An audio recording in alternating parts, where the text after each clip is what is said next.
Welcome, everyone. Welcome to the conference. Thank you, ma'am. Most welcome.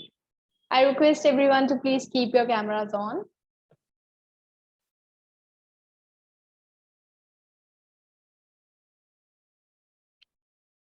Hello, Dr. Samuel. How are you? Hello, madam. I'm fine, ma'am. How are you? I'm doing good. Thank you. Thank you. Hello, Ma'am Teresa.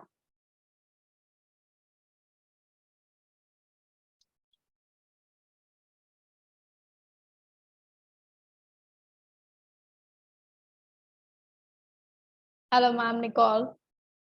Hello, How are you? I'm fine, thank you. How about you? I'm doing good. Thank you for asking. Ma'am, can you please introduce yourself to us?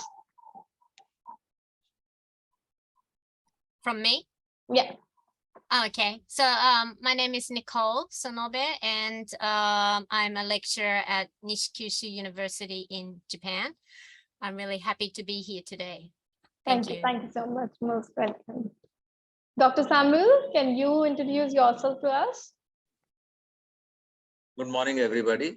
My name is Dr. Samuel Wesley. I am Associate Professor and Head of the Department of History at CHM College in Ulhasnagar, India. So I'm very happy to be a part of this conference, and I hope that all of us have a very enriching and meaningful session. Thank you. You're most welcome. Thank you for the lovely introduction. Teresa, ma'am, can you please introduce yourself? Hi, my name is Teresa, and I'm a PhD student at University College Dublin, and I study social sciences. Thank you. Thank you so much for your lovely introduction. Let everybody join in, and then we'll just start with the conference. I also request everyone to please rename your Zoom account so we can, record your presence. Rana sir, can you hear us?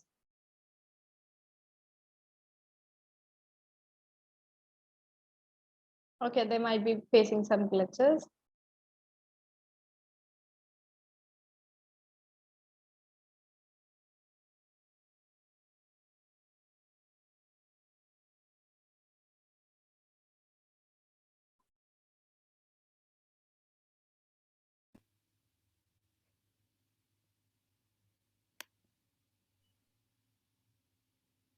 I request everyone to please keep your cameras on.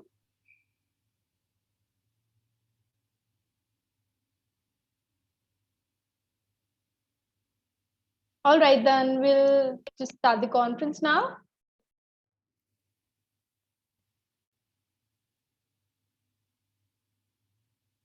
Welcome to Eurasia Research Online Live International Conference. Today we have these many participants who would be participating in our conference.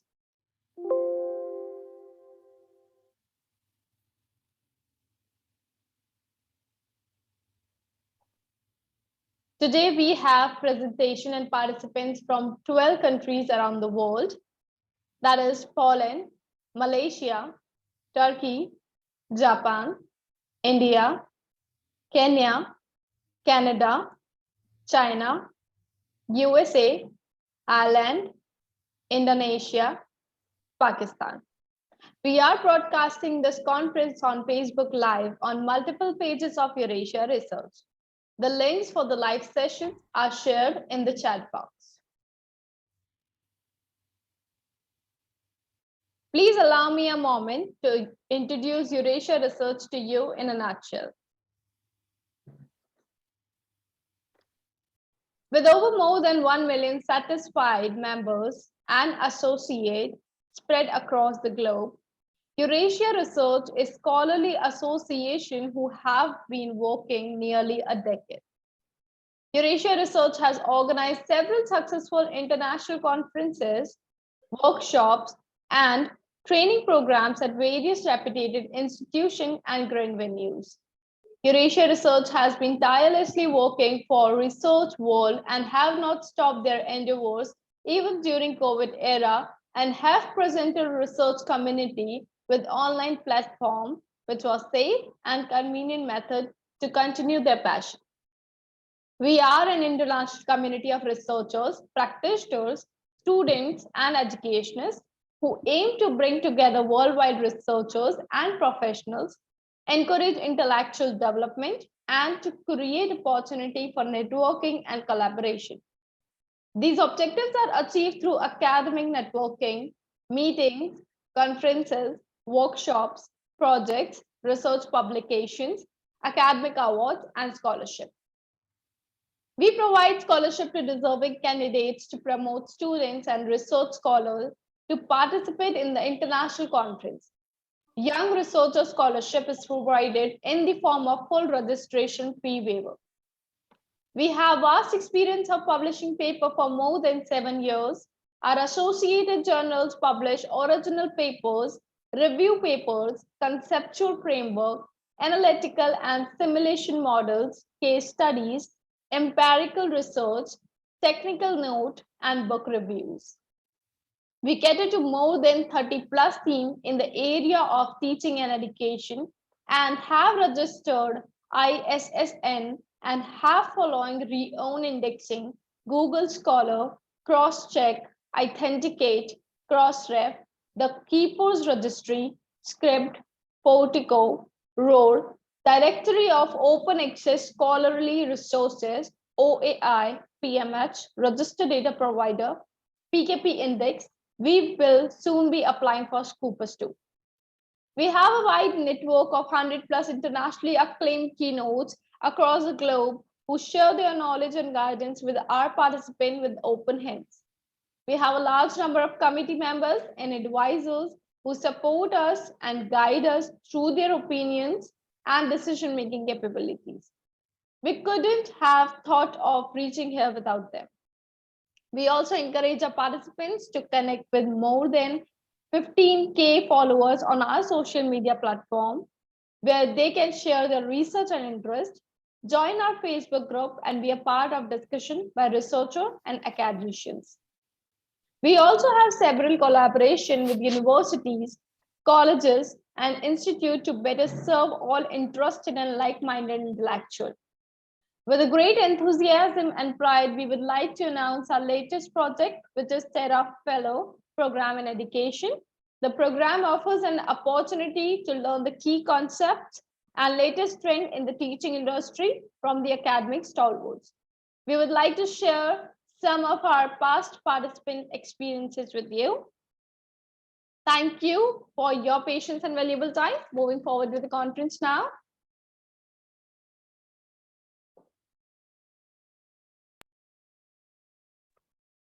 Hello, my name is Ritika Gupta. I'm today's conference host.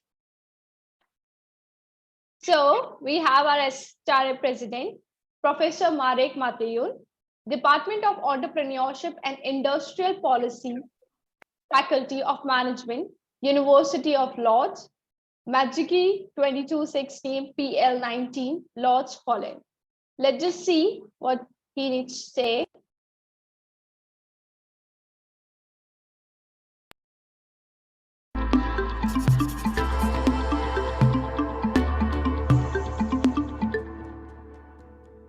Hello everyone, my name is Marek Matejun, originally associated with the University of Łódź, Poland. I am the president of Social Science and Humanities Research Association. On behalf of my colleagues, advisory board and our members, it is a pleasure and an honor to welcome you to our international community. Social Science and Humanities Research Association, SSHRA, is promoted by Eurasia Research and aims to bring together worldwide researchers and professionals, encourage intellectual development, and create opportunities for networking and scientific collaboration in the field of social science and humanities. These objectives are achieved through academic networking, meetings, workshops, projects, scientific publication, academic awards, and scholarships. We create wonderful opportunities for sharing knowledge, research results, and discussion at our interdisciplinary conferences organized in Asia, Europe, and Africa, International Conference on Social Science and Humanities, as well as at the International Conference on Business, Economics, Language, Law and Psychology. We closely cooperate with internationally recognized universities and research organizations as our institutional partners.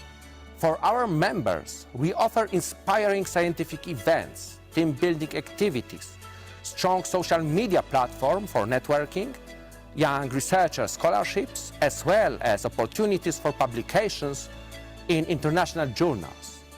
The driving force behind our success is the diversity of members and international advisory board who provide inspiration, ideas, efforts, and drive collaborations.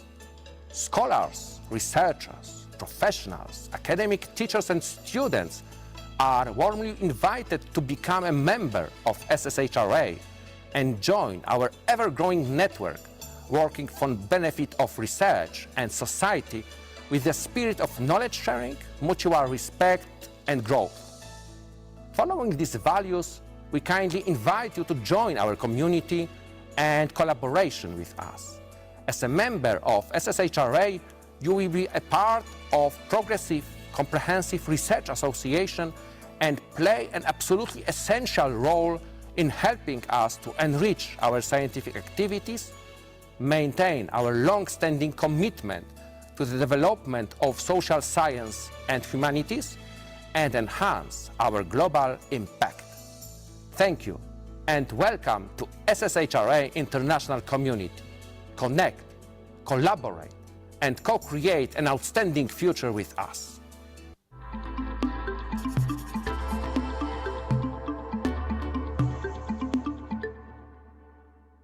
Hello, Ritika. Can I speak something? Can I say something? Yes, Professor All right. Marek, welcome. Only a few words. Hello, everyone. My name is Marek. Greetings from Poland, and wish the great conference for all of us. Thank you. Thank you so much. Welcome to the conference, Professor Marek. Okay, we'll begin with the conference now. Next up, we have our eminent speaker, Dr. Patama Satuvadin, Assistant Professor, Bangkok University, Thailand. Let's see her video.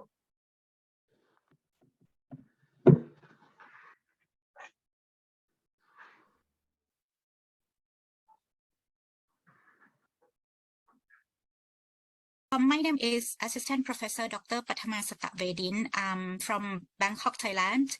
Currently, I'm the Director of the Master of Communication Arts in Digital Marketing Communications Program, Bangkok University, Bangkok, Thailand. I also the full-time lecturer for the Department of Public Relations, School of Communication Arts, Bangkok University, Bangkok, Thailand as well. As I told you previously, that my background is not actually about like the education things, but my background is about the media communications and also public relations.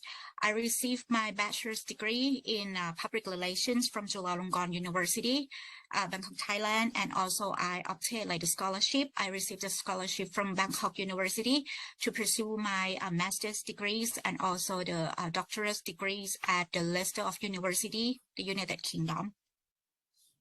I definitely would like to encourage my friends and also the colleagues in order to attend the conference online according to the reasons that I've addressed to you previously. That is like a very good space, to be honest, in order for the knowledge sharing and also to making friends. Receive like emails from Dr. Charles that okay, I was invited to be like the keynote speakers, or even like the accepted to be like the presenters or things like that. I'm looking forward to to that event, to be honest, because that I said once again that the conference, attending the conference is such a very valuable space for all of us in order to learn from each other, in order to share the knowledge and also the understandings and also like the experience that they have got formally or informally.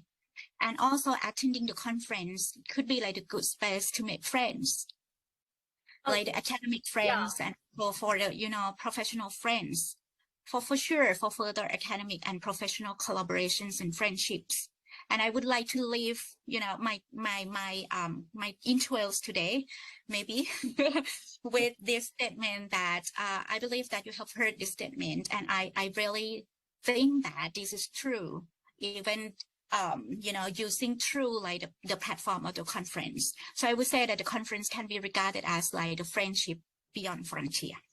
I'm really happy to be a part of your conference all the times, and you know exactly what you want to achieve, that I said. And then all the times that I have attended your conference, you did a very good job. You achieved it. And it's really, it's really fun place, lively place that I can get out of myself from my work and then attend your conference with a very, very good welcome from you, from the Eurasia Research, and also from other participants as well. So really appreciate about that. Okay.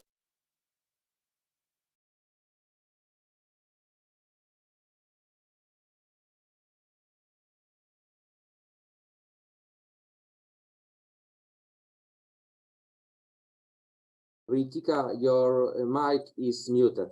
Okay, I'm so sorry. So next up, we have our next eminent speaker, Dr. Vincent LaPlaca, University of Greenwich and Park Row, London. Let's see his video.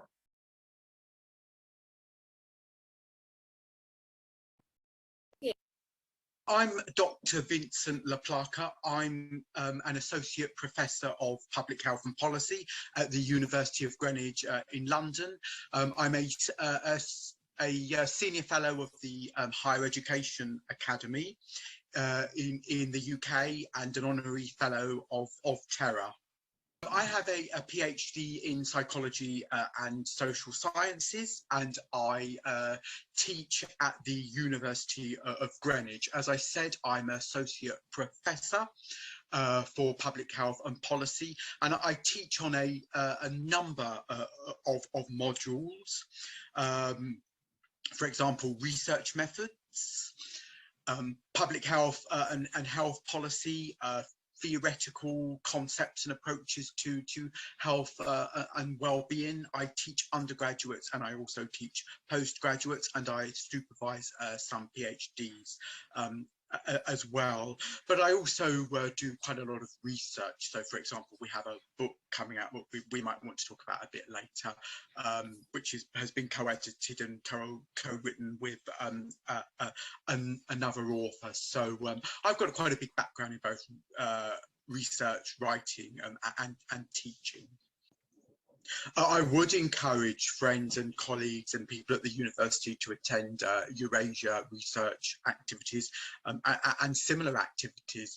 I think it's a good opportunity that people shouldn't miss out on, to be able to meet a diverse collection of people, to be able to present your research to a diverse group of people. So my advice, especially to both to undergraduate and postgraduate students, to try every now and then to be able, in some environment, to present your research, get feedback, but also meet a nice bunch of individuals as well.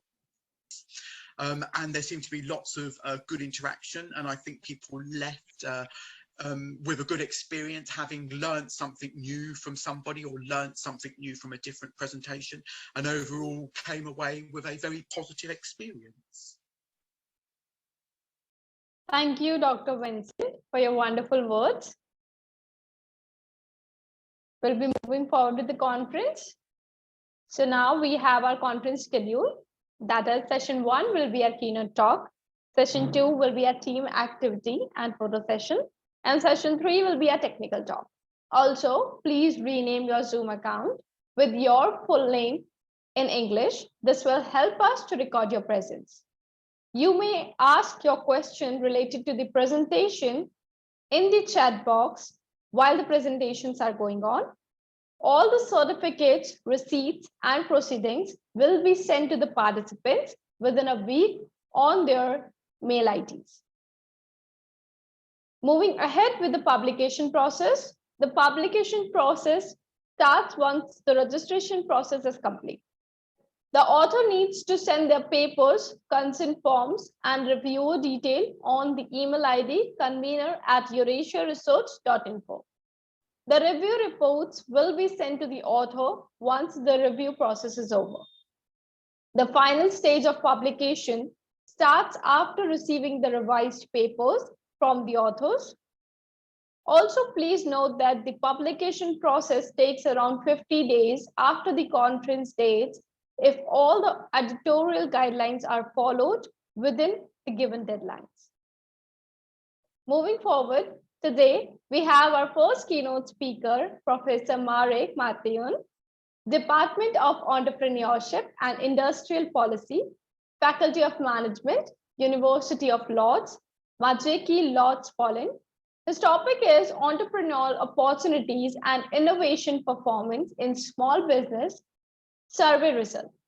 Marek Matejun is an associate professor in Department of Entrepreneurship and Industrial Policy at the Faculty of Management, University of Lodz, Poland. He received his PhD in 2006 and ESC habilitation in 2016, both scientific degrees in management sciences. His research interests focus on entrepreneurship and small business management, modern concepts and methods of management, strategic management, as well as research methodologies in management sciences. He specializes in the exploration and exploitation of entrepreneurial opportunities in small business development, taking up business activity and entrepreneurial education. He is the author and co-author of over 180 scientific publications. He has participated in many Polish and international research projects and also in research visits to university in Finland, China in 2017, United Kingdom in 2016, Belgium in 2013, and Czech Republic in 2013. He is the editor-in-chief in People, International Journal of Social Science, and associate editor in World Journal of Management, Australia, University Scientific Notes in Ukraine, and Journal of Economics and Management in Poland. He closely cooperates with Eurasia Research and holds the position of President of Social Science and Humanities Research Association in India. He is also a member of Academy of Management in USA, European Association Methodology in Germany, and Polish Economics and Society Poland. He gave many keynote speeches and international conferences, example in Singapore 2022, Paris in 2021 and 17, Tokyo in 2020, London in 2020 and 2019, Prague in 2019, and Venice in 2019. For his research activity, he has earned many Polish and international scientific awards. Now let's just see the video.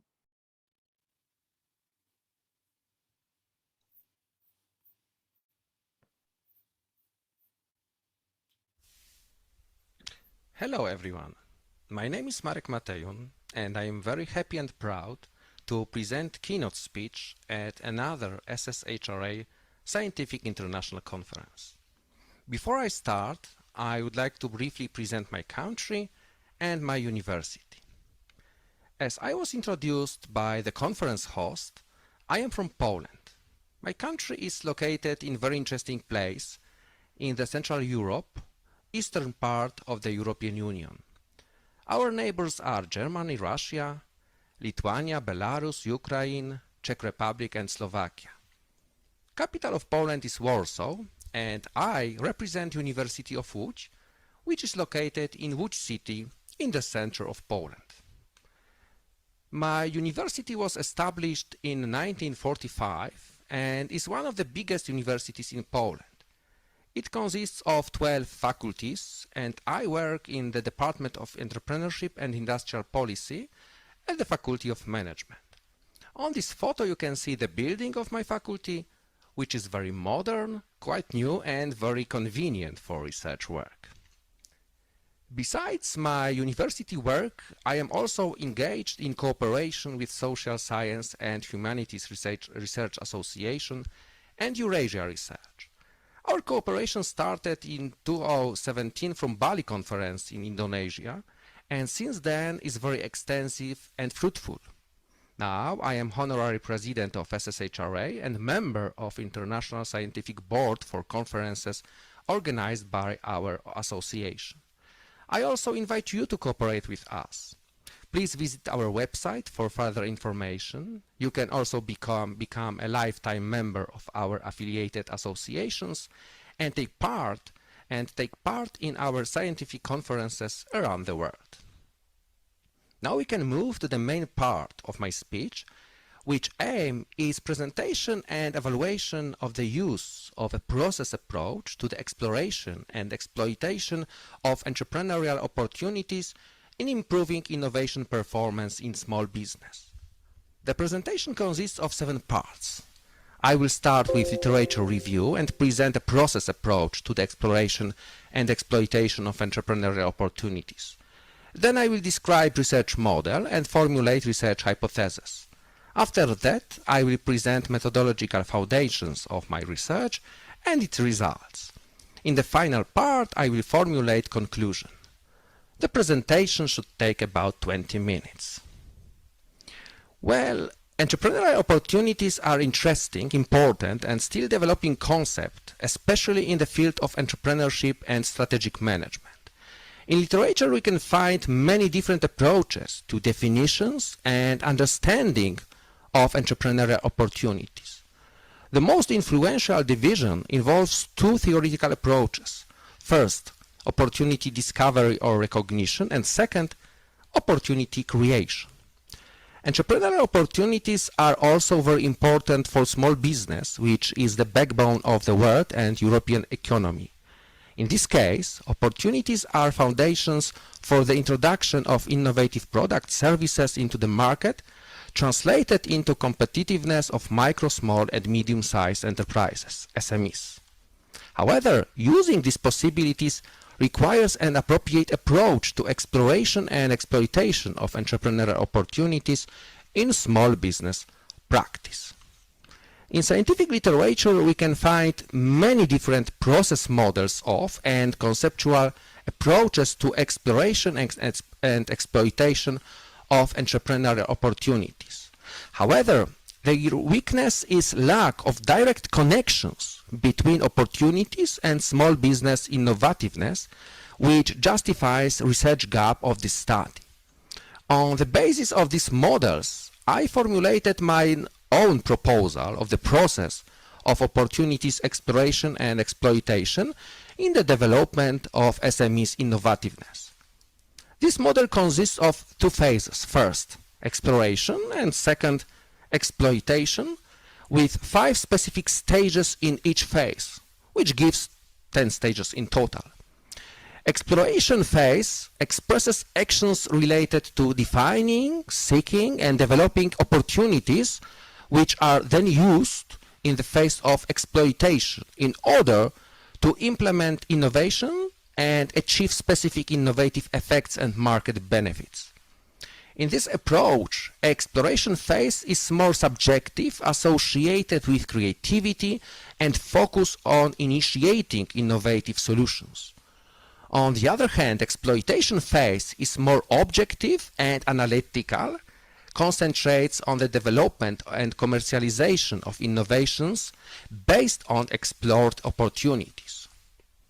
In this part of the presentation, I will shortly describe all stages of proposed model. The first stage of exploration phase is preparation, which refers to individual characteristics of entrepreneur connected with his or her knowledge, education, family life, social relationships, passion, hobbies, and work experiences. Next stage is imagination, related to a direct connection between the opportunity-based approach and the long-term strategic vision of management. Next, amplification stage includes intentions and plans in the area of redundancy of procedures and own resources, as well as the possibilities and rules for access to external resources, which are important for innovation development. After that, generation stage refers to different paths or to generating opportunities. In literature, we can find many different proposals in this field. For example, systematic exploration, legacy, the failure-stimulated approach, case-based or creative approach. At the end of exploration phase, entrepreneurs have to choose particular opportunities that they are interested in based on certain criteria such as legality or obtaining particular tangible or intangible benefits. This is done in the filtration stage. The first stage of exploitation phase is formation, related to the development of selected opportunities with the use of R&D support, external consulting, opinions or of social networks, a business plan or market analysis. Then, necessary is final analytical, reliable and objective testing and evaluation of the formed innovation project from the point of view of the possibility of implementation and expected market benefits. After that, execution stage is possible, including effective market commercialization of innovations created on the basis of selected opportunities. This stage is also focused on the achievement of specific market and developmental benefits. However, this is not the end of entrepreneurial opportunities exploitation. In the next, updating stage, entrepreneurs should take actions aimed at maintaining the market success of particular innovation, for example, product or service modifications, or entering a new market. Also, accumulation stage is important, which is associated with the development of organizational learning and includes retention of knowledge, resources, and organizational solutions, practices that enable effective exploration and exploitation of opportunities in the future. In this feature, you can see visual representation of the proposed model with all stages included. It is also possible to indicate specific characteristic features of this model. We can clearly see that this approach is sequential. However, often the stages are carried out in a different order or simultaneously in business practice. What is important, my proposal is open as ready, with many possibilities to engage external stakeholders, experts at various stages. It is also flexible because assumes the possibility of moving between the stages and allows to use variety of different paths and practices adjusted to the needs and capabilities of a particular company within each stage. The model is also iterative in nature because accumulation stage forms the basis for exploration and exploitation of opportunities for future generations of innovations. In this study, I assume that the exploration and exploitation of entrepreneurial opportunities will improve innovation performance in small business. The scientific literature offers a variety of definitions and metrics of this kind of performance. In general, innovation performance is related to the output of a firm's innovative efforts and innovative inputs, or refers to the degree to which an innovation process is successful in terms of producing specific outcomes at the company level. It can be measured with many different approaches. For example, we can assess the level of novelty and originality of implemented innovation, or indicate and assess specific financial and non-financial benefits for the company resulted from implemented innovations. Taking into account these theoretical considerations, the general assumptions of this study are presented as a research model and main research hypothesis, which assumes that exploration and exploitation of entrepreneurial opportunities directly, significantly, and positively improves innovation performance in small business. However, due to the complex nature of innovation performance concept, this hypothesis is translated into three detailed research hypotheses related to the impact of exploration and exploitation of entrepreneurial opportunities on the level of novelty, originality of implemented innovations, as well as on financial and non-financial benefits of implemented innovations. To test research model and to verify research hypotheses, in 2021, I conducted survey research on a sample of 758 innovative micro, small and medium-sized enterprises from 6 European countries with different innovation index values according to the Innovation Union scoreboard. The research was conducted in Finland and Sweden as innovation leaders, in Germany and the United Kingdom as strong innovators, and also in the Czech Republic and Poland as moderate innovators countries. All surveyed companies were innovative according to Oslo manual definition. It means that all of them implemented at least one innovation during the last 2 years. The size of analyzed companies was determined on the basis of small business definition from the European Commission. The sample consists of 62% of micro enterprises, 27% of small companies, and 11% of medium-sized firms. Most of them were limited liability companies, mainly from the service sector, active on the market with at least national coverage. The respondents were mainly owners and managers of surveyed enterprises.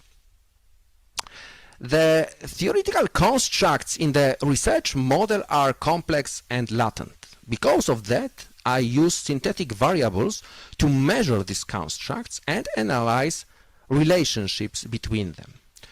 All variables were translated into specific sets of items according to measurement scales presented in recent scientific literature. All items were evaluated in the survey questionnaire by respondents using positive Likert scale from 1 to 5. To measure internal consistency reliability of scales, Cronbach's alpha coefficient was used, achieving an acceptable value of at least 0.7 for each variable. Additionally, 8 control variables were used in the analysis. 4 of them refers to surveyed companies and 4 are related to characteristics of respondents. In this figure, you can see the scope of innovations implemented in the surveyed companies during the last 2 years. On the basis of respondents' declaration, we can find that all types of innovations were implemented in the surveyed companies according to Oslo manual classification. The most popular were product innovations. Among process innovations, the most popular were innovations in information and communication systems, as well as in processes of production of goods and provision of services. The least process innovation were implemented in distribution and logistics area. Below the figure, you can see the countries in which particular innovations were implemented in the greatest extent. To assess the impact of exploration and exploitation of entrepreneurial opportunities on innovation performance in small business, I used multiply linear regression analysis.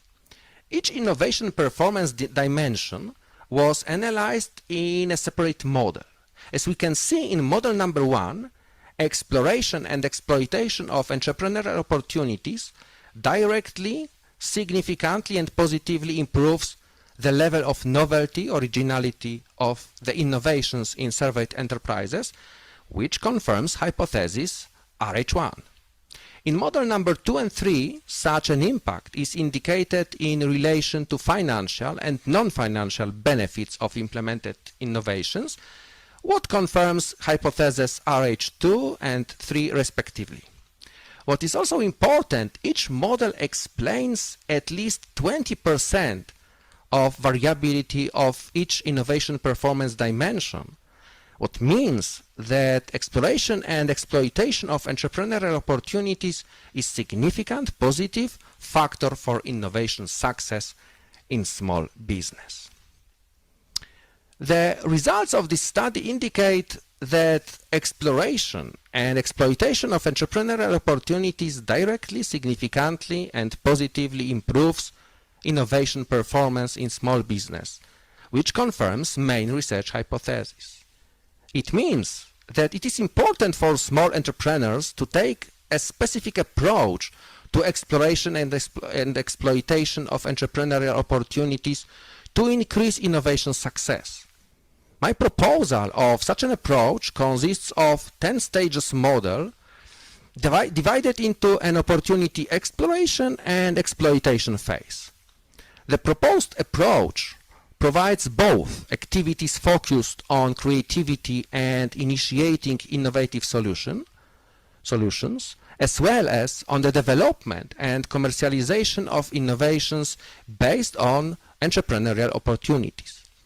The results clearly indicate that with the proposed model, SMEs can implement innovations with a higher level of novelty and originality, and also obtain a number of financial and non-financial benefits.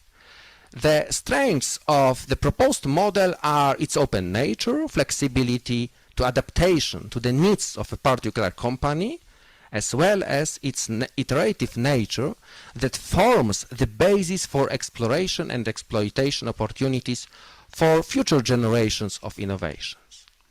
In this way, small companies can form sustainable competitive advantage and achieve above average business performance over the long term. And that concludes my speech. Here you can see all references from the presentation. There are many scientific literature sources on which I based my considerations. If you need, you can pause the presentation to get detailed information about them. So, references brings us to the end. Thank you very much for your attention and hope you enjoyed my presentation. I kindly invite you to visit my website and my YouTube channel to find out my publications, my scientific presentations, and get contact details for future cooperation. If anyone has any questions or comments, I would be happy to open up the discussion now. Thank you very much. Thank you so much, Professor Marek, for your wonderful video presentation. Would you like to add something here? Yes, sure. Thank you very much for this opportunity to present my speech. These are results of our recent scientific research project, which was financed by Polish National Science Center. And we finished this study in 2021 and published a book. However, the book is available in Polish only, but I hope there will be publications in English soon also available. I think that opportunities are very important for small business because small companies don't have too much resources and too much market power. So they have to be smart and quick in market operations. So I believe that proper opportunities, exploration and exploitation is very important for their success and especially for innovation performance and innovation success. Entrepreneurs have to remember that both aspects of opportunity using is very important. I mean, exploration, which is more creative and aimed at generations of great market ideas, but also exploitation, which is connected to commercialization and market success of created innovations. So I hope that our approach is quite comprehensive and complex and allow small business to develop their innovations efforts and out. So thank you very much for this opportunity. If you have any questions, I would be happy to answer. Thank you. Right. If anybody have any question, they can also put it in a chat box and the speaker will try to answer you there.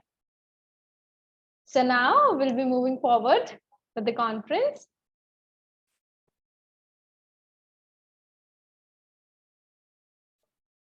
Our next keynote speaker is Dr. Mohd Norazami bin Nordin, Associate Professor, University, Kingston, Malaysia. His topic is Best Theories Practice of Guidance and Counseling for Special Needs Students in Special Education School. Dr. Mohd Norazami bin Nordin holds a Doctor of Philosophy degree in Special Education Leadership. Former academic teacher at Batu Pat Special Education School, Johor, Malaysia. Successfully completed PhD studies within 2 years. Currently working as a special education lecturer at the Center of Study of Education and Community Wellbeing Faculty of Education, University Kingston, Malaysia, the National University of Malaysia. He is also the founder of SCAR-style quick thesis writing techniques, which has greatly helped undergraduate and doctoral students in completing their thesis. Receive invitations from various universities in and outside Malaysia as speakers and keynote speakers for international conferences and seminars. He is also editor-in-chief of Special Education Journal and as an editorial board in 5 international journals. Now, let's just see his video presentation.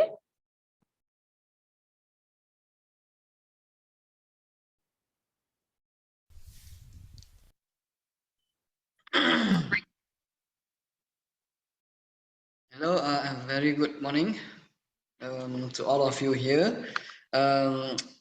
It's an honor for me to be here again. Okay, I would like to thank Dr. Flora Charles and Eurasia Research for this opportunity, for inviting me to be the keynote speaker for this conference. And it's an honor for me to share my knowledge, to share my research, and to share my expertise with all of you today.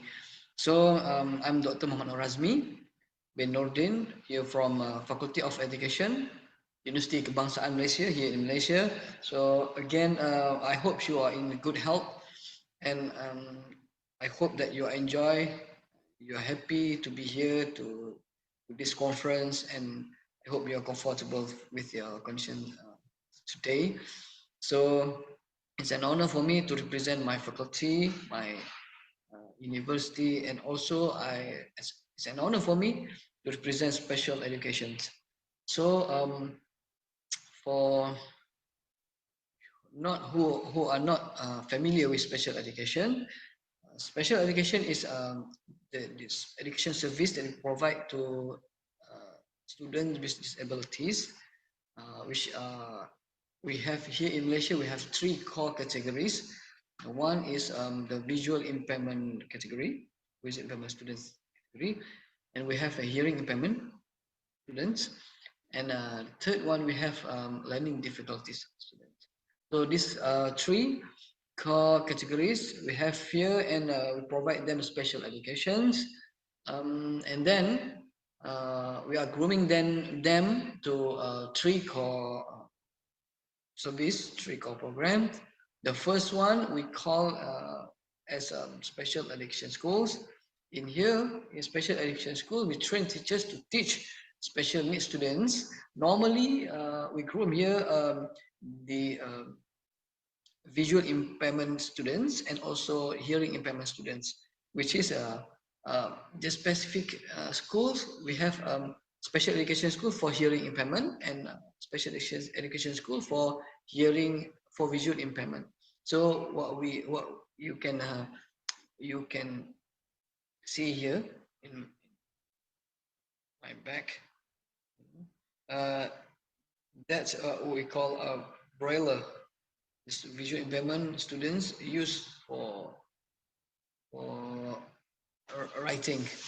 Okay, and then the second one, the second program we have here is special education integrated program, which is a program that we have in a school, in normal school, typical school, and then normally here we have learning difficulty students category.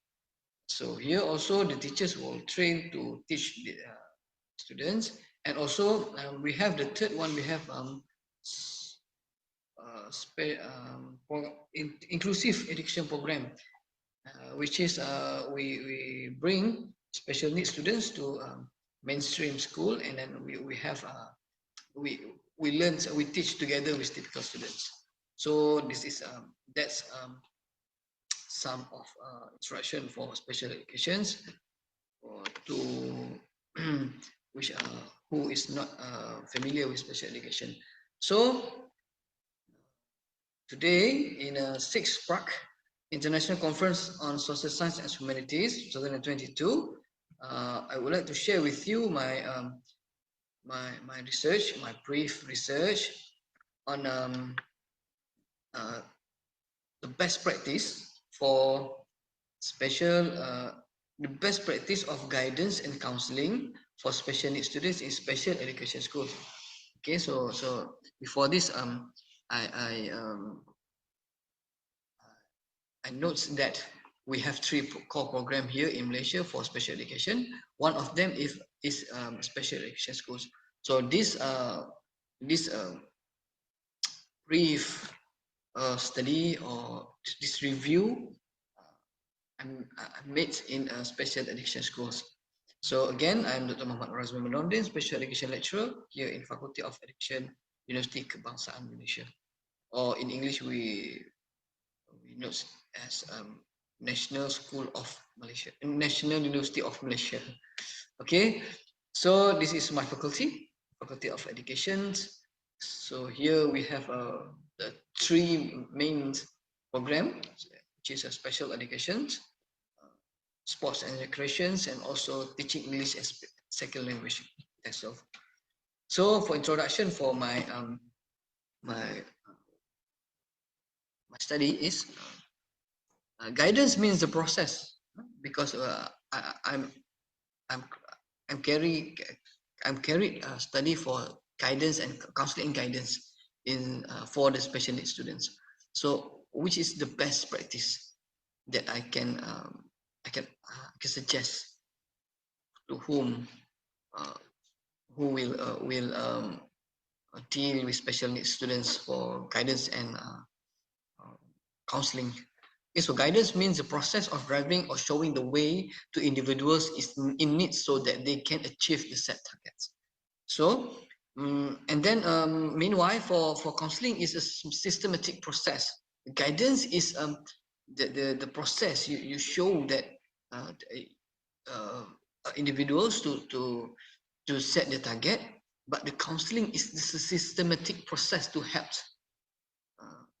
the needs. So it is crucial for special needs students who have many problems, not only in their physical, but their mental and then their disabilities. So therefore, it can be stated that counseling service in school is a systematic process to help to develop students. This is the popular service that we have in schools here in Malaysia, also around the world. So coinciding with the segment, counseling is the process to helping students understand themselves and act appropriately towards their environment. So the background of these studies is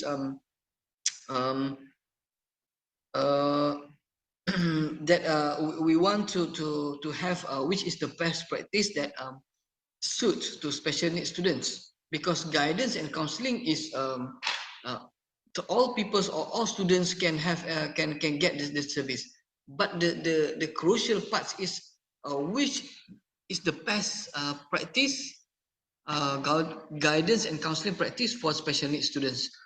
Okay, so there's some theories that we can refer to get the best practice. The first one is the Sigmund Freud theory. Okay, there are among these theories, the physiological theories. I think that that one of the best parts, the best practice we can give to the special needs student for their guidance and counseling service. So this theory suggests that human action is determined by conscious action and also subconscious action, which is subconscious, which is we have conscious and you have subconscious. So these two these two action, they have the advantage and also disadvantage. So we can refer this to give the guidance and counseling service to special needs students. Okay, this should be emphasized by the counselor during the counseling process. Also, we have an Adlerian theory. Okay, so this theory negates the view that each individual should be seen as a whole in action. So the students, special needs student, we have to look at the whole, holistic, what they have, what they can do, and what they can't do. So essentially, this theory argues that each individual should be seen individually without her other influences. This means that the deeds manifest is something born of self-factor. As such, this should emphasize that counselor needs to play a role shaping their clients towards holistically. Okay, also we have Gestalt. This is a popular theory, Gestalt theory. So Gestalt emphasizes that the role of the counselor as someone who is able to create his client awareness. So Gestalt is about awareness, about experience. Okay, this theory is very useful in producing clients who are aware of the situations and try to solve the problem faced positively.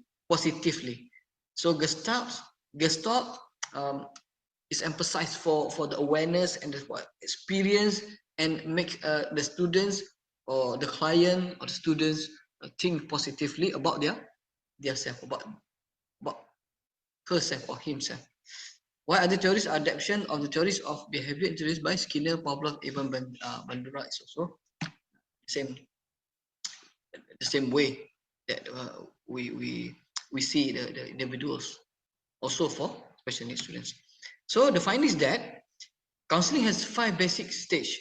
All for the three theories, we conclude that 5 basic stages in achieving its objective for special needs students. Okay, the process will take place over a number of time intervals set by the counselor with client concerns. Also, we have an special needs students.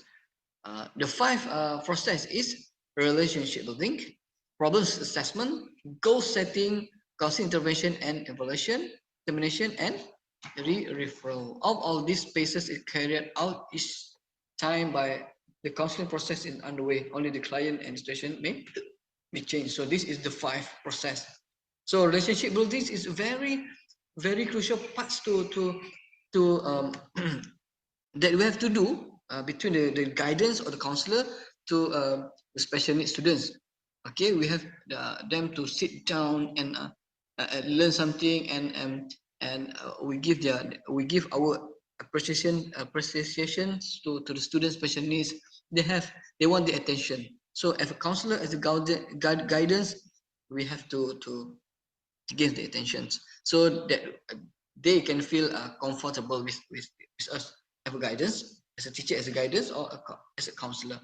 So and then we try to assess what the problem of these special needs students. Okay, so we start with the questions. We start with a brave questions, a light questions. This assessment sometimes only occurs at the beginning of the counseling process. Sometimes we occurs throughout the counseling process. And then when we know the problems, and then we set the goal. Okay, we set the goal. So we just tell the special needs students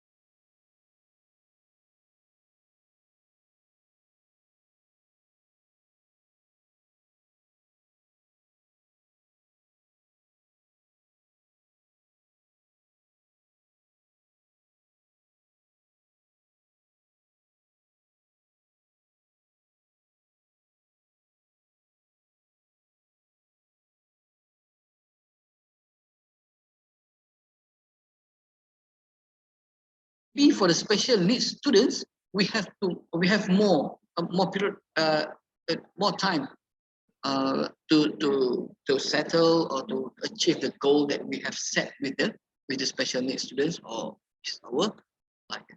As well as the conclusions, same cases in the past we never expected to happen are common nowadays. Cases such as bullying, abortion, rape, and even murder has begun to involve students in school. Also,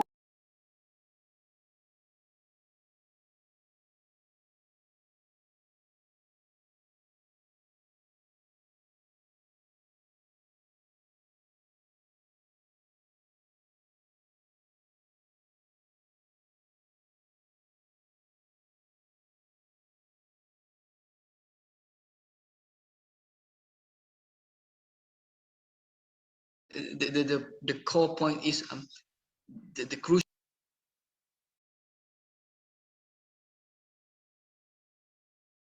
Thank you so much, Dr. Northern, for the wonderful video presentation. Now we'll be moving forward with the conference. Next up, we have our next keynote speaker, Professor Rana, Assistant Professor, Ankara Hasi Bayram, Veli University, Ankara, Turkey. Her topic is voluntary versus enforced text compliance, the slippery slope framework. Rana was born in 1987 in Kuthaya. She graduated from Arkain High School in 2005. Ankara University Faculty of Political Sciences, Gezi University Institute of Social Sciences, Gezi University Institute of Social Sciences in 2018, doctor's degree.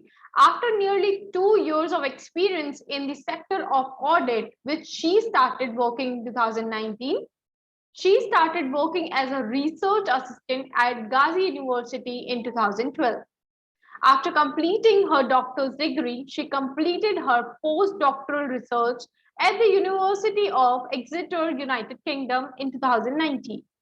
She has been still working as an assistant professor at Ankara Hesi Bayram Veli University, Gazi University between 2012 to 2018 in Ankara, Byron Valley University in 2018. Now, let's just see her video presentation.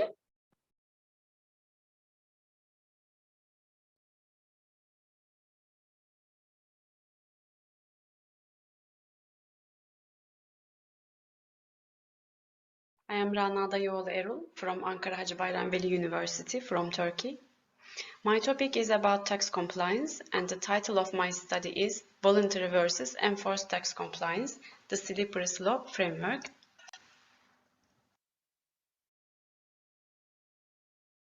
First, I'd like to mention about the plan of the presentation.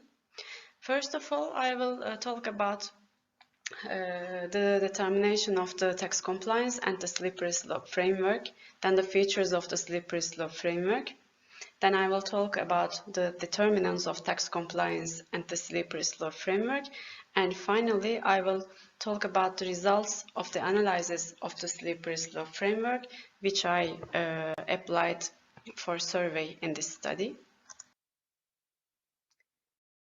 I would like to start determining tax compliance.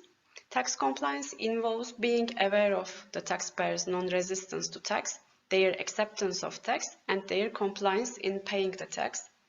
So tax compliance is classified into two categories, which are voluntary tax compliance and enforced tax compliance. The first one is the voluntary compliance, and it means that taxpayers' willingness to pay taxes because of the reasons such as tax awareness and tax moral, positive attitudes towards taxes, and the relationship between taxpayers and tax authorities. On the other hand, enforced compliance is the obedience of taxpayers to taxes because of the deterrent factors, such as deterrent tax penalties, effective tax audits, extraordinary situations such as wars, and the practices of the tax administration. In other words, taxpayers who do not act in compliance with the tax have to comply with the tax due to these compelling factors. And the hypothesis of the slippery slope framework examines tax compliance on the basis of taxpayer and the authority relations. So in short, The theory focuses on the relationship between taxpayer and the tax administration.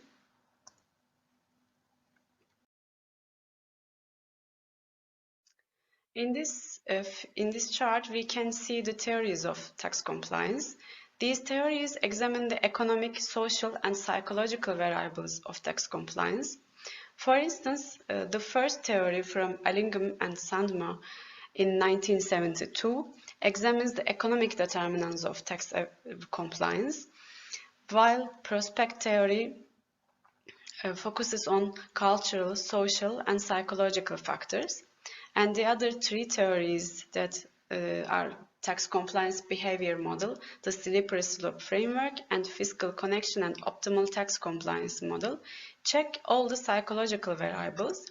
And one of them is the slippery slope framework.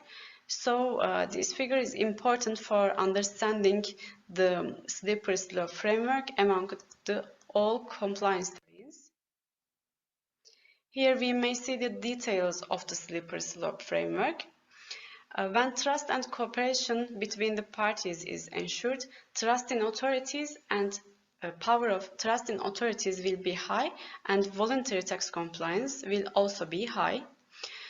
And when power of authorities is high, the taxpayer will obey the tax. In other words, enforced tax compliance will be high this time. However, since the regulations of the tax authority may steer the taxpayers to the slippery slope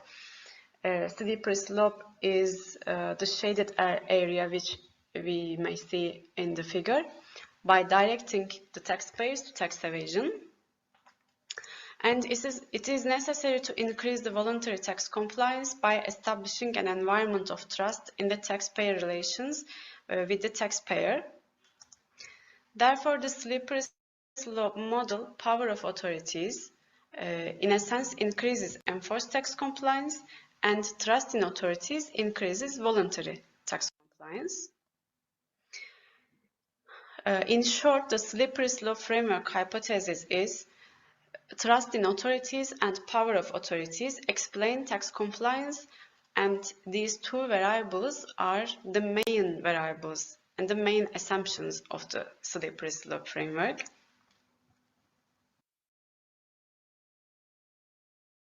According to the basic assumptions of the slippery slope framework, both power of authorities and trust in authorities have a positive effect on the level of tax compliance. So the purpose of this study is testing these main assumptions of this theory for Turkey. In this table, we can see the international literature about the slippery slope framework. There are many studies for international literature, but a few studies for Turkey. So it can be said that this study may close the gap about this theory in Turkey.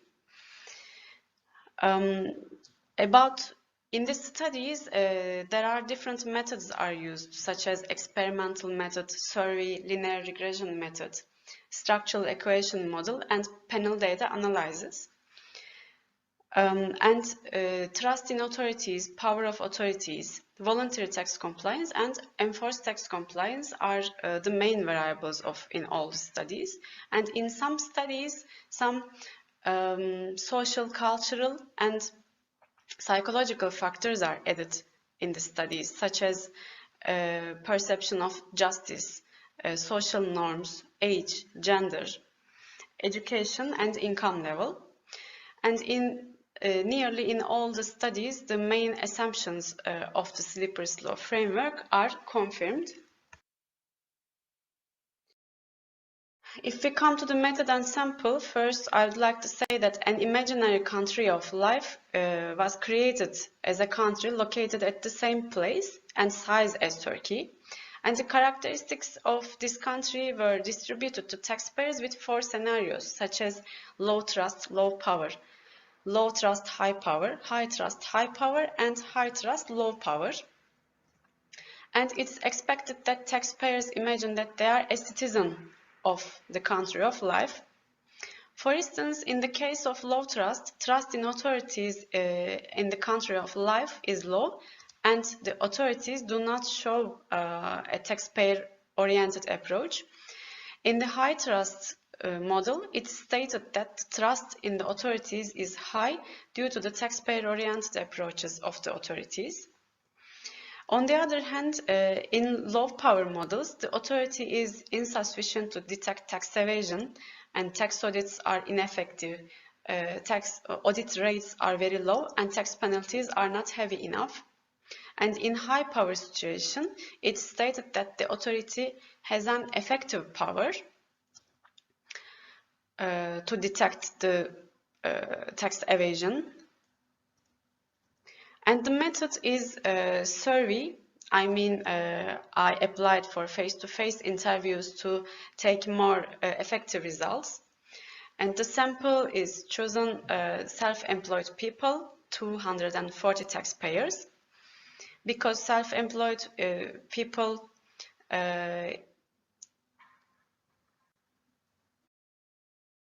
have easier opportunities to make tax evasion if we compare to workers or wage earners.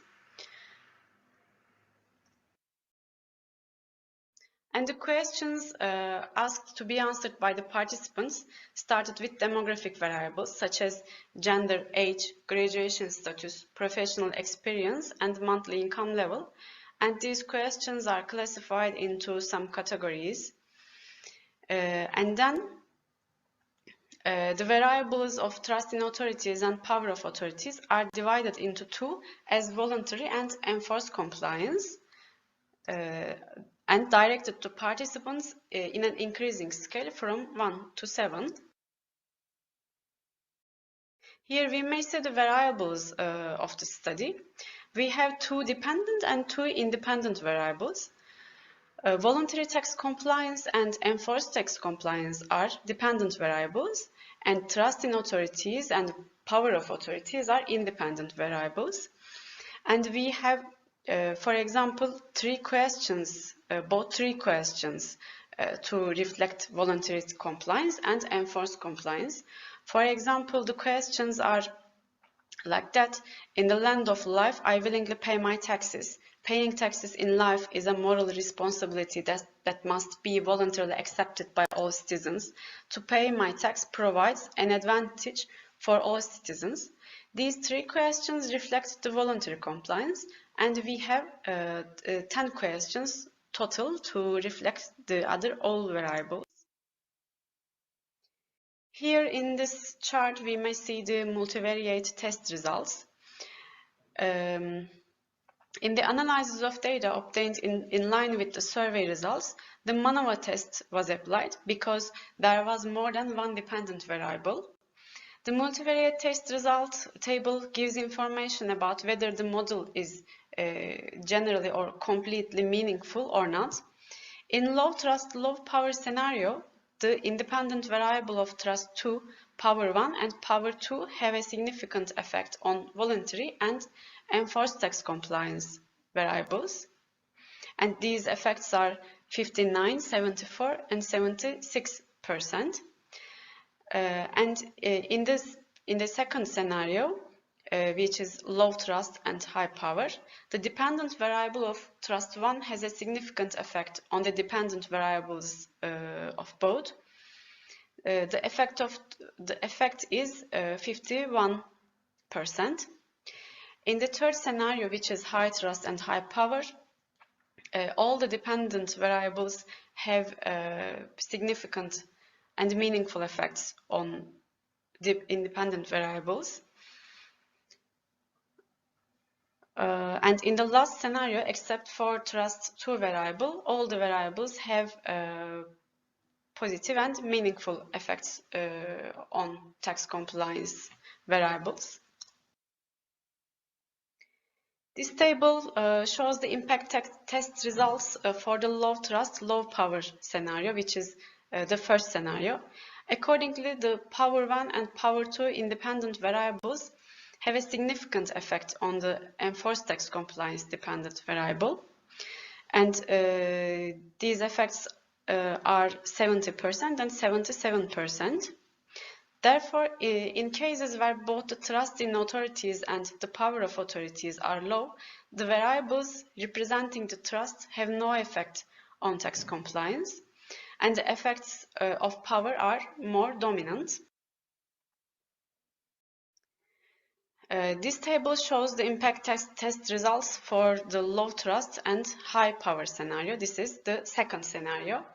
According to the test results, the independent variable of trust 1 has a significant effect on dependent variable of voluntary tax compliance, and the effect is 69%. In this scenario, since the power is high, it's expected that the power variables will affect the enforced tax compliance, but the independent variables did not have any effect on the enforced compliance. On the contrary, the variable of trust increased voluntary compliance. This result may be explained by the thought of Wenzel in 2003 within the framework of the concept of punitive justice, that an increase in power will also increase trust. This means that the interaction between the trust in authorities and power of authorities variable can increase tax compliance. So, in short, the relationship between trust in authorities and power of authorities variables are important. On the other hand, taxpayers' perceptions of tax, their perspectives on taxation policies, tax moral and tax awareness, and education level may also be considered as factors affecting this result. If we have a look at the results of scenario 3, which is high trust and high power, it may be said that all the variables have significant and important effects on voluntary and enforced tax compliance. Only trust 1 variable does not have any effect on enforced tax compliance. It may be stated that voluntary compliance and trust factor come to the fore in this scenario, where both trust and power are high, since even the power variables that are expected to affect the enforced tax compliance more strongly affect the voluntary compliance. And if we have a look at the values, the effects on voluntary compliance are 96 and 98%. And this is the results of the last scenario. We can see that trust 1, power 1, and power 2 variables have significant effects on the compliance variables, while the independent variable of trust 1 has a significant effect on both dependent variables. Trust 2 does not have a significant effect. And if we have a look at the values, the highest values are on enforced tax compliance, that is 60%, and voluntary tax compliance, this is 69%. We may say that, as stated by Kirchler, Hoels, and Wahl in 2008, since citizens will show the highest voluntary compliance when trust is the highest level, like in this scenario, the changes in power are insignificant, and the effect of power variables on enforced tax compliance is insignificant or low, as seen in this table. And we can see here the last analysis in this analysis for this study. This is the similarity of the scenarios with Turkey. Here, 3 questions are asked to the participants about the similarity of the country of life to Turkey, and the questions are about the trust in authorities similarity, the similarity of power of authorities, and the general similarity that includes these 2 variables. Here we can see the results in this chart. Accordingly, it's seen that the scenarios in which trust in authorities and power of authorities are similar to Turkey at the highest level are low trust, high power, scenario 2, and low trust, low power, this is scenario 1, respectively. According to the results of the third question, which deals with both variables and which contains the previous two questions, is also scenario 2, low trust, high power scenario. So scenario 2 is evaluated as the scenario which is most similar to the structure of Turkey.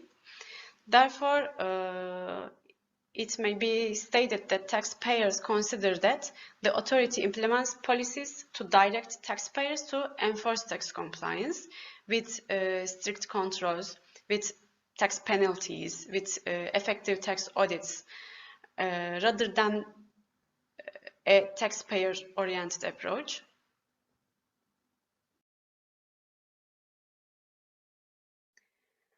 As a conclusion, it can be said that the interaction between the dependent variables and the independent variables are also important, and this interaction is realized at the highest level in the situation of high trust, high power. This is scenario 3. And in this scenario where both trust and power are high, trust stands out compared to power. And the effect on voluntary tax compliance is also higher. On the other hand, in scenario 1, it is a low trust, low power situation. It's observed that the power factor became prominent in low trust and low power scenario, and the power variable increased enforced tax compliance in accordance with the assumptions of the theory. In scenario 4, it's seen that the effect of voluntary compliance is higher because of high trust, but even in scenario 2, which is low trust, high power, which is based on the assumptions of the opposite of this scenario, all the trust is low, voluntary compliance is still found to be prominent. And this situation is explained with the view that the interaction between trust and power variables also affects tax compliance together. To conclude, we may say that the main assumptions of the slippery slope framework are confirmed in this study, and it's seen that while trust variables affect voluntary tax compliance in general, the power variables affect both compliance variables, being more important on enforced tax compliance. And in this context, the findings of Hull analysis generally support the assumptions of the theory.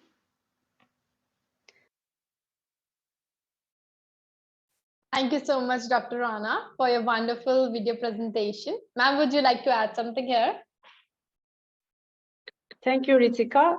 I would like to thank to all the organization and especially Flora Charles, and thank you to all other participants. Greetings from Turkey. Thank you. You're most welcome, ma'am. And also, if anybody has any question, they can put it in the chat box. The speaker will try to answer you there. And can I ask a question? I have question and comments. Thank you, Rana, for wonderful presentation, very informative. I think that the topic is very important, both for authorities and corporations, enterprises, and people in each country. Your method is very interesting for me. I'm sure it will be inspiring for me for future research. So the concept of imaginary country is very interesting, and I think it's powerful. I'm afraid that in Poland, also scenario number 2 would win. I mean, low trust and high power, because for authorities, it is quite easy to make higher power, but it is a great challenge how to increase trust in authorities. And my question is, what do you think? Because there are many different taxes. Yes, we can say about value-added taxes, capital taxes, income taxes. What is your opinion, or maybe research result? Does the type of the tax also impact differences between voluntary and enforced compliance. Sorry, I mean, is there difference between voluntary and enforced compliance in case of different type of tax? Not only trust and power of authorities, but also a type of specific task. What is your opinion? What do you think? Because my motivation to pay, for example, income taxes may be different than my motivation to pay, for example, value-added tax or capital earns tax. So what is your opinion in this case? What do you think? Thank you for your comment, dear Marek. I didn't make any difference in my study that direct or indirect taxes, but thanks for this comment, and I noted it. And in my next study, I will separate the taxes, and this will be very effective, I think. Thanks for that. But I think direct taxes, when people declare the taxes, especially direct taxes, they notice the taxes and they notice that they pay the taxes. They notice the rates of the taxes, and in indirect taxes such as value-added taxes and some excise taxes, the taxpayers and other people, they do not notice the taxes. So this issue may affect highly the voluntary and enforced tax compliance. I think indirect taxes, as taxpayers do not notice the taxes, voluntary compliance will be higher than the other taxes. And thank you that I will measure this for Turkey. Thank you very much. Thank you very much. I have never been in Turkey, but I very appreciate your country because I love Göbekli Tepe. I think you know this archaeological site near Syria border, and I hope I will be able to visit this place in the future. Thank you very much for your answer. Okay. Hope to see your visit to Turkey. Thank you. Thank you, everyone. Now we'll be just moving forward with the conference.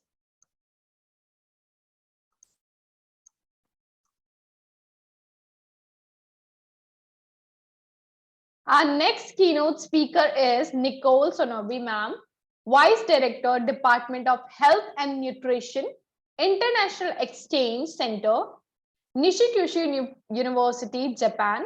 Her topic is Evolution of CEFR Informed Textbooks Action Research.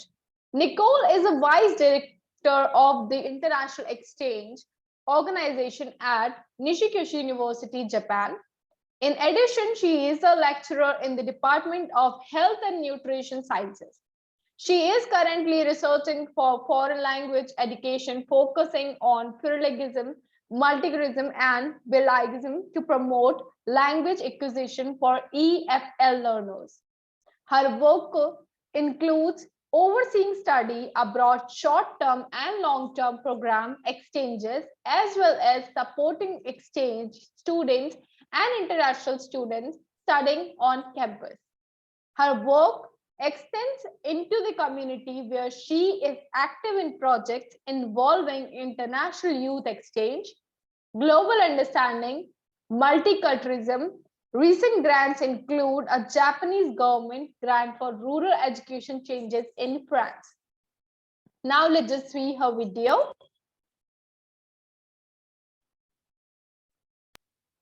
That's all.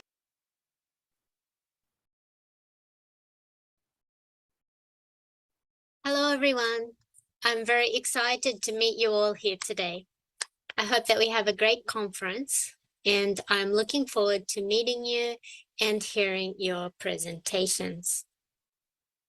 I really like the ICSSH conferences because it gives us a chance to hear research from so many fields of interest, and that helps us to widen our sphere of knowledge and expertise.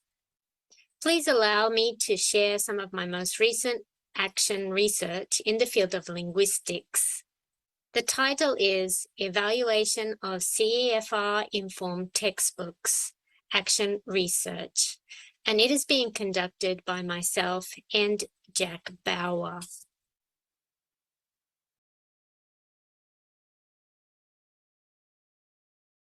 So first of all, what is the CEFR?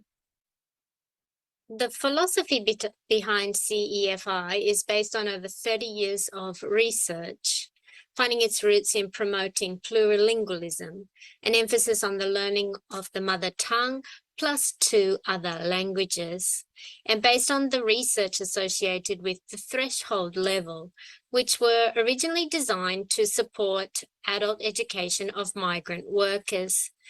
These threshold levels described in detail what a worker needed to know and to be able to do in a language in order to meet the challenges. Its aim is to facilitate reflection on the various dimensions of language education, such as curricula, syllabus, textbooks, and examinations, to promote understanding across education systems of the Council of Europe member states.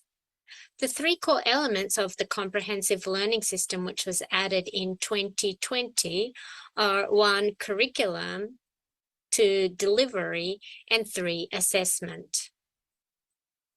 So here you can see the graph of the CEFR levels, which goes from A1, which is a breakthrough of the basic user, right through the 6 steps through to mastery, which is C2 of a proficient user.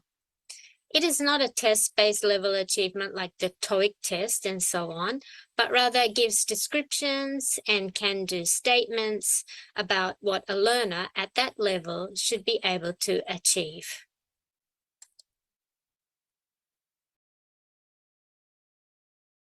So our research is action research, and we are using the CALM model.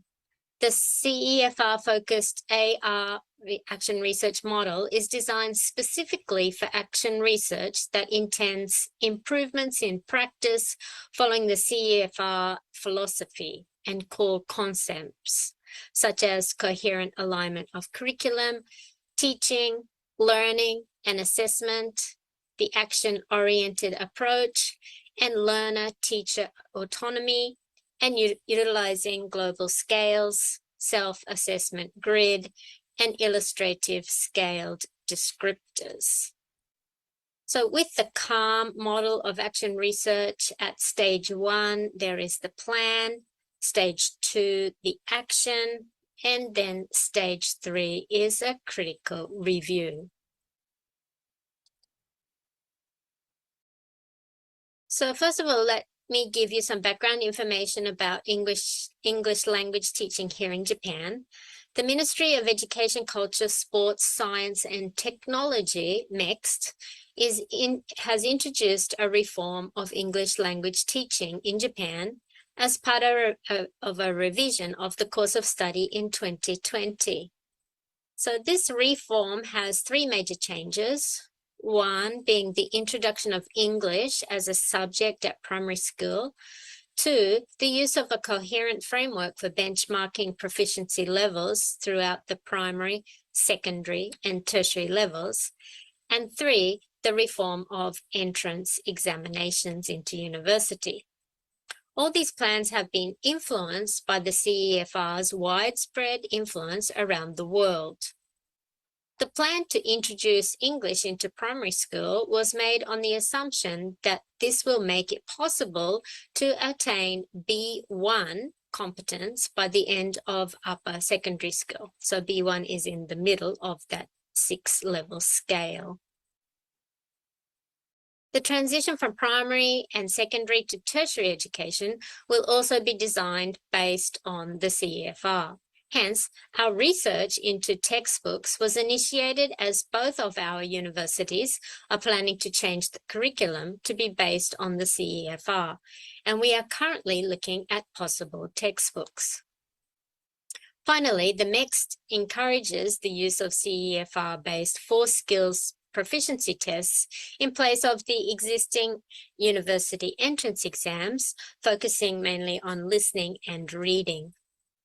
All of these transitions will be carefully monitored by a nationwide survey of secondary school students' English proficiency. The MEXT hopes that if all the reform plans are implemented properly, English language teaching in Japanese schools will improve dramatically. For the purposes of our research, we have used these definitions of a learner and language learning. So language learners are plurilingual, pluricultural beings who are considered as social agents. Language learning should be directed towards enabling learners to act in real-life situations, expressing themselves, and accomplishing tasks of different natures. Accordingly, these definitions influence decisions concerning pedagogy and curriculum development. Next, let's have a look at the literature review of textbook evaluation. So Cunningsworth and Ellis declared that textbook evaluation helps teachers move beyond impressionistic assessments, and it helps them to acquire useful, accurate, systematic, and contextual insights into the overall nature of textbook material. Tomlinson contends that textbook evaluation, on the other hand, is an applied linguistic activity through which teachers, supervisors, administrators, and material developers can make sound judgments about the efficiency of the materials for the people using them. Now let's look at the literature review about textbook grading flaws. Despite the importance of grading language textbooks for teaching and learning, few studies have addressed the issues of consistency, accuracy, and efficiency in the grading of texts. Based on the CEFR framework and the analytical tool, CRIE-CFL, this study examined the accuracy and consistency of text grading within and between textbook series. Based on their linguistic feature analysis, Sung found that most of the textbooks they examined did not use the linguistic features reflected of their corresponding proficiency levels. The language used in these textbooks does not always increase in difficulty as the level increases. Their analysis also showed that even textbooks labeled with the same CEFR level yielded different values in terms of their linguistic features, therefore indicating a varying level of difficulty. The results of this study called for a standardized system for educators to use in determining the difficulty level of teaching materials, as manual text grading is no longer effective or reliable.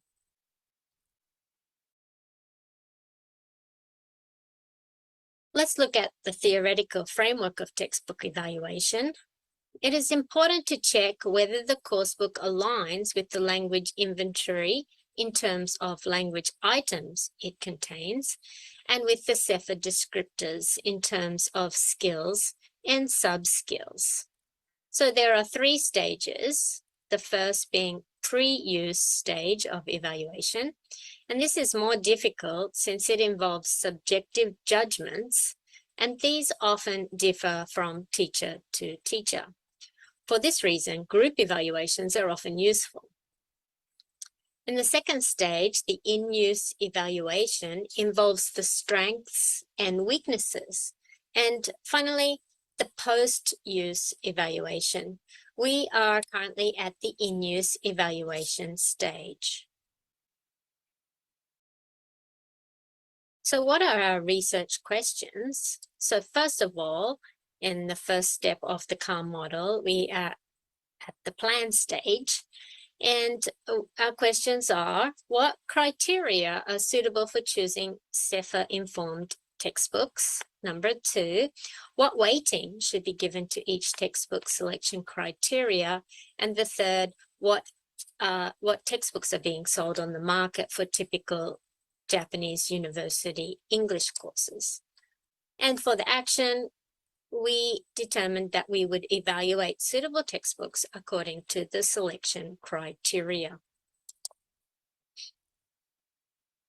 So our research plan is as follows: review the literature, make a list of CFR-informed textbook selection criteria, order all the informed textbooks on the Japanese market, evaluate the textbooks using the weighted checklist, and choose the textbook and trial it.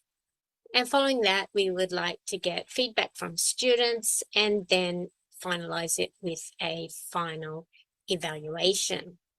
So as you can see, we have reached the stage of choosing the textbook and we have trialed it.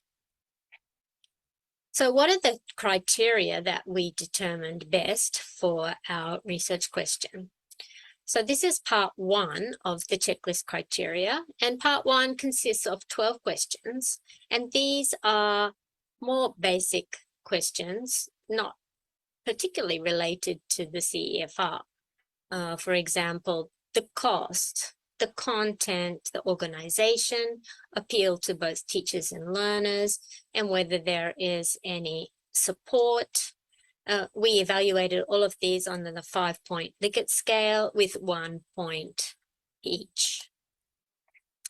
The balance between input and output, encouraging learners to learn, communicate, and interact, realistic content, offering 4 skills, but focusing primarily on spoken communication, which was important at both our universities, and online support for teachers. And for Jackie, it was important that it was Moodle friendly.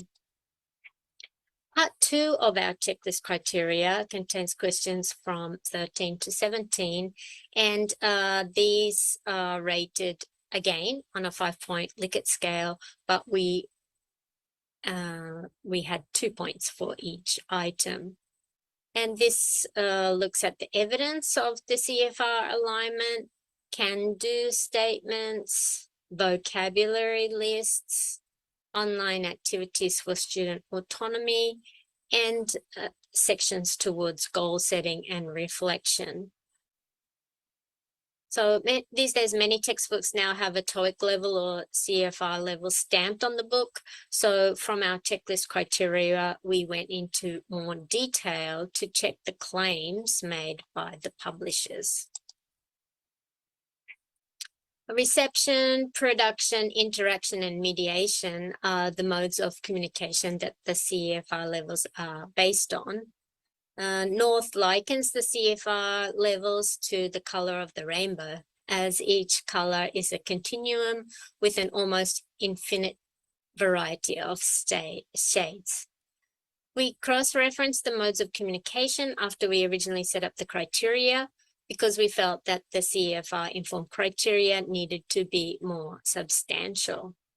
We looked at A1 and A2, as these are the levels of many Japanese students, even at tertiary level. So these are the guidelines for, well, the modes of communication for reception and production, interaction,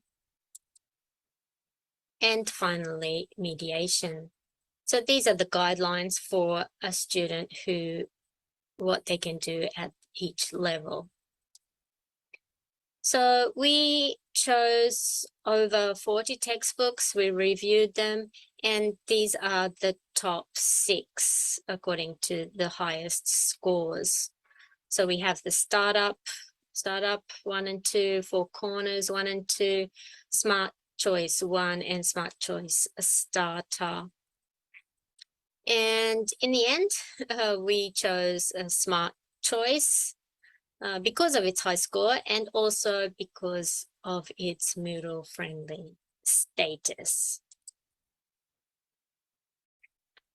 So as I mentioned before, our research plan, we are at the stage of choosing the textbook and trialing it, which we have done. And we intend to do a second trial in the fall semester, starting soon.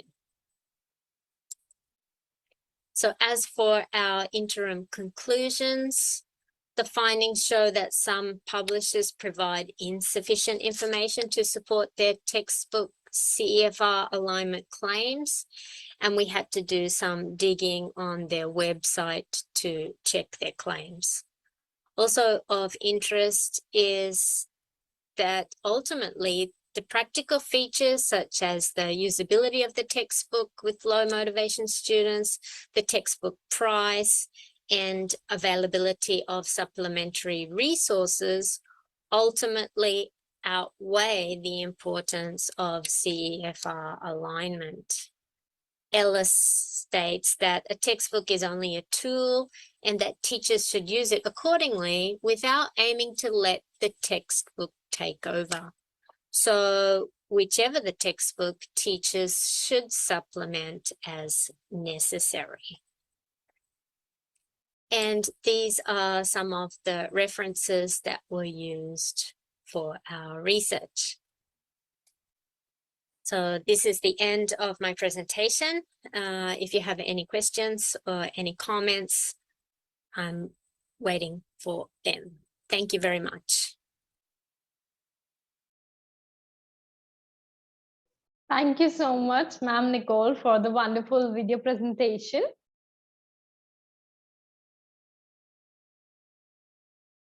So now, if anybody has any question, they can put it in the chat box. And Ma'am Nicole, would you like to add something here?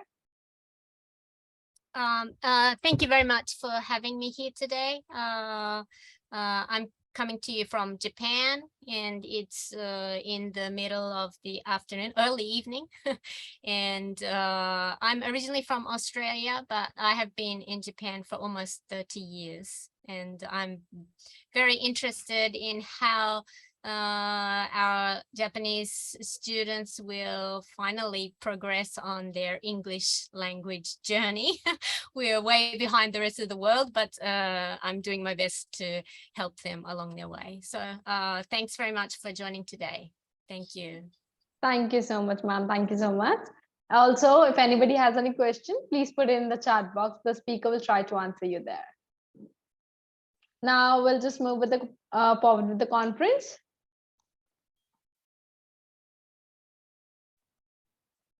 Next up, we have our next keynote speaker, Dr. Samuel Wesley, Associate Professor and Head of Department of History at Chandbai Himatlam Muskani College, Ulhasnagar, India.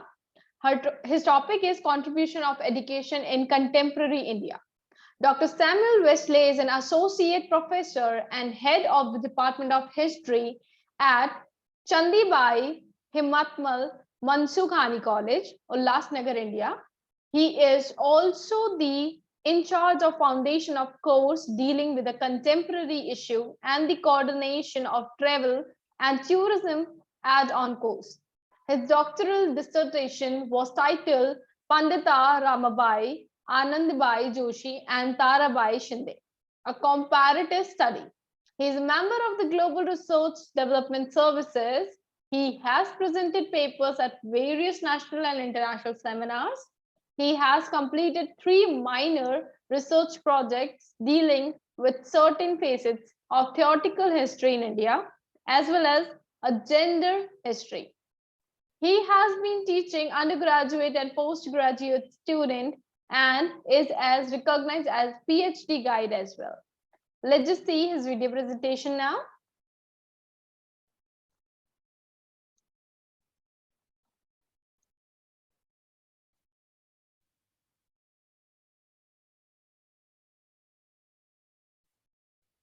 Morning, respected organizers and delegates. So I'm Dr. Samuel Wesley, and my topic for presentation is contribution of education in contemporary India. So this year our country has completed 75 years of independence. So in this journey, education has played a very important role. India is a very vast and populated country, but still it is a developing country. Hence, education is one of the most vital components that will help in changing the status of India from a developing nation to a developed nation. To any country, education is important. Education is a very important factor in the economic development of any country.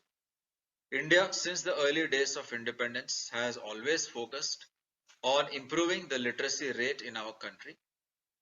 Even today, the government runs many programs to promote primary and higher education in India.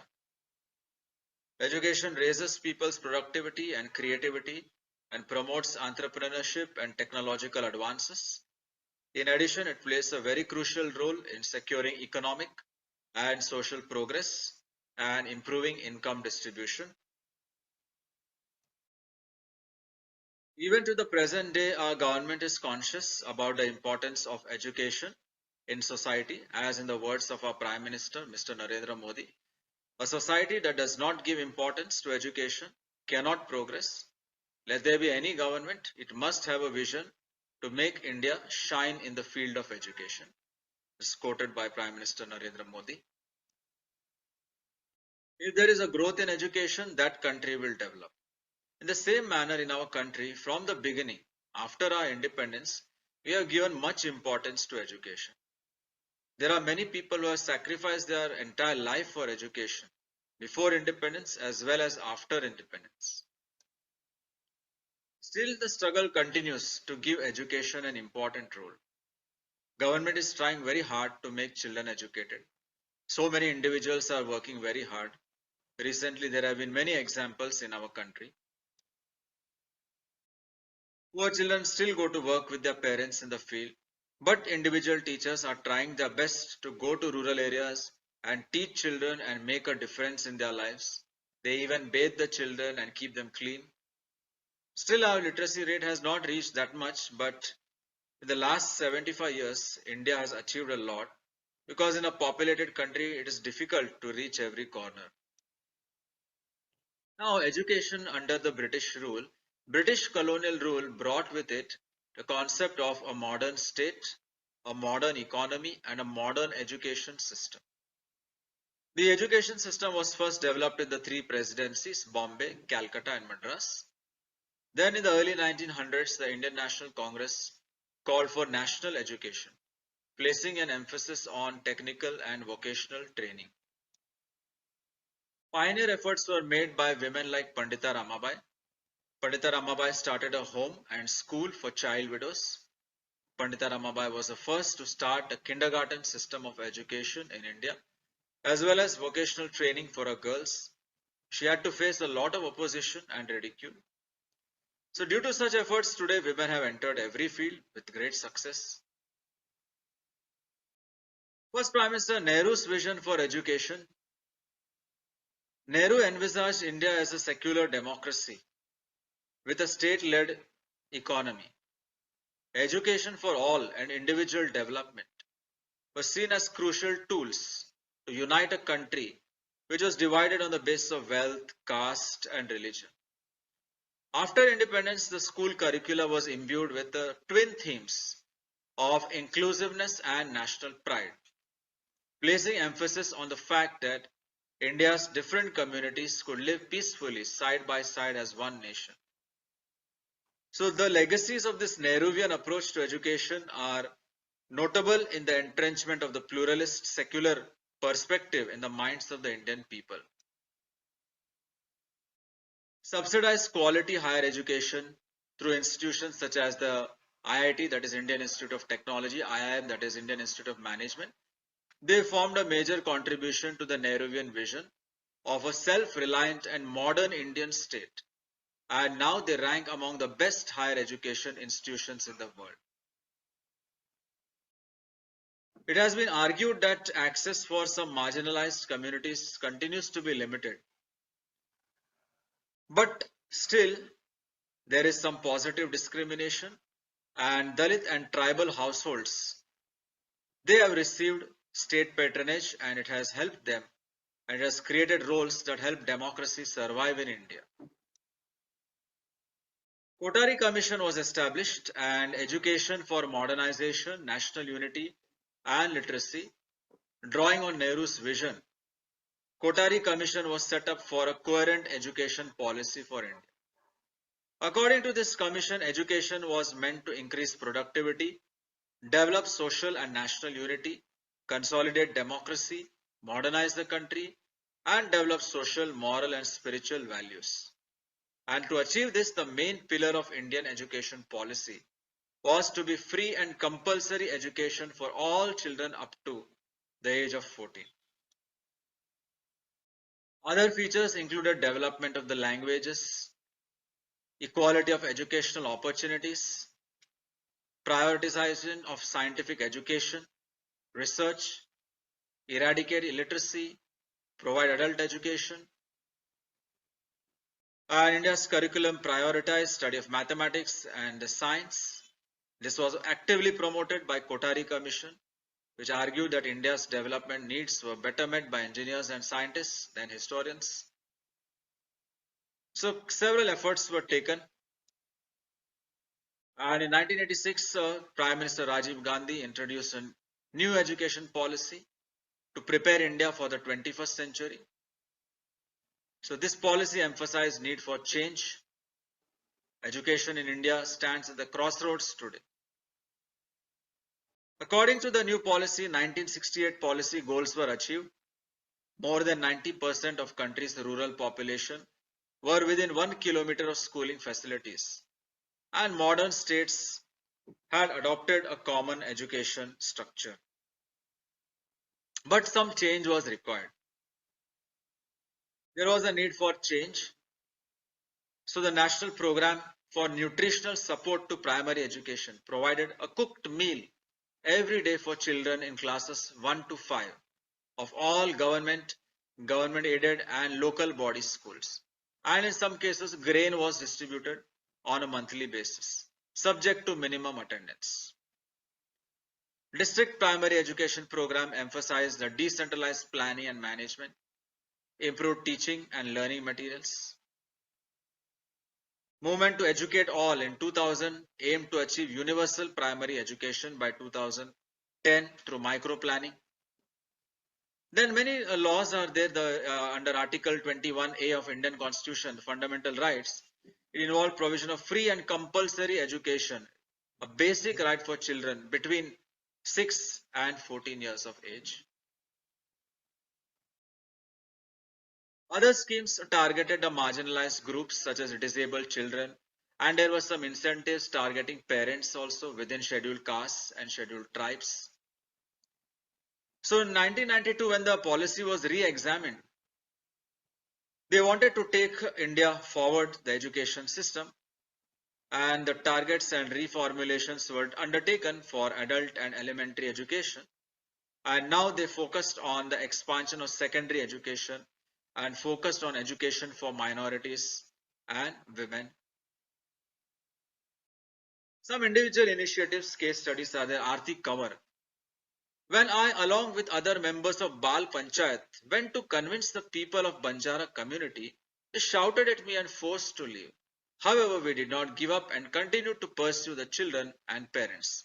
Finally, we were able to get these children enrolled in the local government school, Rajkiyakrit Ucha Pratmik Vidya Raipura. Quote by Arti. Arti Kanwar, a 15-year-old girl from Raipura village, is no different than the children of her age. She studies in class 11 at a local government school, spends her free time studying, playing with her friends and helping her mother around the house. Raipura is a Bal Mitra Gram. It's a village which aims to create a child-friendly environment in the villages. So children should be free from the trap of child marriage, child labor, trafficking, other crimes. Well, this was implemented, this model in Raipura, and Aarti was the first Sarpanch, that is the head of this Bal Panchayat when she was in class 7. And less than 5 years, she managed not only to ensure that every child in her village is enrolled in school, but also managed to uproot the age-old social evil of casteism, which is deeply embedded in the society. The first step towards success for Aarti was ensuring that the children of Banjara, that is nomadic community, living in her village were enrolled in the school. The children of this nomadic community usually worked as child laborers or reared cattle during the day before they were enrolled in the schools. So after making her village free from child labor and child marriage, Aarti's next challenge was to fight against casteism. Then there are other cases. Sujata Sahu, she is an Indian social entrepreneur. Having worked as a teacher, she set up a 17,000 feet foundation in order to improve school condition in the remote villages in Ladakh and Sikkim. So they undertake a whole school transformation projects, providing libraries, playgrounds, digi-labs, and Sujata Sahu was awarded 2015 Nari Shakti Puraskar and Women Transforming India Award 2019 in recognition of her work. So in conclusion, so in this way, due to education, our country has achieved a lot in the last 75 years.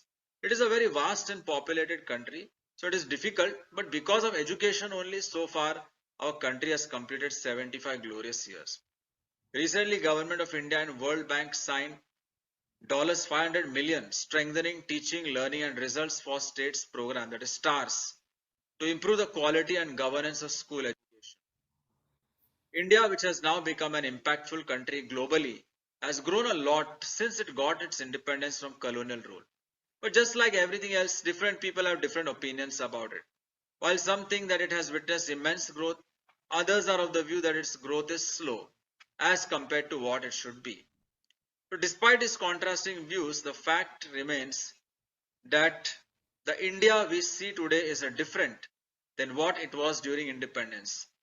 It has developed in terms of infrastructure, education, healthcare, science, technology, and in almost all other sectors.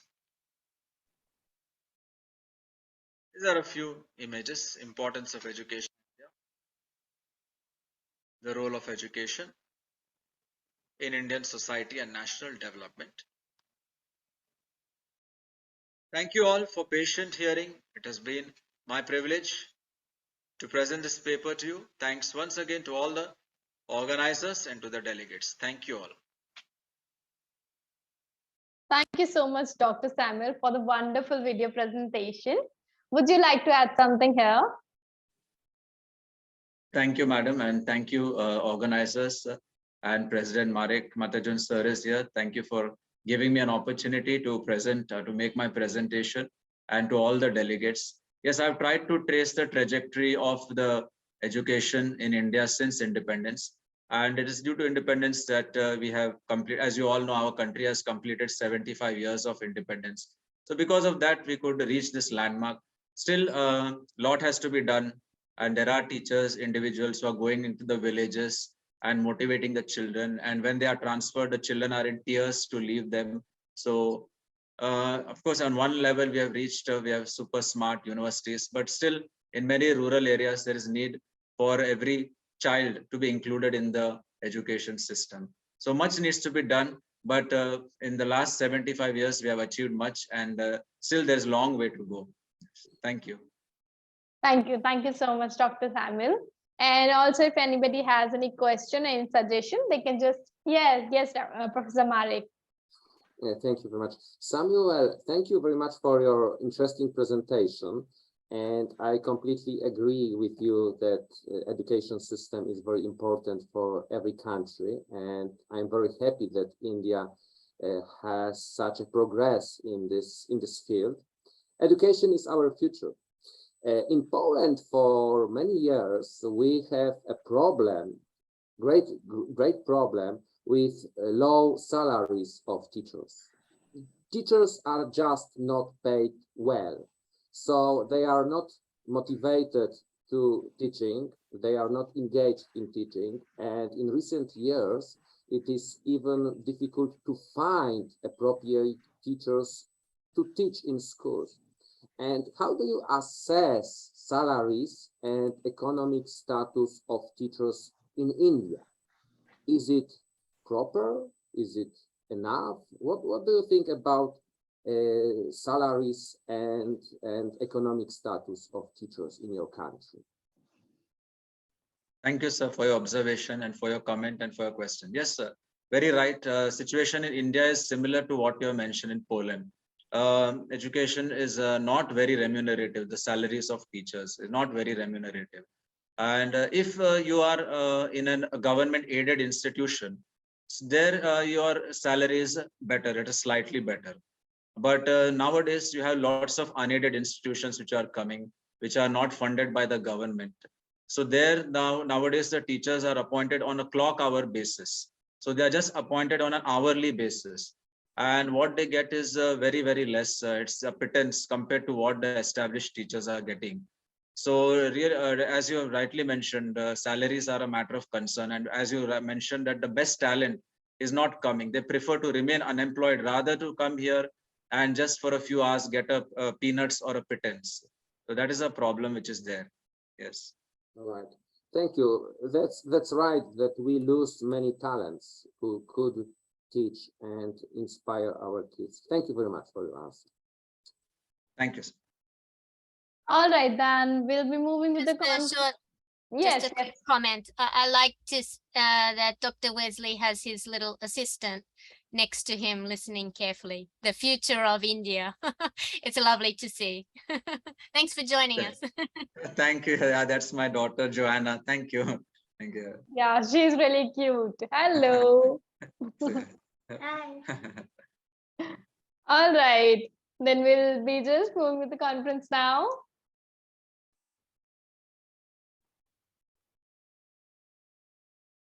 So now our next process is we'll move forward with our team building activity. Sometimes we miss the opportunity of connection and linkage with the fellow participants of the conference. This team activity is to encourage interaction among all the participants. One by one, we will share the views and solution on the topic of discussion, and also we will be conducting a photo session during the same. So today's topic of discussion is, why is it so hard to escape poverty? Now for the better understanding, let's just see the video.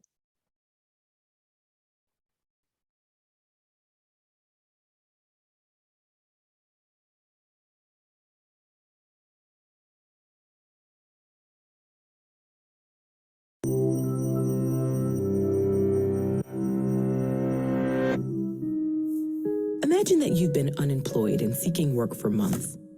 Government benefit programs have helped you cover rent, utilities, and food, but you're barely getting by. Finally, you hear back about a job application. You receive your first paycheck in months, and things seem to be turning around, but there's a catch. Your new job pays just enough to disqualify you from the benefit programs and not enough to cover the same costs. To make things worse, you have to pay for transportation to work and childcare while you're at the office. Somehow, you have less money now than when you were unemployed.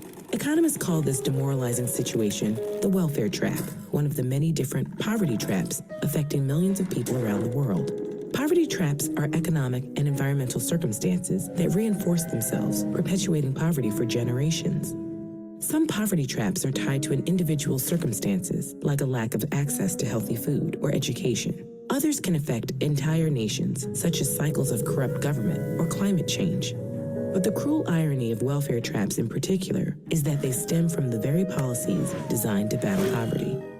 Most societies throughout history employed some strategies to help people in poverty meet basic needs.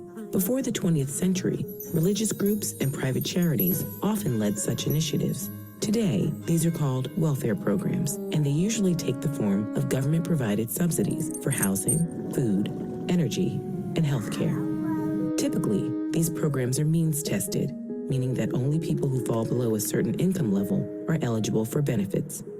This policy is designed to ensure aid goes to those who need it most, but it also means people lose access as soon as they earn more than the qualification threshold, regardless of whether or not they're financially stable enough to stay there. This vicious cycle is harmful to both those in poverty and those outside of it. Mainstream economic models assume people are rational actors who weigh the cost and benefits of their options and choose the most advantageous path forward. If those in poverty know they'll gain no net benefit from working, they're incentivized to remain on government assistance. Of course, people work for many reasons, including societal norms and personal values. But income is a major incentive to pursuing employment. And when less people take on new jobs, the economy slows down, keeping people in poverty and potentially pushing people on the cusp of poverty over the edge. Some have suggested this feedback loop could be removed by eliminating government assistance programs altogether. But most agree this solution is neither realistic nor humane. So how can we redesign benefits in a way that doesn't penalize people for working? Many countries have tried different ways to circumvent this problem. Some allow people to continue receiving benefits for a given period after finding a job, while others phase out benefits gradually as income increases. These policies still remove some financial incentive to work, but the risk of a welfare trap is lower. Other governments provide benefits like education, childcare, or medical care, equally across all their citizens. One proposed solution takes this idea of universal benefits even further. A universal basic income would provide a fixed benefit to all members of society, regardless of wealth or employment status. This is the only known policy that could entirely remove welfare traps, since any earned wages would supplement the benefit rather than replace it. In fact, by creating a stable income floor below which no one can fall, basic income might prevent people from falling into poverty in the first place. Numerous economists and thinkers have championed this idea since the 18th century. But for now, universal basic income remains largely hypothetical. Although it's been tried in some places on a limited scale, these local experiments don't tell us much about how the policy would play out across an entire nation or a planet. Whatever strategy governments pursue, solving the welfare trap requires respecting people's agency and autonomy. Only by empowering individuals to create long-term change in their lives and communities can we begin to break the cycle of poverty. Agency is a type of power that comes from the marriage of action and choice. But what exactly is power? What role does it play in society? Is there a way to acquire and use it responsibly? Learn more with this video.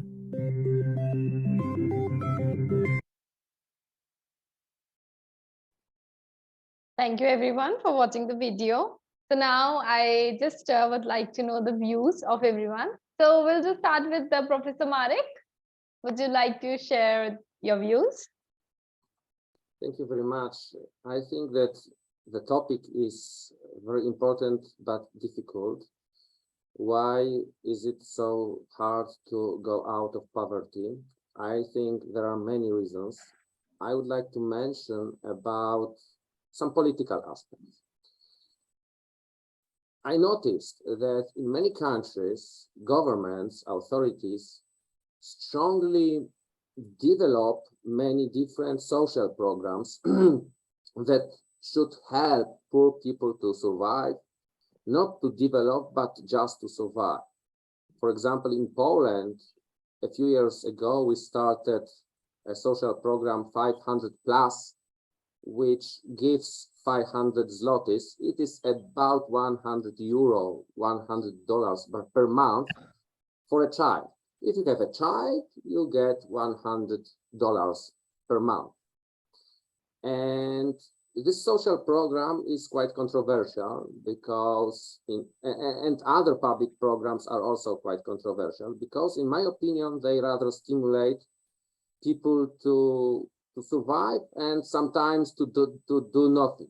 Yes, in my opinion, governments are afraid to support entrepreneurship of people, and instead of that, they support their laziness. So I'm also, in my opinion, also basic income concept is quite controversial because it is also similar to some social program.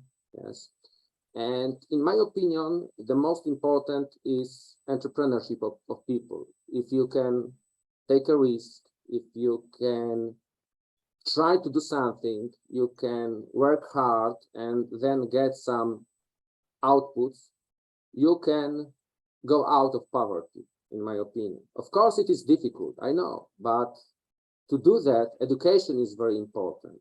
Also, Samuel in his presentation stated that education improving income distribution. Yes. And I think we should start from right and well-developed education system and also adjust political solutions to inspire and support entrepreneurial people. Yes. Not to support some social programs to do nothing, but engage people and encourage them to do their job and gives them opportunity to be well paid for their activities. And in long term, I think that it could help go out of them from the poverty. So this is my comment, my idea for this topic. Thank you. Thank you so much. Thank you so much, Professor Marek, for your wonderful views. So, Dr. Samuel, what are your views on the topic? Yes, ma'am. In our country, we see that poverty is a vicious cycle. Because you're poor, then you don't have enough money for education, and then you don't have skills for employment to get you a better job. In education, we see that the affluent families, their children, they have better teachers, better mentors, they go to better schools. Whereas children who are not so affluent, they go to schools which are not so good. And then affluent parents also have the resources to send children to enhancement facilities like remedial sessions and after school sessions.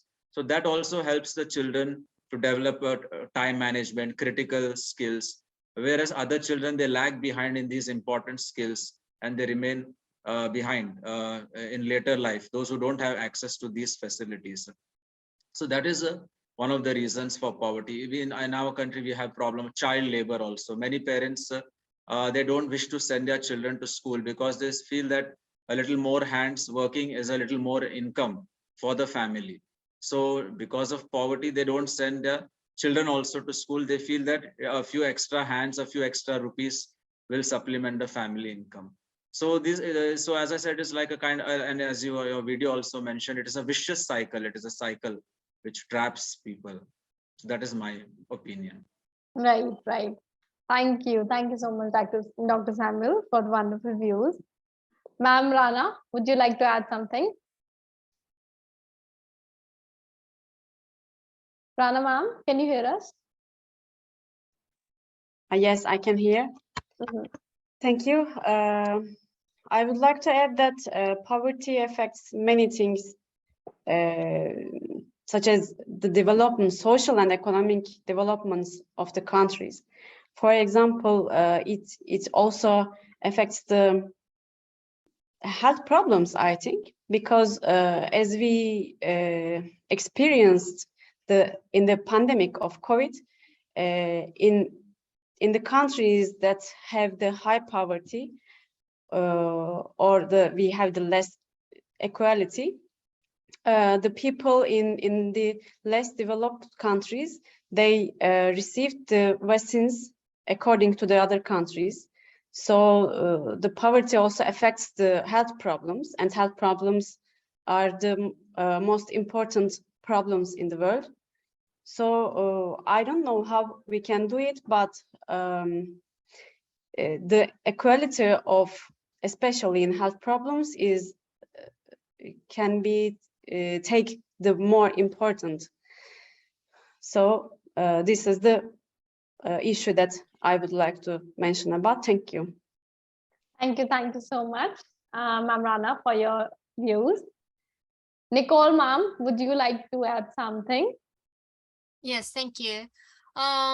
there's a bit of noise in the background, so if you can't hear me, I'm sorry. But yes, the poverty is #1 of the 17 SDGs. And I think that is for good reason, because it's probably one of the most difficult ones. And it depends on each country's situation to overcome those difficulties. And like Dr. Wesley said, the cycle of poverty is probably one of the biggest reasons why people can't overcome their situation.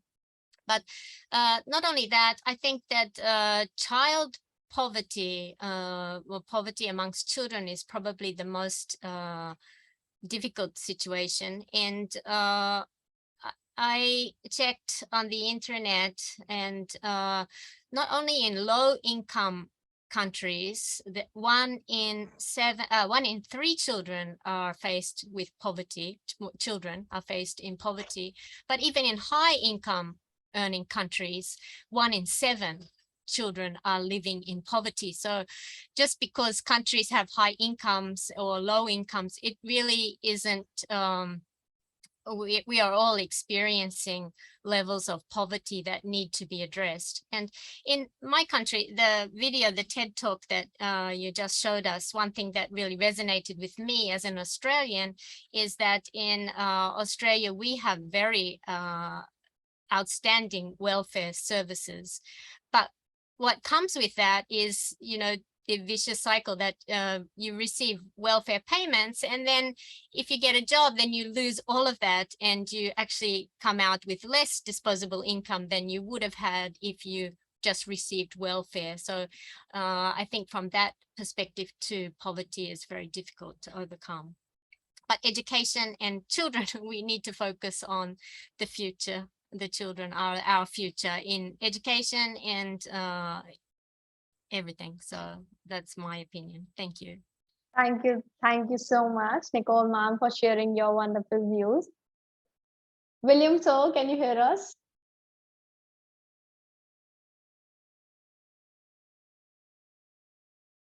Sir, you're actually mute. You just need to unmute yourself.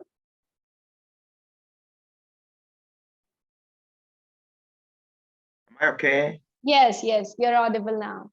Thank you, Madam, for this opportunity. I am William, like you've said, a Kenyan, and matters the topic that we're discussing.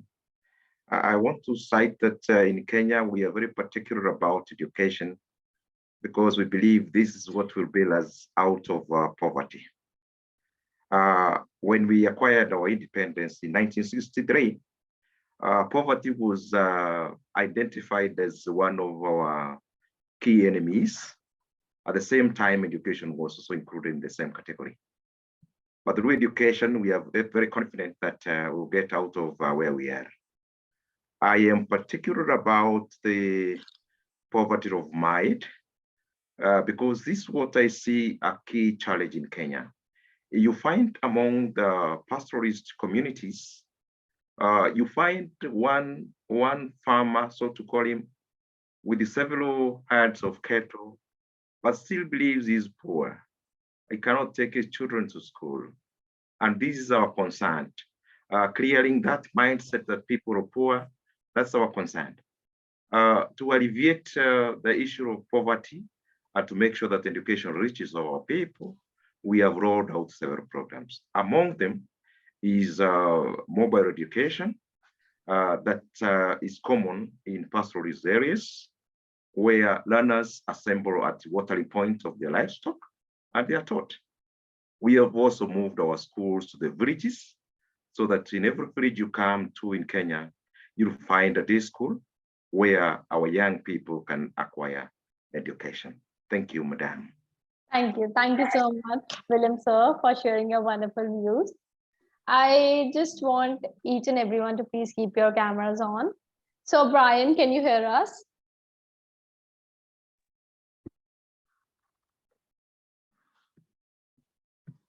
Okay, might be he is facing some glitches. Teresa ma'am, would you like to share your views? Hi, sure, I'm happy to share at least some views. I'm not sure I have any concrete answers, but as someone who's from the US and who lives in Ireland, I think something that I've noticed in both countries and indeed in many countries is that social programs tend not to consider intersectional issues such as, factors like race, gender, illness, disability. All these things come into play when we're considering poverty, considering things such as employability, homelessness. And until we, as a society, work on kind of destabilizing sort of normative ideas of what it means to be a person and to be productive, and why indeed we should be contributing to a capitalist system. I think these are all questions that we have to really consider when thinking about poverty. And until these sort of normative ideas can be deconstructed and social programs can consider things like community and care, I don't think that we'll see an end to poverty. So, yeah. Thank you so much, Sarasa ma'am, for sharing your wonderful views. Nusho Farin ma'am, hello, how are you? You just need to unmute yourself. Hello, everybody. I'm good, thank you. I hope all of you are also good. So I'm joining from Turkey, but I'm myself from Tajikistan. So it's a third world country. And we know that those countries are the main countries who suffer a lot from poverty. And my country is a young country. And I think the biggest issues why poverty is still a major problem issue in Tajikistan, I think, is greed and corruption that many people have in there. And as everybody have mentioned already, a poor education, that not everybody have a maybe as it was mentioned, a child labor, or some people don't have the access to education. So I think all these things do have a big effect on the outcomes of how to resolve poverty, and also an unstable economy, which is after COVID, I think there is a world unstable economy problem in every country. And the same thing happening in Turkey right now, as I'm living in here and studying for my master's. So I think I think there is a huge need of managing the resolving the issue of corruption and maybe doing better with the economy, in my opinion. Yeah. Thank you so much, Nusho Farin ma'am, for sharing your wonderful views. Brian sir, can you hear us? Were you calling my name earlier? Yeah. Okay, sorry about that. I did hear my name, but I stepped away for a second, but I did hear the audio. That's totally fine. Would you like to add your views? I think poverty is one of those issues. Obviously, what is the solution to poverty? If you look at the fertility rate of countries, for example, I think amongst developed countries, the rate is about 1.5, and you need 2.1 for each generation to continue on. But amongst underdeveloped countries, it's much higher. It's 2, 4, it's 6. It's the amount of people who are raising families that's so much higher in underdeveloped countries. And most of this is in Africa. Most countries do not have the fertility rate of 2.1. But the reason why we keep overpopulating is because of the amount of people who are expanding in Africa and areas of South America as well. And the point being is that much of this is socioeconomic, it's sociocultural, and it's socioeconomic. And I don't know what the answer is to try to reduce the population in these countries that are expanding at such a rate that is way far above what is, I think, perhaps expected. But yeah, that's I think a big factor in poverty as well. And you can go into so many different topics about poverty. I don't know where to start specifically, but it's just something I thought about when you talked about poverty. Right. Thank you. Thank you so much, Brian sir, for sharing your wonderful views. Mohammed sir, can you hear us?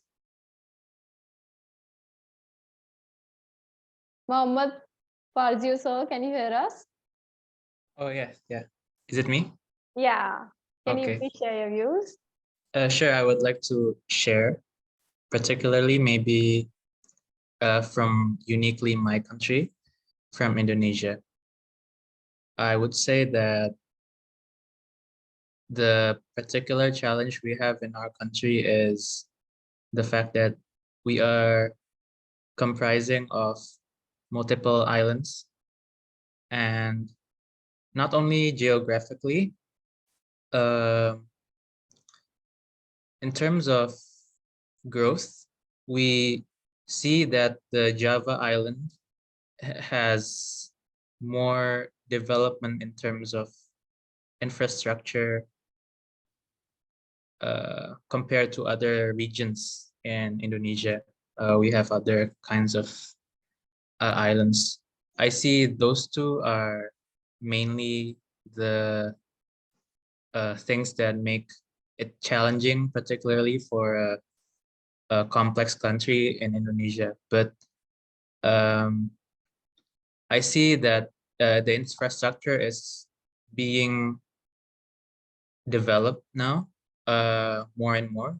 And in terms of export, we try to not export raw materials, but try to emphasize on exporting processed materials to what I see improve the conditions in the plantations or factories that are connected to the people that are living and working there. So I see it may be a good step towards solving the poverty in particularly my country. Yeah. All right. Thank you, Mohammed sir, for sharing your views. Now we'll be just moving forward with the conference.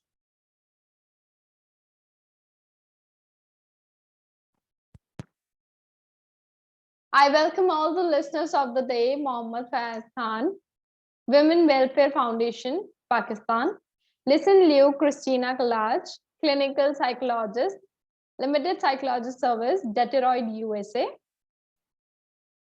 Moving forward today, first presenter of the day is Umu Saleha Iken Ina, Management Organization, Vocational School of Social Sciences, Selçuk University, Konya, Turkey. The topic is evolution of digital marketing from a bibliometric analysis perspective. You may also read the abstract.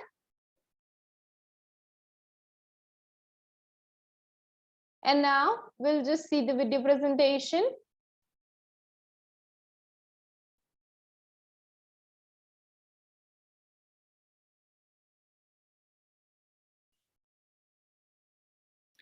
Hello, dear participant. My name is Ümsal Kenan. I would like to briefly talk about myself. I am working at Salient University. I live in Turkey. I am here today to present to you the statement evaluation of digital marketing from a bibliometric analysis perspective. My presentation will take about 15 minutes. I will present the research methodology, research questions, finding, and conclusion. First of all, I would like to start with the research purpose. Yes. The aim of this study is to determine the change that started with the digitalization phenomenon in the marketing literature, especially in digital marketing for this purpose. The marketing literature was examined by bibliometric analysis method by searching the digital marketing concept in the journals count in TR index in Turkey between the years 2020-2022.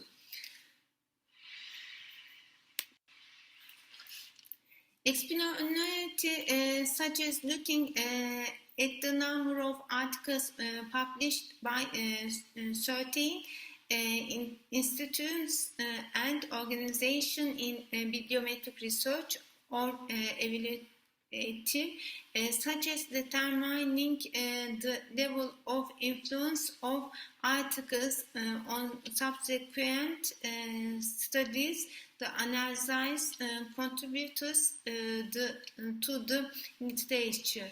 The bibliometric method is a technique in which quantitative analysis and statistics are used together in the mentioned time period. 164 articles published in the journals count in the TR index were included in the analysis. In this context, the research was directed according to the following heads. Yes.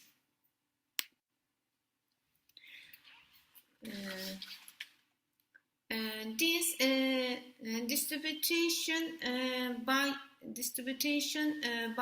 subject area in articles published in journals with the highest number of publications in the field of digital marketing, multi-authorship status in articles published in journals, distribution of others according to the institution they are affiliated with in articles published in journals, and distribution of articles published in journals by type, distribution of articles published in journals by publication language, and distribution according to the number of articles per publication year in journals. Research universe and simple. In the study, the research universe consists of the digital marketing literature in the journals count in the TR index. The simple consists of articles count in the TR index between the years 2020-2022. Yes. Research methodology. The research methodology used in the study is the bibliometric analysis method, which is one of the quantitative research methods.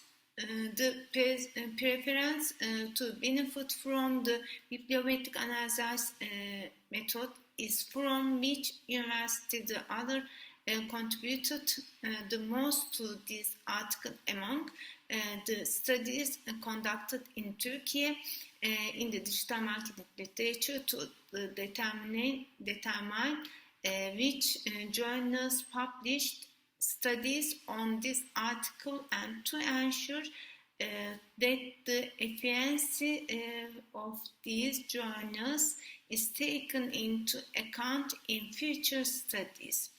Finding and research. Finding and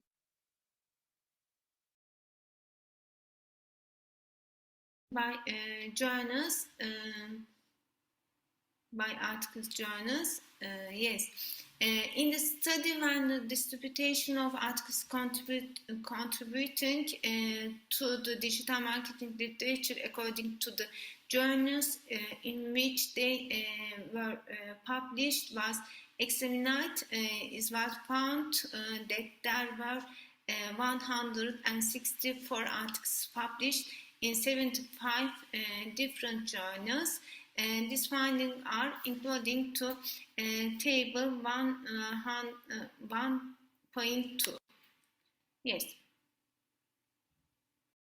Distribution by authorship status when terraindex articles are evaluated in terms of single authorship or multiple authorship. It was found that 68 articles had one author, 65 articles had two authors, 18 articles had three authors, 2 articles had 4 authors, and 1 article had 5 authors. Table 1.3 shows the distribution percentage according to the authorship status of the articles. Distribution of the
Ritika, we cannot hear. I cannot hear the presentation. I don't know. Yes, so something is happening.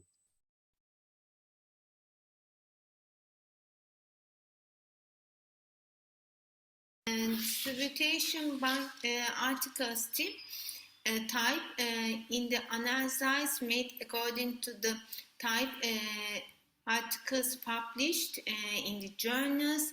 It was found that 149 articles were research articles, 10 articles were compilation, 3 articles were other articles, and 1 article was presentation and translation articles.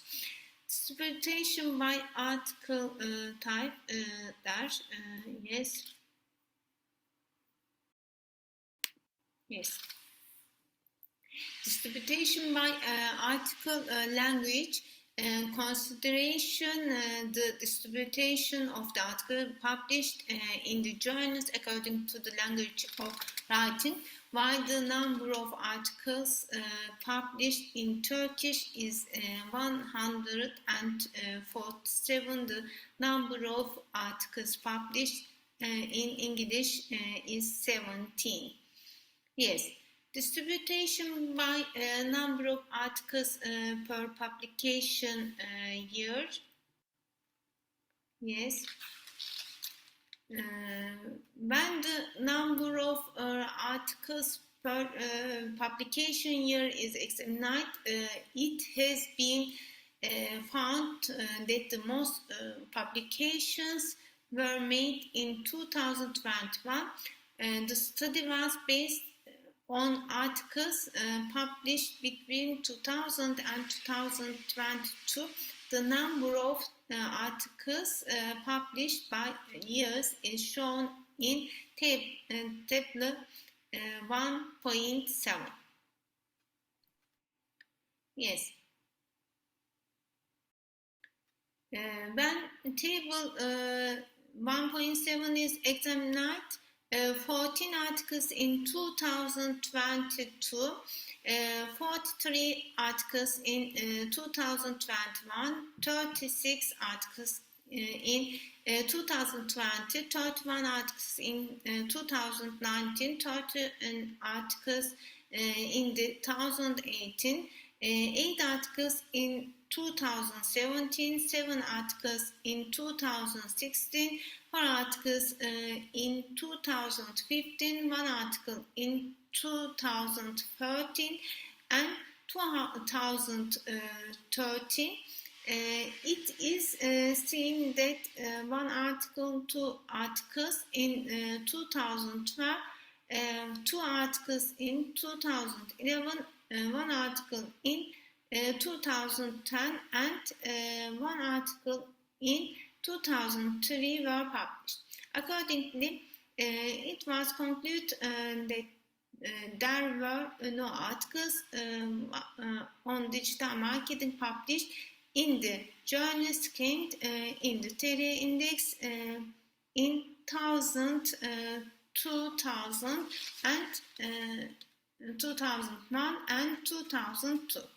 Conclusion.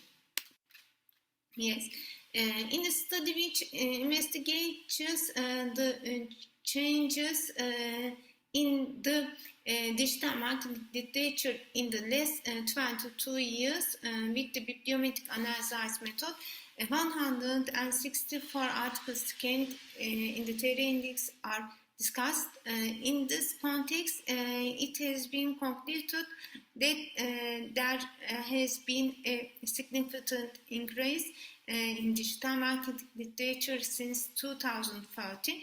The increase in studies in this fight, especially during the pandemic period, shows that academics are trying to support experts with their contributors and efforts to digital marketing. Yes.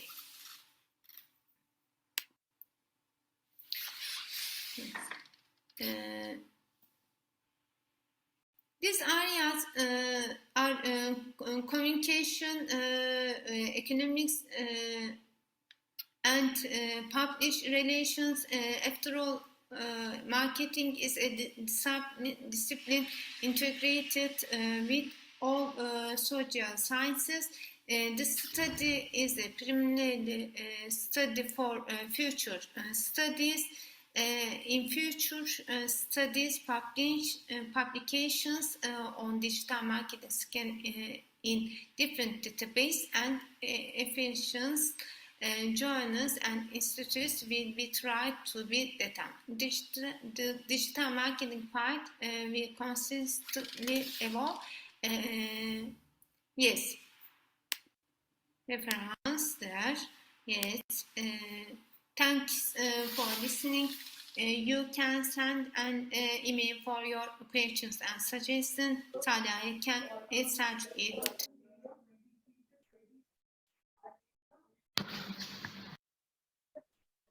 Thank you so much, Amu Saleha ma'am, for your wonderful video presentation. And if anybody has any question, they can just put it in the chat box. The speaker will try to answer you there. Moving forward with the conference now. Our next presenter is Dr. Nandain Balit, Department of Educational Administration, Foundations and Psychology, Faculty of Education, University of Manitoba, Winnipeg, Manitoba, Canada. Our topic is young adults with disabilities and their preparation for adult life. Let's just see her video presentation now.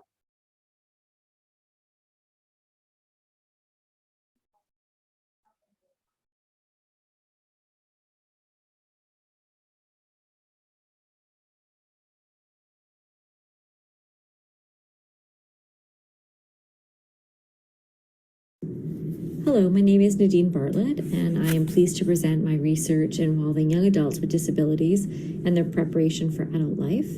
Our research involving the transition to adulthood for young persons with disabilities in the province of Manitoba, Canada.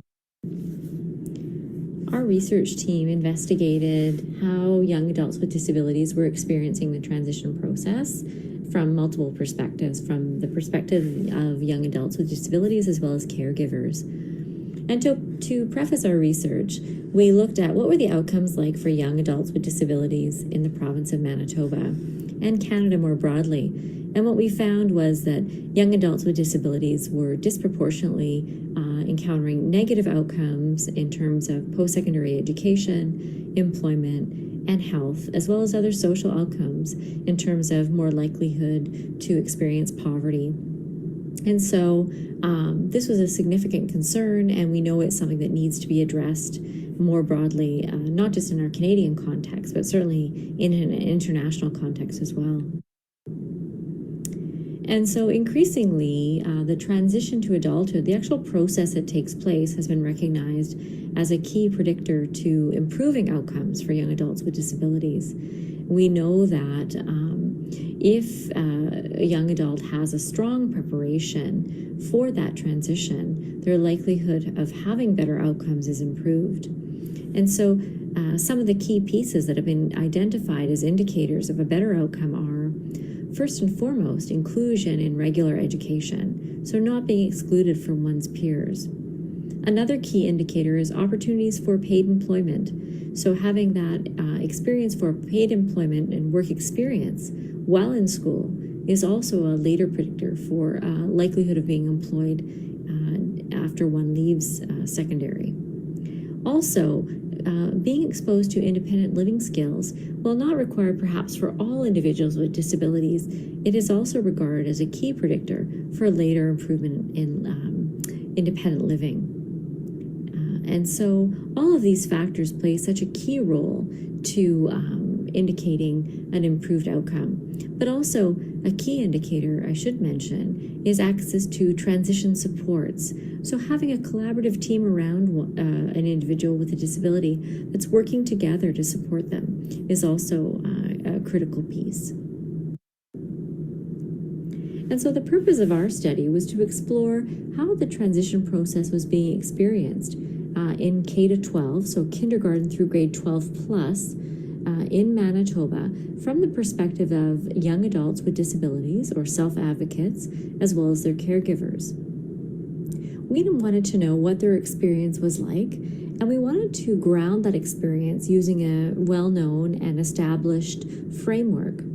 And so in our analysis of the experience of transition planning in kindergarten through to grade 12 plus, we applied something known as the Revised Quality Indicators of Exemplary Transition Planning, developed by Morningstar et al. This framework is an interesting framework because it really articulates what exemplary transition planning should include. And so we thought as a team, this would be an excellent tool to apply in our context to see how are we measuring up? What are our strengths and what are our areas of weakness? And how can we strengthen our planning going forward for young adults with disabilities? And so to examine this issue, we engaged in an online survey from September of 2021 to December of 2021. And we surveyed young adults with disabilities as well as their caregivers. And we asked them to respond to many questions about their experiences with the transition process through K to 12 plus. As our framework of analysis, we applied the QI2, or the Quality Indicators of Exemplary Transition Planning, to determine to what degree are the transition processes that are being employed in the province of Manitoba adhering to this framework. As you can see from the diagram above, the exemplary transition processes are identified at the center, and the domains around which transition processes are evaluated are outlined in the surrounding circles.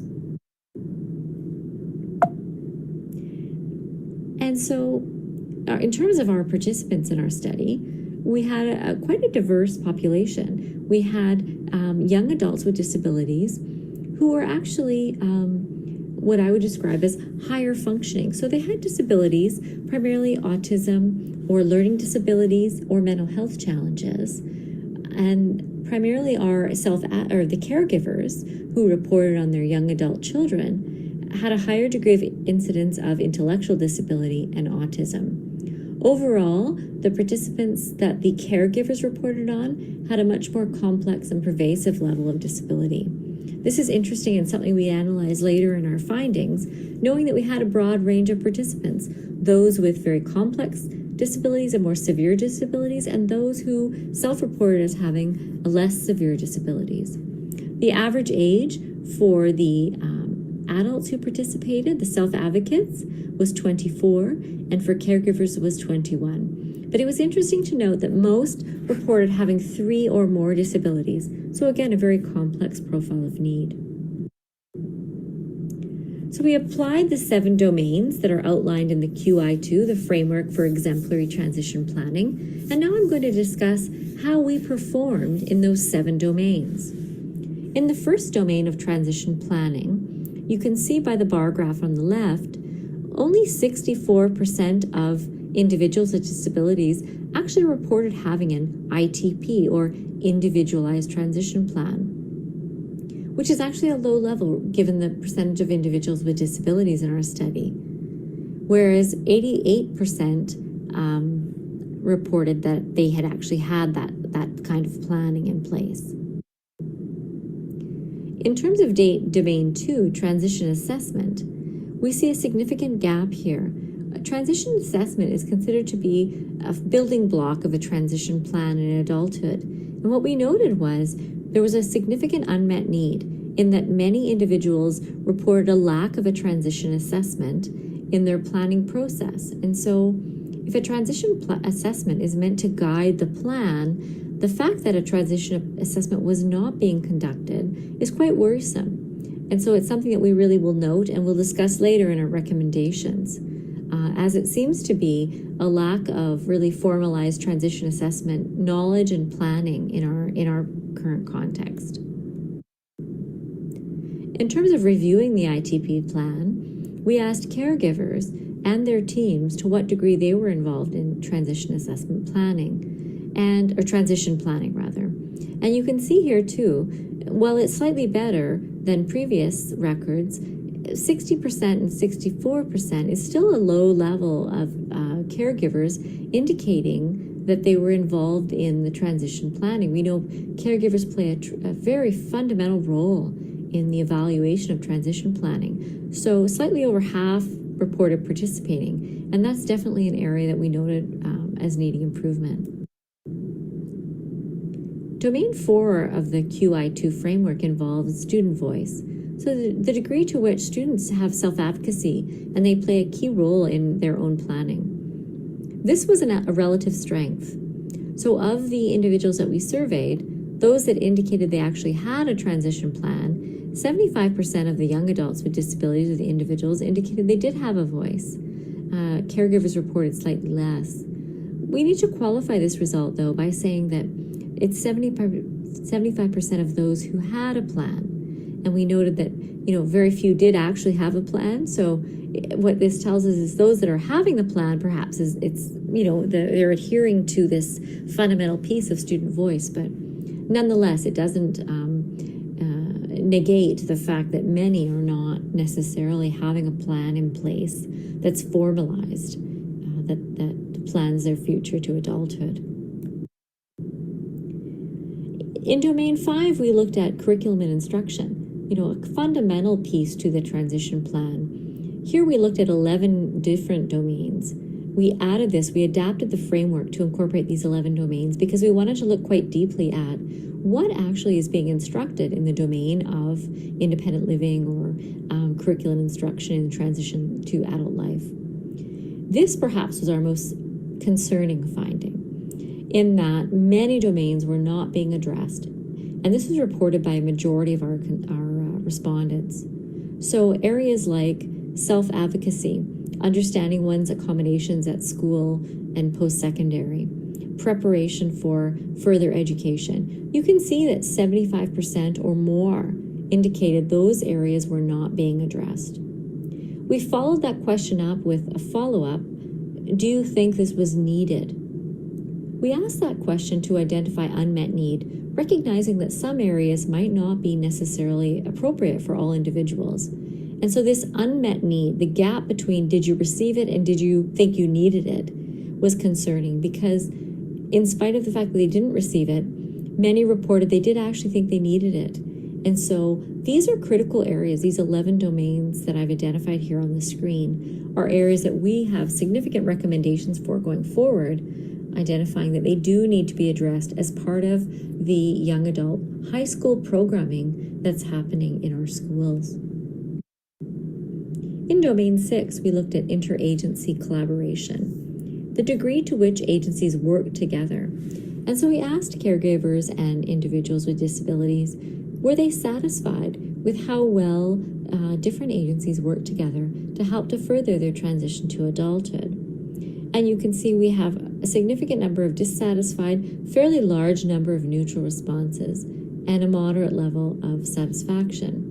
And so what this tells us is that there's room for improvement. There is a need for enhanced collaboration so that young adults with disabilities and their families feel like agencies are working collaboratively on their behalf. In terms of Domain 7, this looks at system-level infrastructure. The system-level infrastructure are the policy context within which transition planning occurs. And so one of the key measures we embedded in the QI2 framework, which is new, we adapted it to our context. We wanted to know about our policy context in the province of Manitoba, Canada. We wanted to know to what degree are caregivers and young adults with disabilities even aware of the protocol that outlines how transition planning should occur. And you can see from the slide here, there's a very low level of awareness. And that might be expected because it is a provincial government protocol. But what we should note is that this protocol actually has user-friendly young adult and caregiver versions. So it is meant to actually attend to, in addition to government workers and employees and service providers, it's meant to attend to young adults with disabilities and their caregivers. And so their lack of awareness was very concerning to us and really identifies the need to expand and enhance how it is we engage them in understanding the process and participating. Another key indicator in Domain 7, which is actually it's not something we adapted, it's within the framework, is the degree to which an individual is included in K-12 education. So we asked our participants, to what degree were you or your adult-aged child included in regular classrooms? And you can see that almost 50% indicated that throughout their K-12, they spent approximately half of their day outside of the regular classroom. And this is an important indicator because inclusion in K-12 is an indicator of success in post-school secondary education, employment, and life outcomes. And so despite having inclusionary philosophies in our educational context in Manitoba, what we were seeing from our study is actually a significant number of individuals being excluded and educated in segregated settings. This is particularly interesting because the caregivers in our study reported that their children had very significant disabilities. The self-advocates or young adults in our study reported having mild to moderate disabilities, and yet they too experienced segregation outside of the regular classroom. This shows to us that exclusion is happening on multiple fronts and that needs to be redressed. In terms of our recommendations, we have several from a practical and both policy context. So we feel that within our province, we have a protocol around transition planning, but it's not necessarily being adhered to. The lack of planning, the lack of assessment, these need to be followed in a more consistent way. So we're proposing a stricter adherence to transition processes and that our government needs to have more of a strong mandate around that. We also need, on the system level infrastructure, we need to think more thoroughly about how we are embracing diversity in our province. It clearly is an issue, and inclusive education is at the core of how that is going to happen. We also need to look at transition assessment. How is transition assessment happening? We notice that there's a lack of understanding, perhaps on the part of educators, about how transition assessments are conducted, perhaps the tools that need to be used, and so we need to improve that as well. through professional development for teachers and a more formalized structure and process, a cycle of assessment needs to be embedded in the transition planning process. We also need to think about a transition follow-up system. When we think about the gaps that were noted in collaboration, where systems weren't working together, a transition follow-up system can be a concrete way to help to bridge services, build shared communication, shared data, but also help to ensure that students don't fall between the cracks as they move from one system to the next. So that's been a further proposal of ours. We also thought about enhancing student voice. While it was a relative strength, there are evidence-based practices that have emerged in the literature around how to embed student voice. And in the additional comments in our surveys, teachers really lacked sort of concrete descriptions about how they were embedding student voice.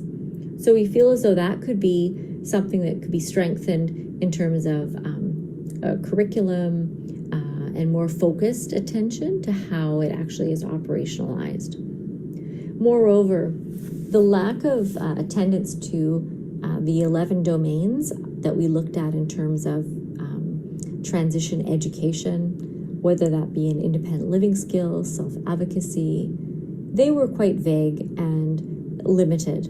And we feel that a curriculum framework to guide independent living skills, work readiness, needs to be something that's actioned in our province to strengthen the readiness of young adults to transition to both post-secondary and future employment. Those were both not well established. And finally, one of the key things that we want to look at going forward as we look at planning in our province is a really firm legislative mandate that requires transition planning across multiple sectors to occur in a unified and collaborative way. We've relied in our province on a protocol, which is really a soft law that has not necessitated all agencies to comply. And we need accountability and we need adherence to that plan. And we feel that the recommendations from our study will help to build a foundation for that to happen going forward. In terms of limitations of our study, we recognize our sample size was relatively small, and in terms of our response rate, participants had the ability to respond to the questions that resonated with them, but they were not required to answer all questions.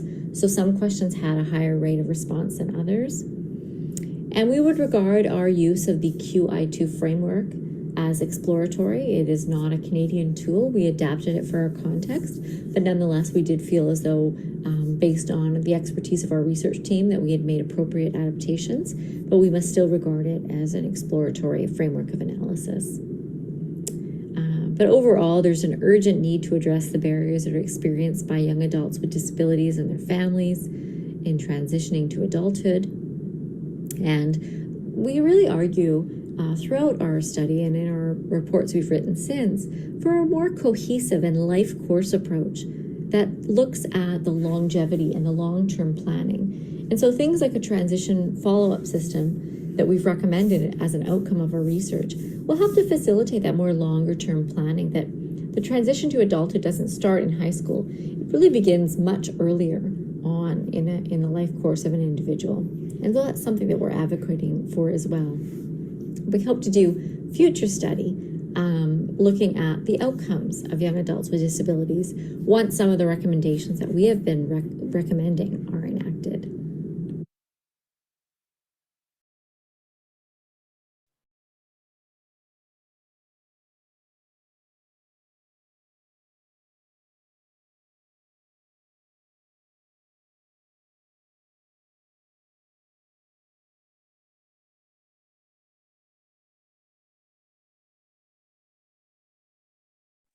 Thank you so much, ma'am, for your wonderful video presentation. And also, if anybody has any question or suggestion, they can just put it in the chat box. The speaker will try to answer you there.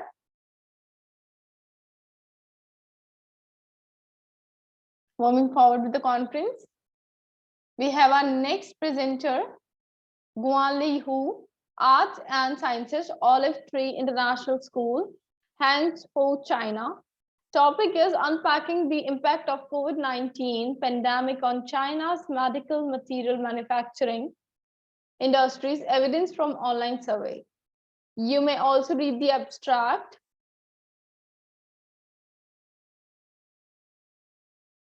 And now we'll just see the video.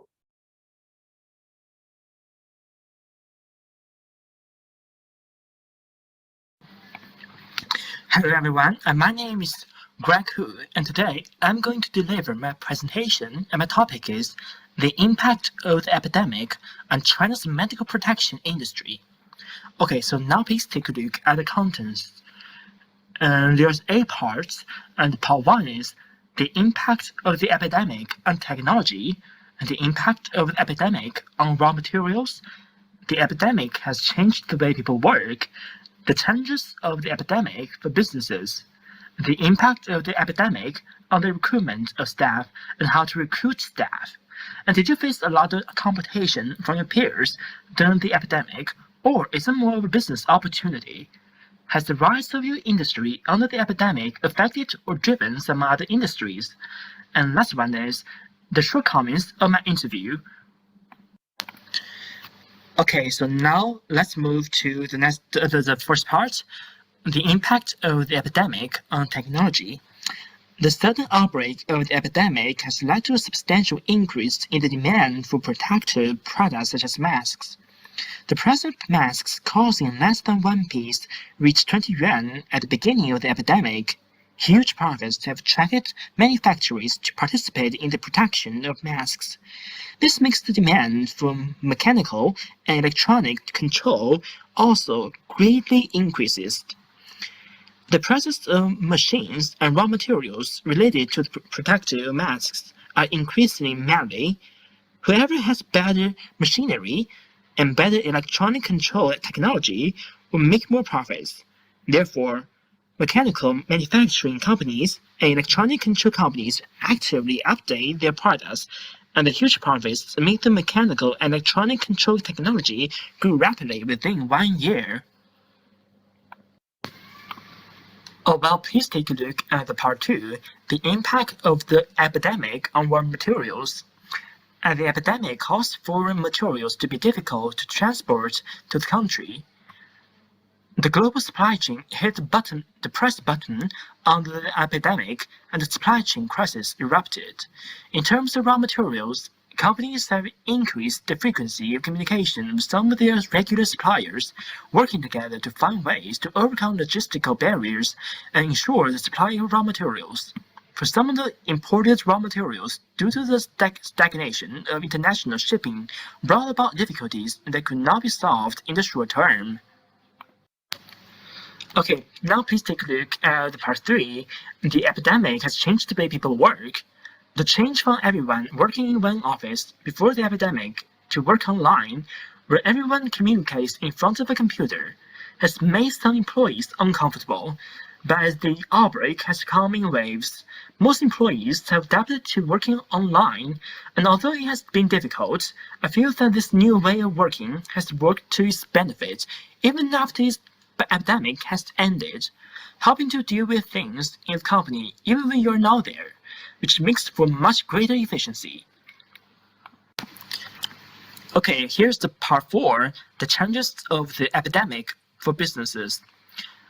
The difficulties and challenges faced by the enterprises during the epidemic were mainly the difficulties caused by the supply chain crisis at home and abroad. The logistics crisis brought about by the domestic dynamic clearance policy, the closure of factories at home and abroad, the closure of ports and shipping stop lines, the onward cost of raw materials and other factors of production, and the decline in the efficiency of product turnover brought about the cash flow crisis, leading to a tight liquidity and increased pressure on business operations. There were also regular dynamic closures that prevented many key personnel from arriving on time. And part 5 is the impact of the epidemic on the recruitment of staff and how to recruit staff. In terms of staff recruitment, which was also greatly affected by the epidemic, regular recruitment channels were hindered and restricted.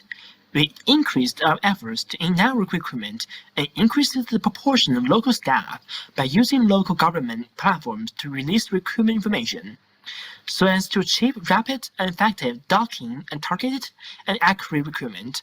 At the same time, we also cooperate with some of the service industry enterprises that were almost shut down by the epidemic, and both sides cooperate in many ways through multiple channels such as transferring labor and sharing labor according to demand, so as to achieve win-win cooperation in resource sharing in terms of production and sales during the epidemic. We have planned to strengthen communication with all key customers to understand their needs and changes. At the same time, we have increased the depth of the internet tools to improve the immediacy, flexibility, and convenience of communication to meet the needs of our customers in all aspects. And here's the part 6. Did you face a lot of competitions from your peers during the epidemic, or is it more of a business opportunity? During the epidemic, companies were faced with huge difficulties and challenges. The crisis in the supply chains and the rising commodity prices brought about a significant increase in raw materials prices, among many other factors, severely tested companies. The epidemic has also brought huge challenges and opportunities for the industry to clean up and reshuffle, and I think it was brought about more business opportunities. Part of the strengths of insufficient, poor management, weak against risk, poor resistance to pressures of the enterprise in the epidemic were limited, but also to have the core competitiveness, low debt ratio, scientific management, flexible mechanism to adapt to the enterprises a real opportunity to overtake the bigger and stronger. Okay, now please let's move on to the part 7. Has the rise of your industry under the epidemic affected or driven some other industries? The medical supply industry was one of the industries that benefits from the epidemic, especially as the market for some of the products directly related to the epidemic grew spontaneously. Upstream industries include component supply, medical raw materials, processors, and third-party services in electronics manufacturing, mechanical engineering, biochemical materials, etc. Mainstream and downstream industries include the production of medical devices and medical consumables, hospitals, medical checkup centers, hospitals, community health centers, etc. The epidemic has also stimulated the development of new technologies and products in the industry to a certain extent, and the whole industry has been driven by some favorable factors such as policies, technologies, markets, and capital. Okay, and here's the final part, part 8. The shortcomings of my interview. Because of the epidemic, I opted for an online Q&A interview format, which made it difficult for me to ask further questions. And if I had the opportunity, I have met with the entrepreneurs face-to-face for further exchanges. Okay, and that's all for my presentation, and thank you for your listening.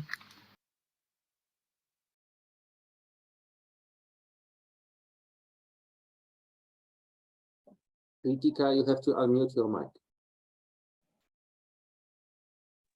Am I audible now? Thank you so much, sir, for your wonderful video presentation. Would you like to add something, Guanli, sir?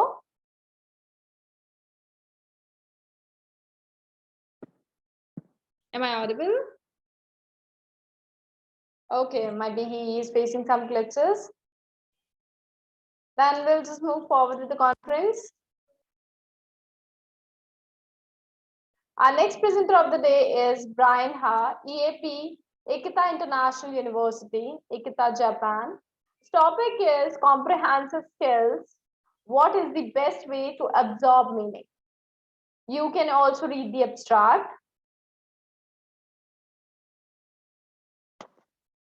And now, Brian, sir, you can just start share with your screen. Okay, good morning, everybody. My name is Brian Hahn, and I will be giving my presentation called Comprehension Skills, What is the Best Way to Absorb Meaning? However, before talking about that, I'd like to just spend a few minutes talking about the in-person cancellation that took place a few days ago. So he informed me, he being Dr. Charles, 4 days before I was scheduled to come out here.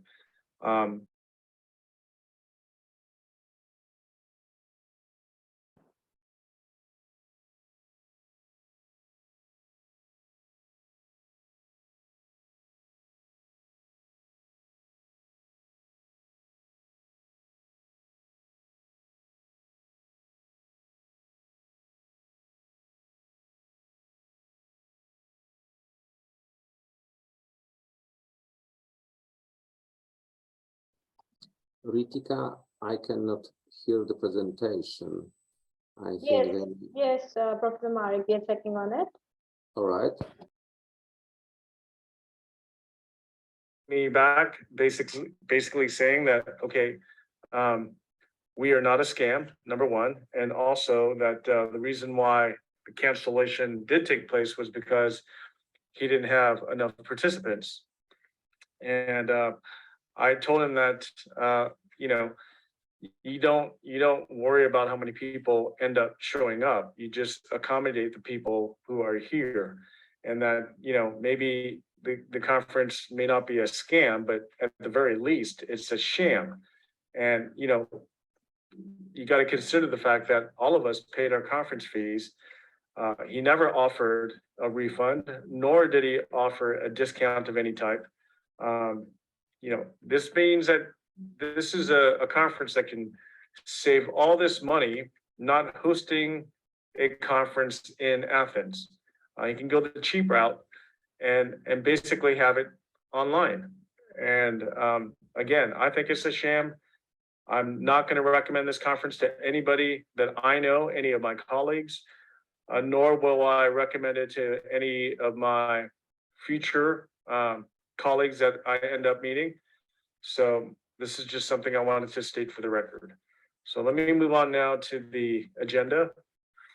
So I will be talking about the importance of reading, the reason for the research, applying Neil Anderson's theory, the methodology that I took, the results of that methodology, and any discussion and limitations. So in terms of the importance of reading, I believe that reading is truly magical. Reading helps to build vocabulary and context. Reading is a model for writing. Reading helps the learner see correctly structured English, and reading is a model for correctly spoken English. So the reason for the research is because I work at a school called Akita International University. It's an all English-based school in Japan. We were the first one to be able to offer that kind of a program in Japan. And today we remain just only a handful of schools that has this type of program. And students at our school I should be talking about the incoming freshmen, they have to score 550 on TOEFL. And for a couple reasons. Number one, they need the 550 score to be able to study abroad, which is a requirement at our university to graduate. And the second reason is because when they take it as incoming freshmen, it determines which level they get placed in. So some students annually, maybe between 10 to 20 students, get such a high score that they can just bypass the EAP program, which is a foundational program, EAP being English for academic purpose. And maybe about 75% of our students end up getting 550 or higher, and they get placed in level 3. We have 3 levels in the foundational program. Those who score level 2 fall below 550. It's somewhere between 549 and 500. And some students end up scoring 499 or below that. Now, what ends up happening is some of the students who never get 550 in the beginning, it just ends up being that way. They never get that score throughout their tenure at my university. And so they fall behind in their coursework and ultimately get expelled from the school. The reading itself is called Exploring Second Language Reading by Neil Anderson. I think he's a pretty famous author and academic in the field of English, the second language acquisition of English. He's written quite a few books in this field. And again, he theorizes that if you read the material 3 times, you comprehend the information better as opposed to reading the material 1 time intensively. So Anderson defines reading as the task of making meaning from written texts.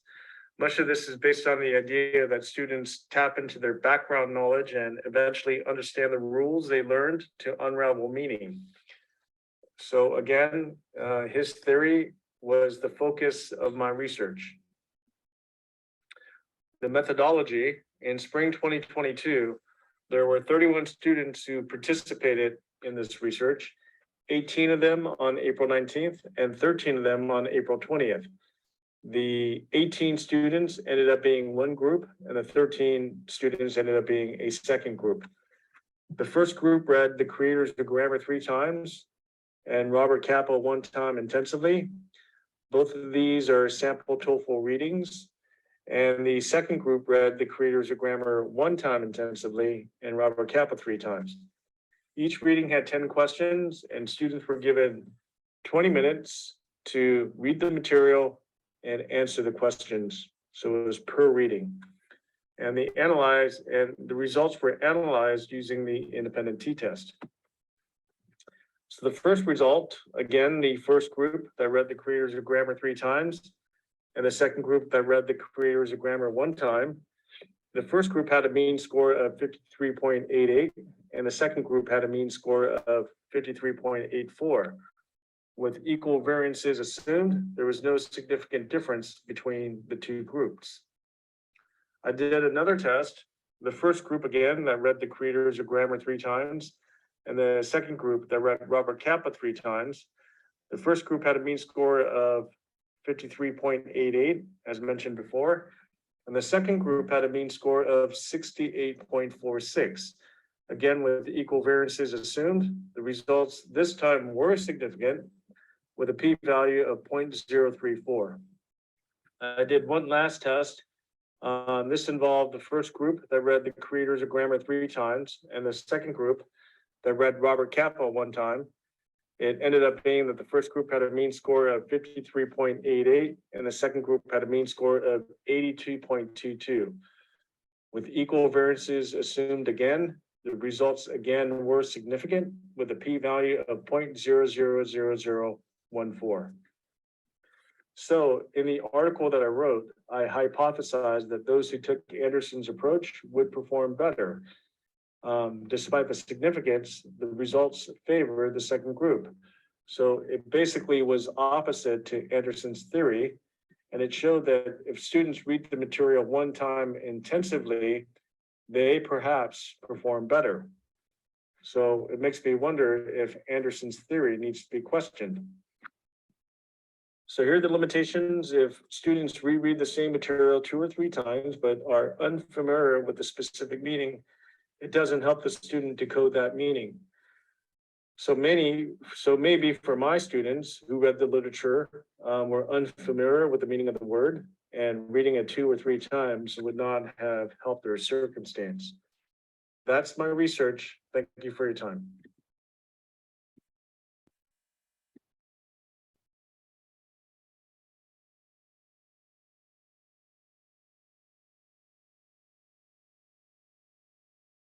Thank you so much, Brian, for the lovely video presentation.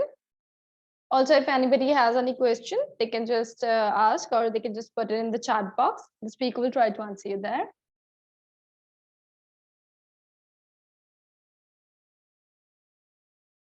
Moving forward with the conference. Our next presenter is Yulia Kryvenko, Social Work Department, Istanbul, Sabahattin Zaim University, Turkey. And the topic is a case study, effects of EMDR therapy on a client with generalized anxiety disorder. You can also read the abstract.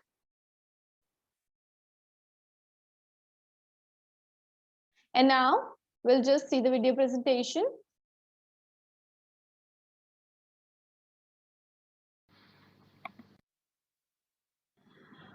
Hello, everyone. I would like to welcome you at the International Conference of Social Sciences and Humanities. Today, I'm going to make a presentation about the case study and effects of EMDR therapy on a client with a generalized anxiety disorder. So first of all, I would like to talk about what is EMDR. EMDR is the eye movement desensitization and reprocessing. It's a psychotherapy treatment that was originally designed by Frances Shapiro, and she was aimed to elevate distress associated with the traumatic memories.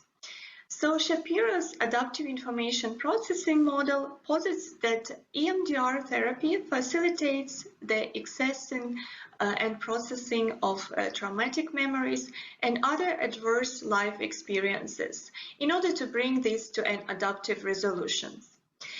It might sound complicated, but in the reality, what the therapist is doing in this kind of therapy is trying to release and desensitize their traumatic memories by using bilateral movements. Like you can see in these pictures, it can be using the fingers, and the client should follow them with their eyes, or if they feel like it's very disturbing experience for them, they cannot concentrate, or they have problems with their eyes, it can be also tapping on their lap, or it can be in a way of clients walking by himself or herself and processing memories in that kind of way. Now, what is generalized anxiety disorder? A generalized anxiety disorder is marked by excessive, exaggerated anxiety and worry about everyday life events. And these people are worrying for no obvious reasons. People with symptoms of generalized anxiety disorder tend to always expect disaster, and they cannot stop worrying about all kinds of issues about their health, money, family, work, school. And it's okay that people can worry. We all have some kind of worries, and everyone feels anxiety now and then. And there can be good reasons why we feel that, right? But in people with generalized anxiety disorder, the worry is often unrealistic and out of the proportion of the situation. Daily life for them becomes a real challenge. They're in a constant state of worry and fear and dread. And eventually, anxiety can even dominate a person's thinking so much that they find it hard to do routine things at work, at school, socially, and it can cause problems in their relationships. So there are treatments to ease the anxiety because it can literally ruin your life, and EMDR is one of the treatments that can be used. So this case was done with the refugee from Ukraine. As you probably all know, that Ukraine was invaded by Russia on that February 24th this year, 2022, and it's naturally that there are a lot of people who got affected by the war, especially those who lived in the occupied areas and in the areas of the military actions. So the case was with the young woman who lived with her family in a city in northern Ukraine until her hometown was striken by Russian airstrikes. Then she had to flee her home and move to Turkey in search of safety.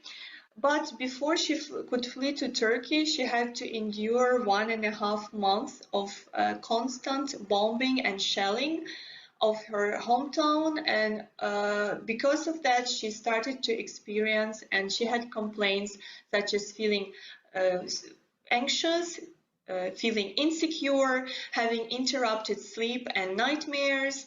She started constantly worry about her everyday life, and she had intrusive images of the situations that she had been involved in Ukraine during that period of her life. So EMDR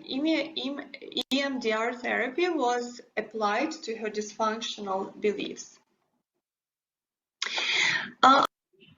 So let me say a few words about the measurements that were used in this study. First one was the impact of event scale, which has 22 questions, and 5 of them they were added to the original impact of event scale in order to better capture the DSM-4 criteria for post-traumatic syndrome disorder. The second one was the state trait anxiety inventory. It's a self-report measure that provides measures of anxiety for adolescents and adults. It proved quite a reliable inventory. It has been used since 1983. And the scale also used to detect state anxiety changes before and after counseling, in this case before and after the EMDR therapy. The state trait anxiety inventory scale has 20 questions rated with the Likert scale, 10 of which are anxiety present, such as I feel nervous, and the other 10 being anxiety absent, such as I feel calm. And the weighted score ranges from 20 to 80, with the average normative score for working adults, men 35, and for women 32. It's a healthy score. These people means that they don't have any problem. And the last questionnaire that was used is generalized anxiety disorder. It's a 9-item self-report questionnaire, and it is used to assess the generalized anxiety disorder symptoms.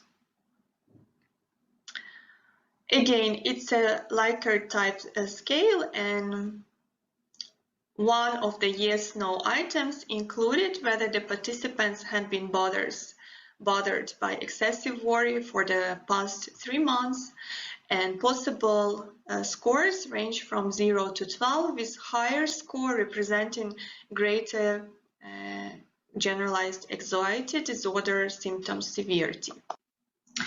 So the client, she measured 43 on the impact event scale, which reflected a significant level of distress and impact on the daily functioning in relationship to the trauma. The client scored 71, which is very high. It indicates the severe anxiety condition on the trait anxiety, and 60 on moderate anxiety level. On the state anxiety dimension of state trait anxiety inventory, there was also quite a high result on the generalized anxiety disorder inventory. 5.7 points she got on this one, and it also been reported to indicate the presence of the generalized anxiety disorder symptoms. So the course of the treatment took 4 sessions, and each session of EMDR was consisting of assessment, desensitization, installation, body scan, and closure. I'm just going to give a brief example of one of the sessions in which we decided to work on a specific memory that was disturbing her. And this memory was connected to the period when she was in Ukraine, hiding in a bomb shelter with her parents. One night when they were there, someone just rushed in. It was one of the soldiers from Ukrainian side, but of course, because they were so stressed out and afraid, they couldn't realize it was not an enemy, but a Ukrainian soldier. So that memory was very traumatic to her. That's when she felt extremely excited and insecure. So we started with that memory, and we started to processing, we decided that the negative belief that she experienced at that time was that she wasn't good enough, she was insecure. She was just not feeling herself in the right place. And we wanted to decide what was the positive belief in this situation, and she wanted to feel like she was secure, that she wanted to feel that she was in a secure situation. And validity of the positive belief in the first case, when she think of the incidents and how true the words that she felt secure felt to her, of course, at that time she felt extremely insecure. And on the scale from 1 that is totally false to 7 that is totally true, she gave the numbers from either 1 or 2, which means that she felt extremely insecure in that situation. And the emotions that she experienced at that time, they were fear, anxiety, panic, etc. And she said that she's feeling the same emotions, but they are less intense now. So the subjective unit of disturbance from the scale 0 to 10 was quite high. She said that she felt disturbed between 8 and 9. So once we started processing, she started to report specific sensations in the body. It started with the headache, and she felt like someone was squeezing her head.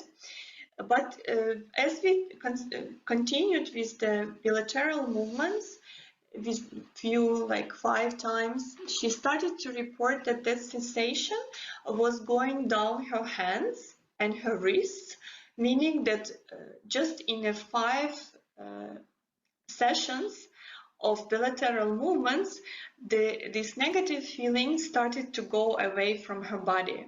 Because it was quite recent, the EMDR and her response to it was very fast, just like that.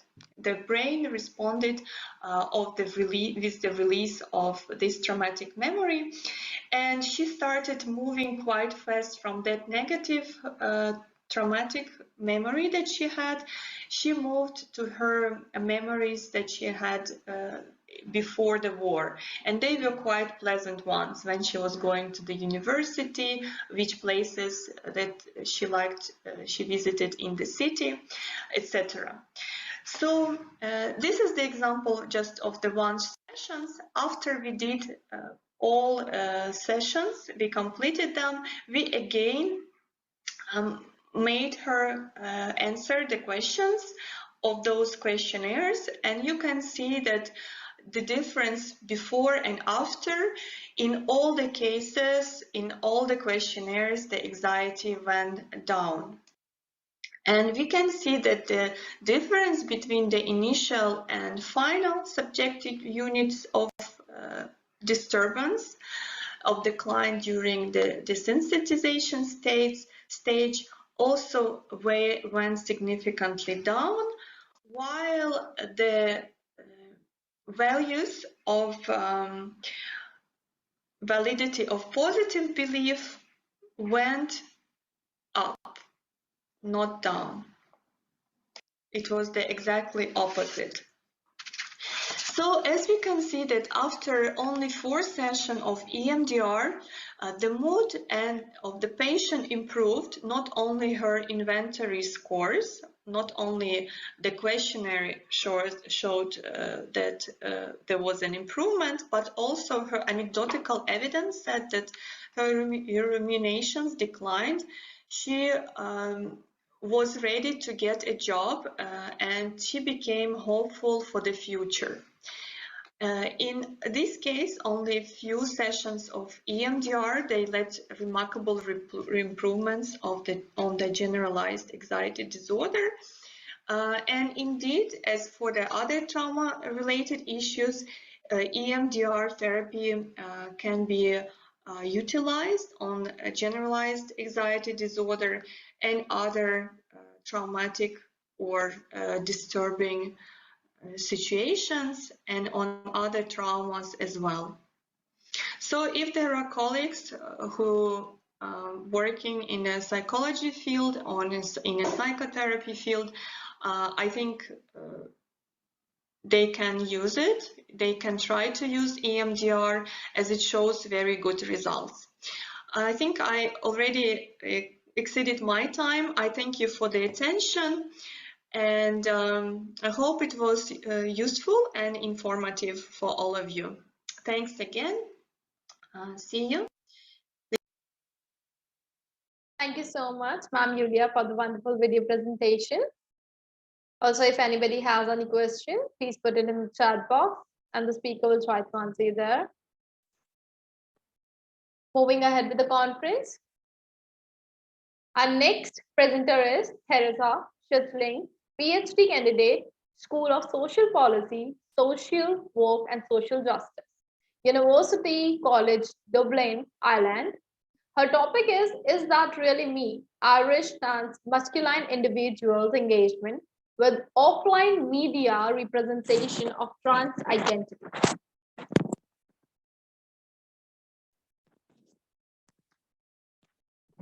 Hi, so I had kind of difficulties uploading my video, so I'm going to present in real time if that's okay. So I'll just share my screen now.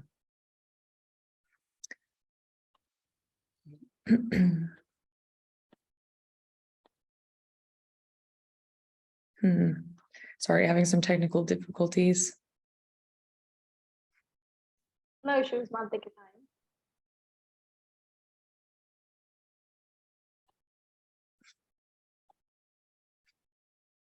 Sorry, one second. Yes, no issues.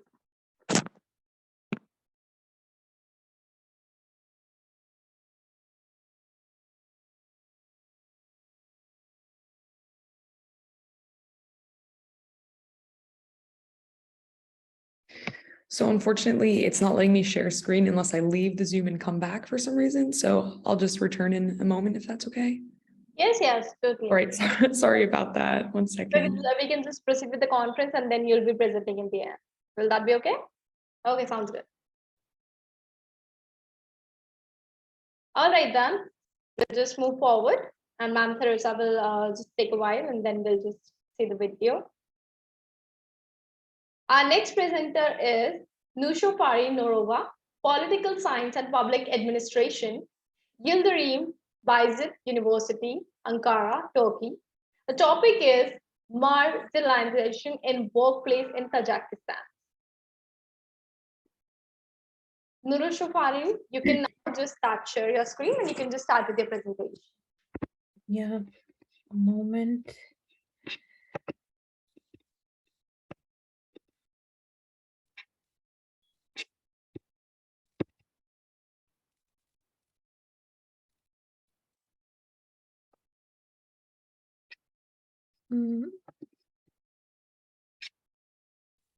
Am I sharing it now or I don't think it's... Yeah, it actually is not visible right now.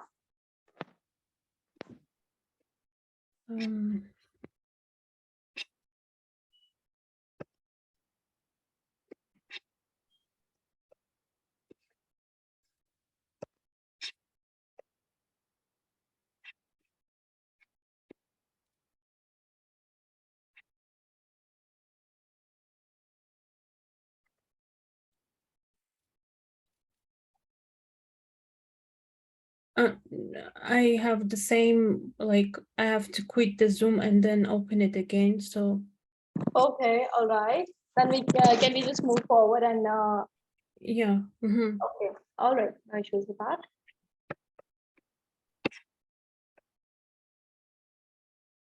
Okay, then once they will just fix the issue, we're going to ask them to share the screen and start with the presentation. Till the time we can just move forward. Our next presenter is Abu Mubaka, Professor of Criminal Justice, Department of Criminal Justice, Turlock, California, USA. The topic is socioeconomic and sociocultural apprehension and human trafficking.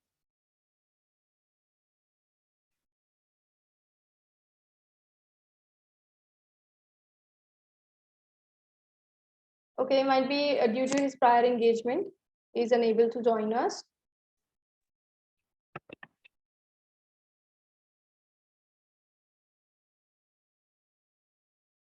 Our next presenter is William Amberji, Educational Management, Chuka University, Kenya, East Africa.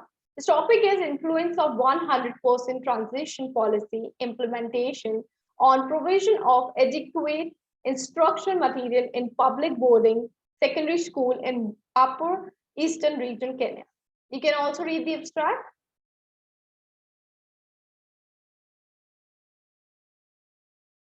And William sir, now you can just start share your screen. Yes, you can begin with it.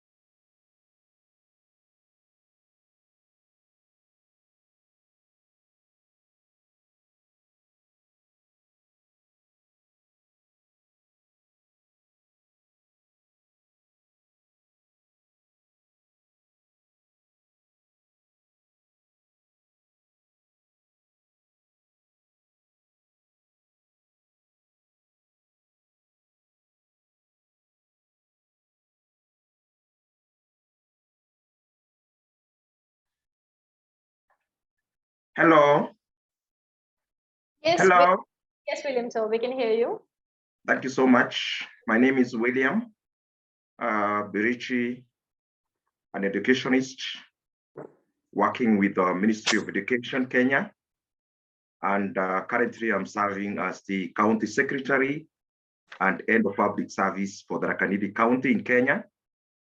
And I am also a student of Chuka University, Kenya. My topic of interest where I did my research is on influence of 100% transition policy implementation on provision of adequate instructional materials in the public secondary schools in Kenya. As a matter of introduction, I want to state here that education is a key mover of economic and social development of any country. And in Kenya, we are very keen on matters education. I want to borrow briefly from the Millennium Development Goals that were being implemented from the year 2000 to 2015. At that particular time, the key interest was to ensure that there was universal primary education in the world by the year 2015. Kenya as a country, in attempt to meet this obligation, did start the free primary education in the year 2002. This led to great increase in enrollments in primary schools. And by the year 2008, we had very many pupils looking for places in secondary schools, and these places were not available. I also want to borrow from the Sustainable Development Goals, strategically goal number 4, target 1, which did set the levels of education above the ordinary universal primary school education to include the secondary education by the year 2030. The government of Kenya, in recognizing the importance of secondary education, in the year 2017, it introduced the 100% transition policy with the aim of seeing that all those students that completed primary education at class 8 were given an opportunity to join secondary school. Allow me note here that the government was so serious about this transition that at one point, administrators in all the government sectors were required to move from village to village looking for those students who had completed standard 8 examinations and had not joined secondary school. At that time, Kenya was ranked as one of the countries that had put a very elaborate policy to ensure that everybody gets secondary education. Secondary education is important because this is actually where matter specialization starts. This is where employability skills start. I also want to note that UNESCO in 2008 were particular about the quality of education, because here, as we are transiting pupils from primary school to secondary school, the question of quality, whether we'll be able to offer quality education, is still key. So UNESCO at that particular time attempted to define quality education. And they said quality education is an abstract concept and can only be defined by looking at its parameters. Among the parameters they looked at was the provision of adequate instructional materials to our pupils. Quality education further is a product of various processes. And among the processes, the teaching and learning itself, which requires instructional materials. I have already noted that in 2019, out of the implementation of 100% transition policy, the enrollment in our secondary schools in Kenya rose from a meager around 50% to 95%. I also want to note that at this particular time, the country was not adequately prepared in terms of infrastructure, in terms of where actually to take how these students will be received in the secondary schools. This is a concern to the public, it's a concern to the educational stakeholders, and that is why I did this study in Kenya. The objective of this study was actually to determine the influence of the 100% policy implementation on provision of adequate instructional materials in public secondary schools in Upper Eastern region of Kenya. Why public boarding schools? Public boarding schools are coming here handy because these are the ones that were affected mainly by the implementation of 100% transition policy. Why affected mainly? It's because most of the parents have a preference for boarding secondary schools in contrast to day secondary schools. In this study, I did review literature, and I reviewed literature that was relevant to the instructional materials that are our concern today. One, I reviewed on the matter of relevance textbooks that are required and whether they are provided or not. I looked at reference materials, whether they are provided or not, and whether they are adequate or not. I looked at provision of instructional materials, whether they were provided or not. I also looked at the adequacy of chemicals and equipment for sciences in our schools. And to answer the rate, I also looked at whether we have the required electronic media in terms of ICT facilities and infrastructure. The methodology I adopted for this study. First, I want to note that this study was carried out in Kenya, specifically the Upper Eastern region of Kenya. This region comprises of the counties of Embu, Tharaka Nithi, and Meru, for those that have had an opportunity to visit Kenya. It was basically a descriptive survey because we wanted to see how the situation is and then advise. The number of subjects that we considered here, who comprised of principals of school, the quality assurance and standards officers, and teachers themselves, was a total of 364.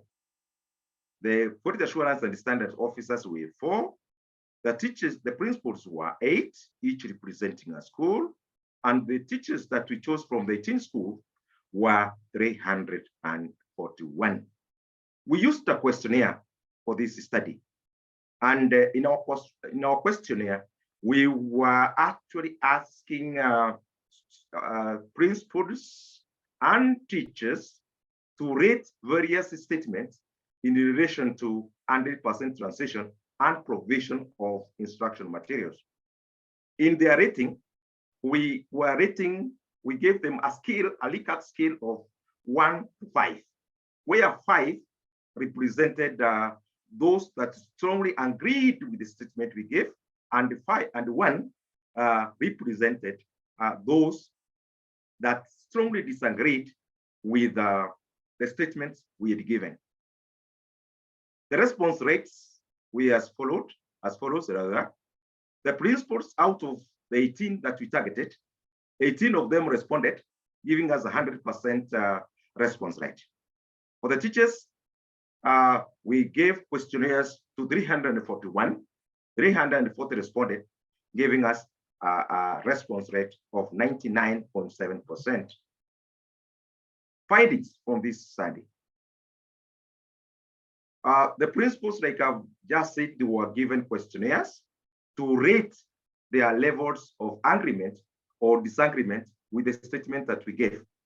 And generally, the first thing I did was to ask them questions related to 100% translation policy, how it was implemented, and how it affected the provision of instructional materials. For the first one, I asked them whether the implementation of 100% transition policy led to increase in student enrollment. And the responses were as follows. 79.4% of the principals and 84.4% of the teachers concurred that implementation of 100% transition policy in the region increased the students' enrollment. When they were asked whether the implementation of 100% transition led to inadequacy of instructional materials, the principals, all of them, 100%, responded that this one led to inadequacy of instructional materials in their schools. Another 76.7%, 76.2% of the teachers agreed that the implementation of this policy actually led to inadequacy of instructional materials. Further, we went specifically to ask to give them statements that were linked directly to the inadequacy of instructional materials. And the first statement we asked them is whether implementation of 100% translation led to inadequacy of relevant textbooks. I want to draw your attention to the fact that in Kenya, textbooks are provided, but very few, only the specific textbooks. So we wanted to inquire whether these students have an opportunity to do extra reading, whether they have other materials other than what the government is providing them with. And the findings were as follows: 74.7% of the principals agreed that the implementation of the policy led to inadequacy of relevant textbooks. Another 83.3% of the teachers concurred that the policy actually led to inadequacy of relevant textbooks. We went further to ask our respondents whether implementation of this policy led to inadequacy of revisional materials. Very critical, especially when students are preparing for exams. They require materials that can guide them through their revision. So we asked them whether the 100% translation policy implementation and led to inadequacy of the revision materials. And the answers were in affirmation. 74.7% of the principals and 83% of the teachers concurred that the policy led to inadequacy in the divisional materials.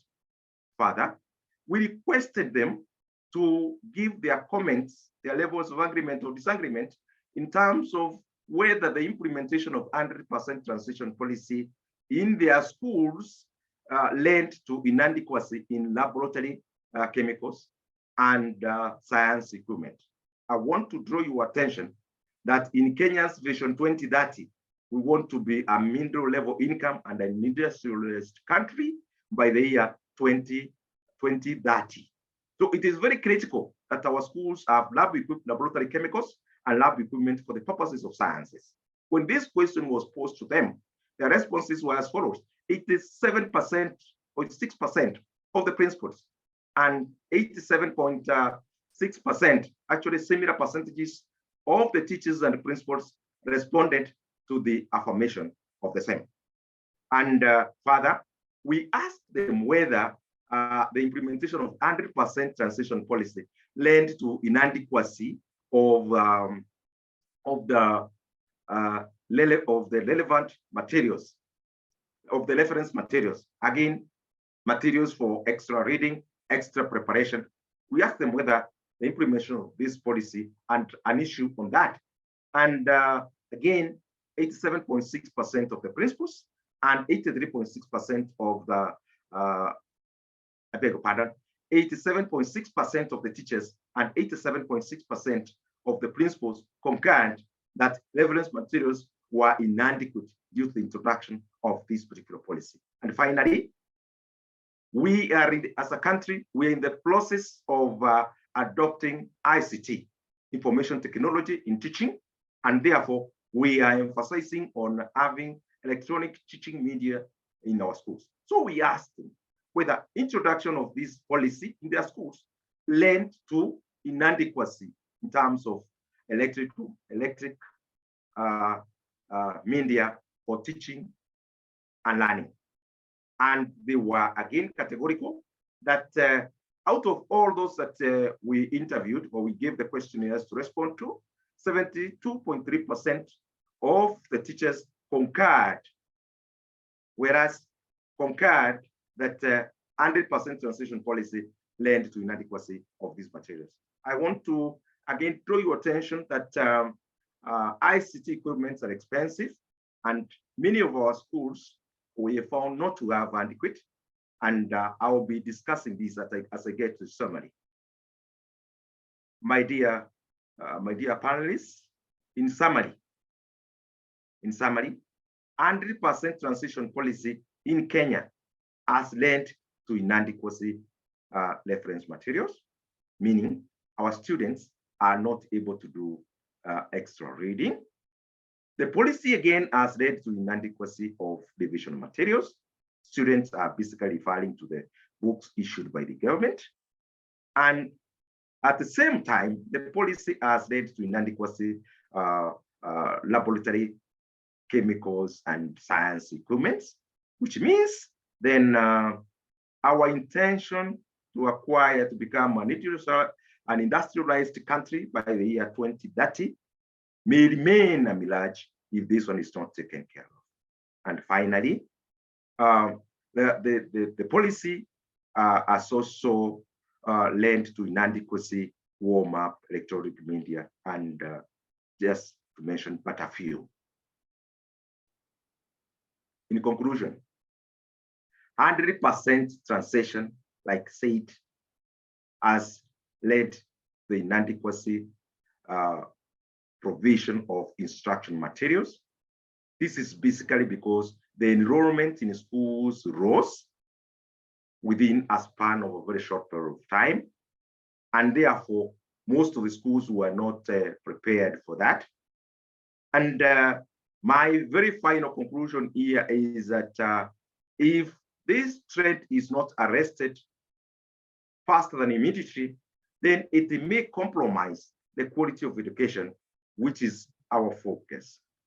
I would therefore recommend that the government should invest more in the provision of in the provision and equitable distribution of instruction materials.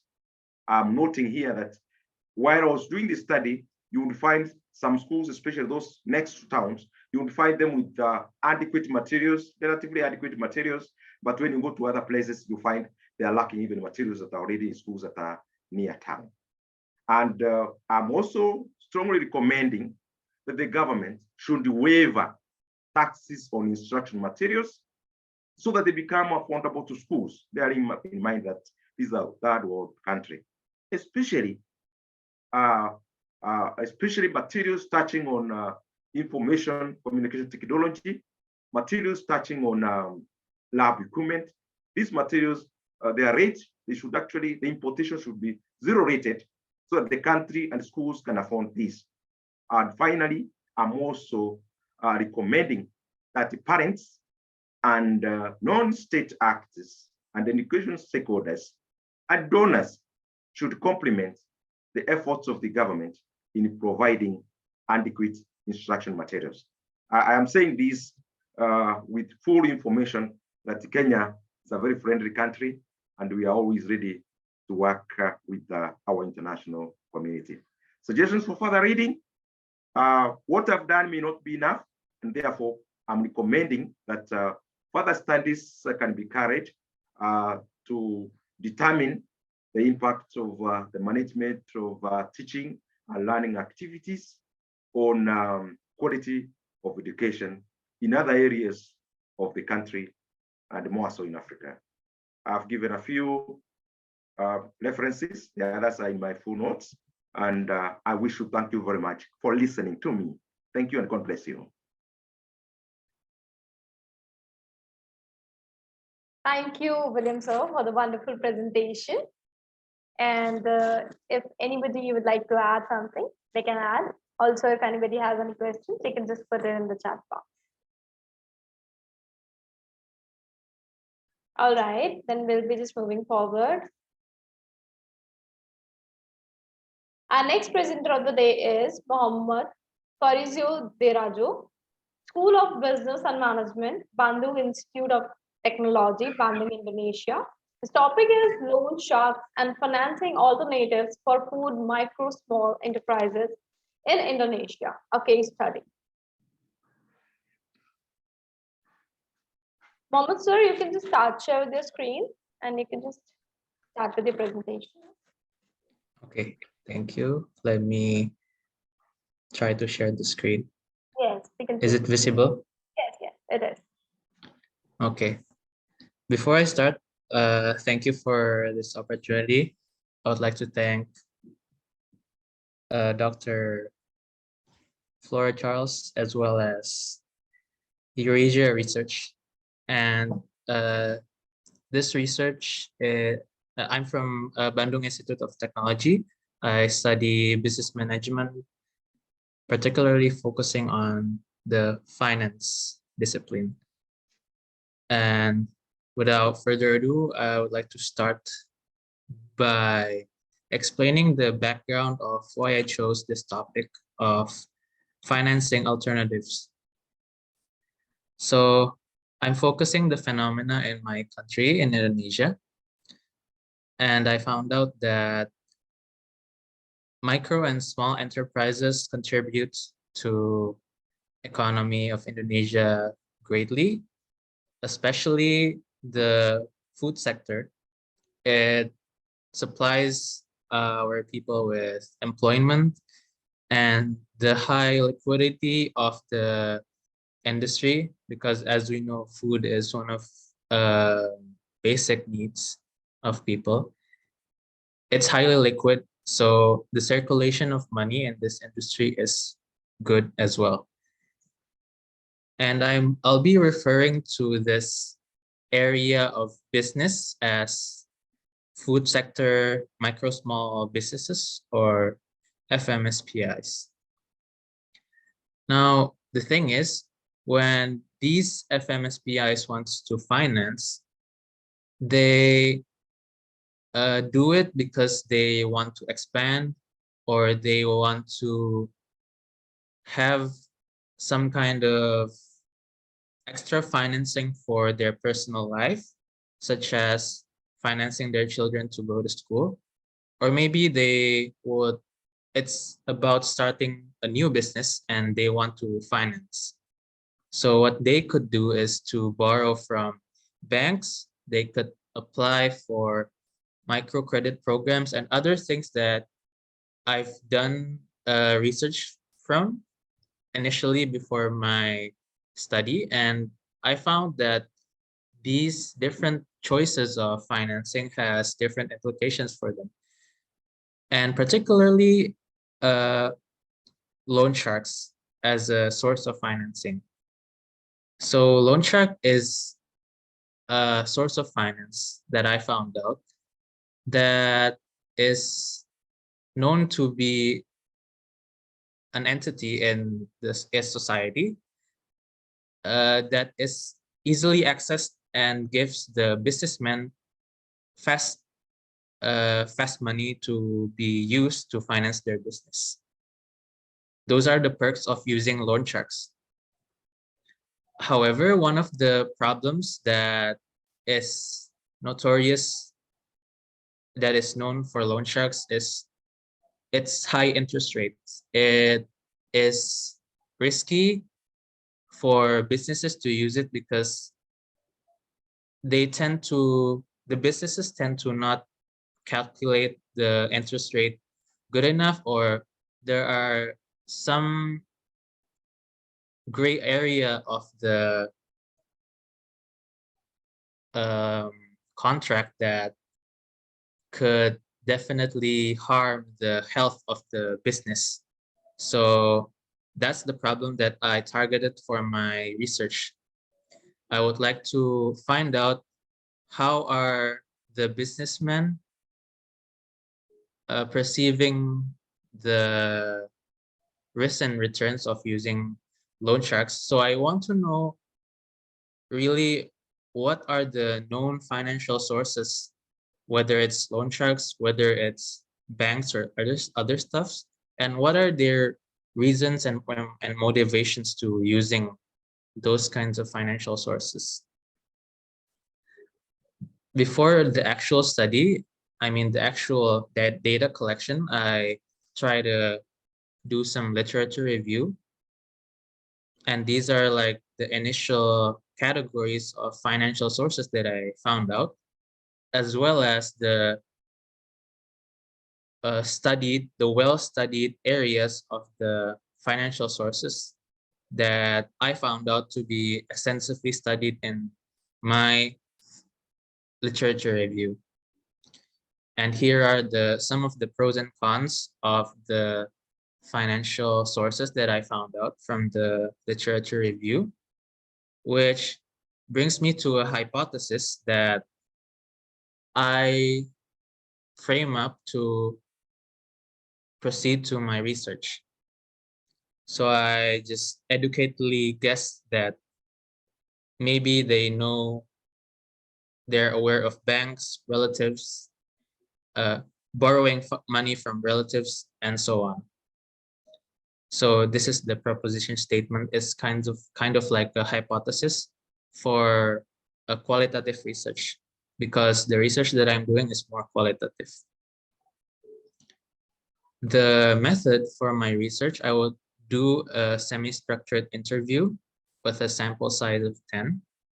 And I will have 4 main questions to guide me to this interview. And I would occasionally ask some follow-up questions after that, if I feel like I need to dig more into the discussion.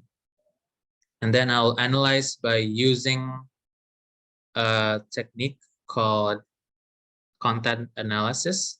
So I try to label the parts of the interview that I have transcribed into categories that I will then compile and try to draw some analysis and conclusions after that. So from the findings, I would discuss the findings per questions. There are 4 questions. The first one, I was asking about what are these businessmen aware about the financial sources, and they are surprisingly unaware about the new kinds of financial sources. They are unaware of P2P lending, a type of online lending that is now trending in Indonesia. They are also unaware of government microcredit program, which is a program that the government of Indonesia is trying to do to give lower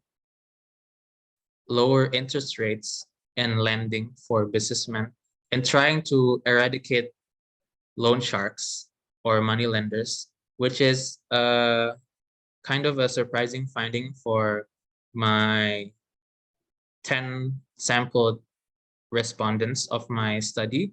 This might be wrong if I interview like maybe 30 or 100 people, but this might be right as well. So that's a thing that I took note of.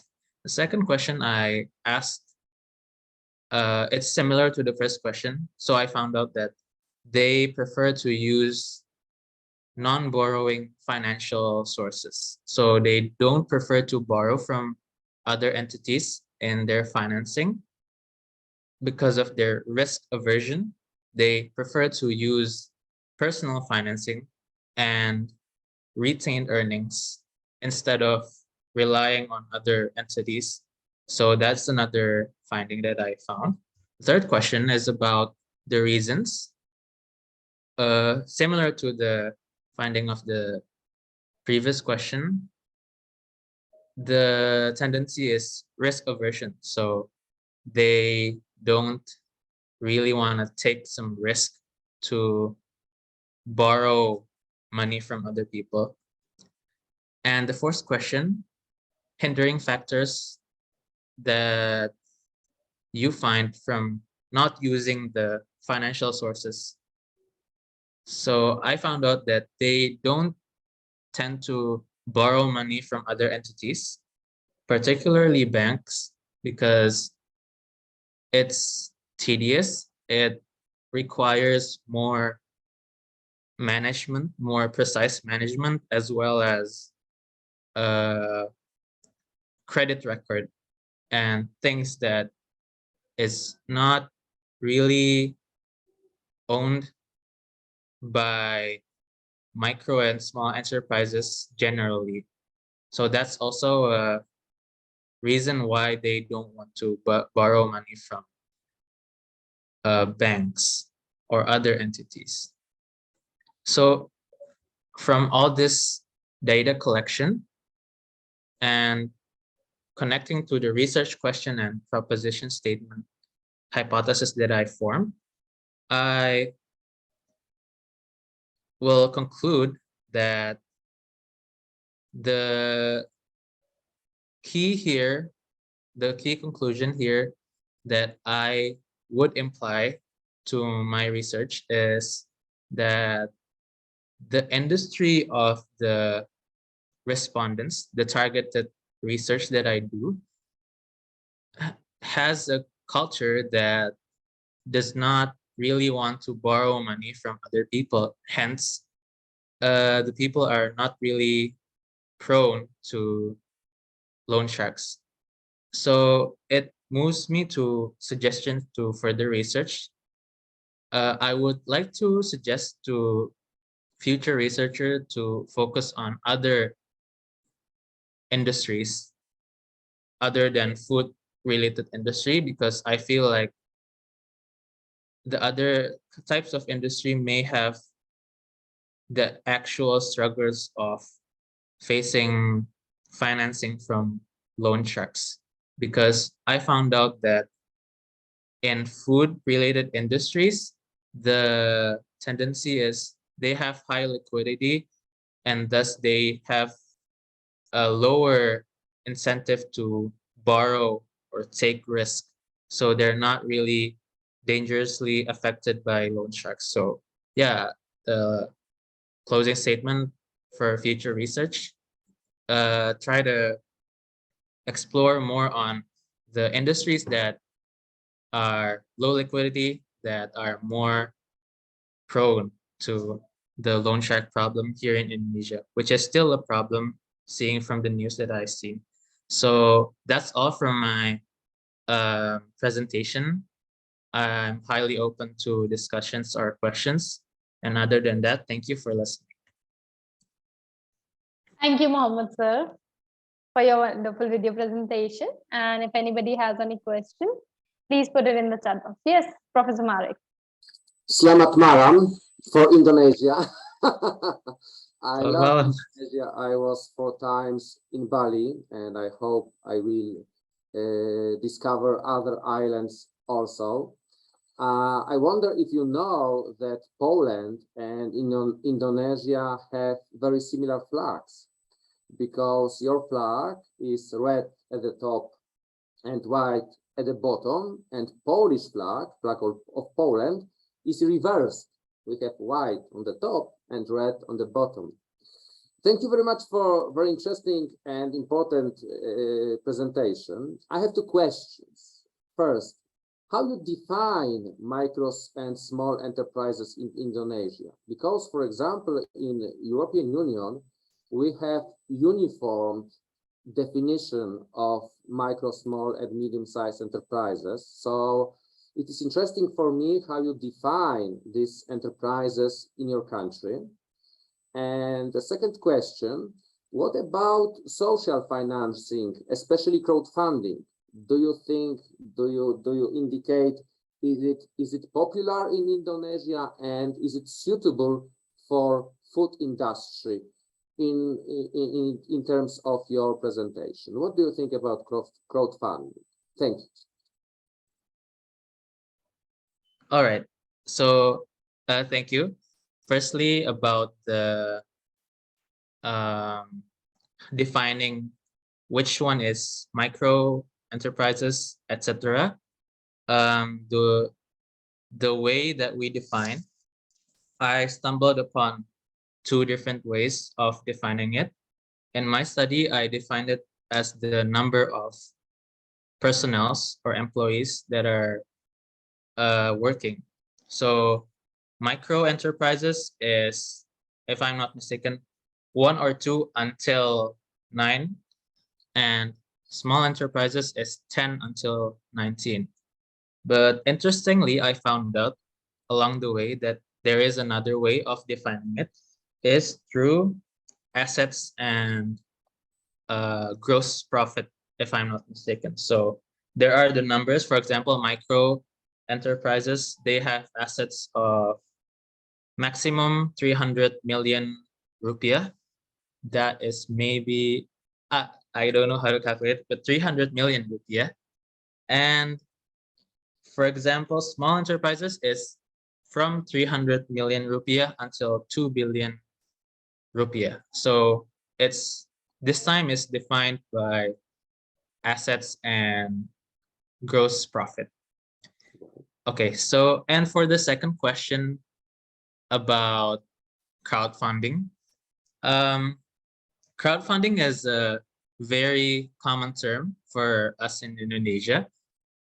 However, if I would refer to my research, with the risk aversion and people in the food industry, micro food industry, feeling like they don't need to expand, I'm pretty assured that crowdfunding is not really a popular target to food industry in this case. However, from what I see, crowdfunding is more onto social activities, like you mentioned. And yeah, that's basically it from how far I done my research, both in this study and from my observation in daily life. All right. All right. Thank you very much. Thank you very much for your answer. Thank you. All right. Thank you, everyone. And Teresa, ma'am, now everything's okay? Yeah, Yes. it should be all fine now. Thank All right. you. So can you just share your screen and start with your presentation? Thank all right. you. Sorry, 1 second. Yeah, take your time.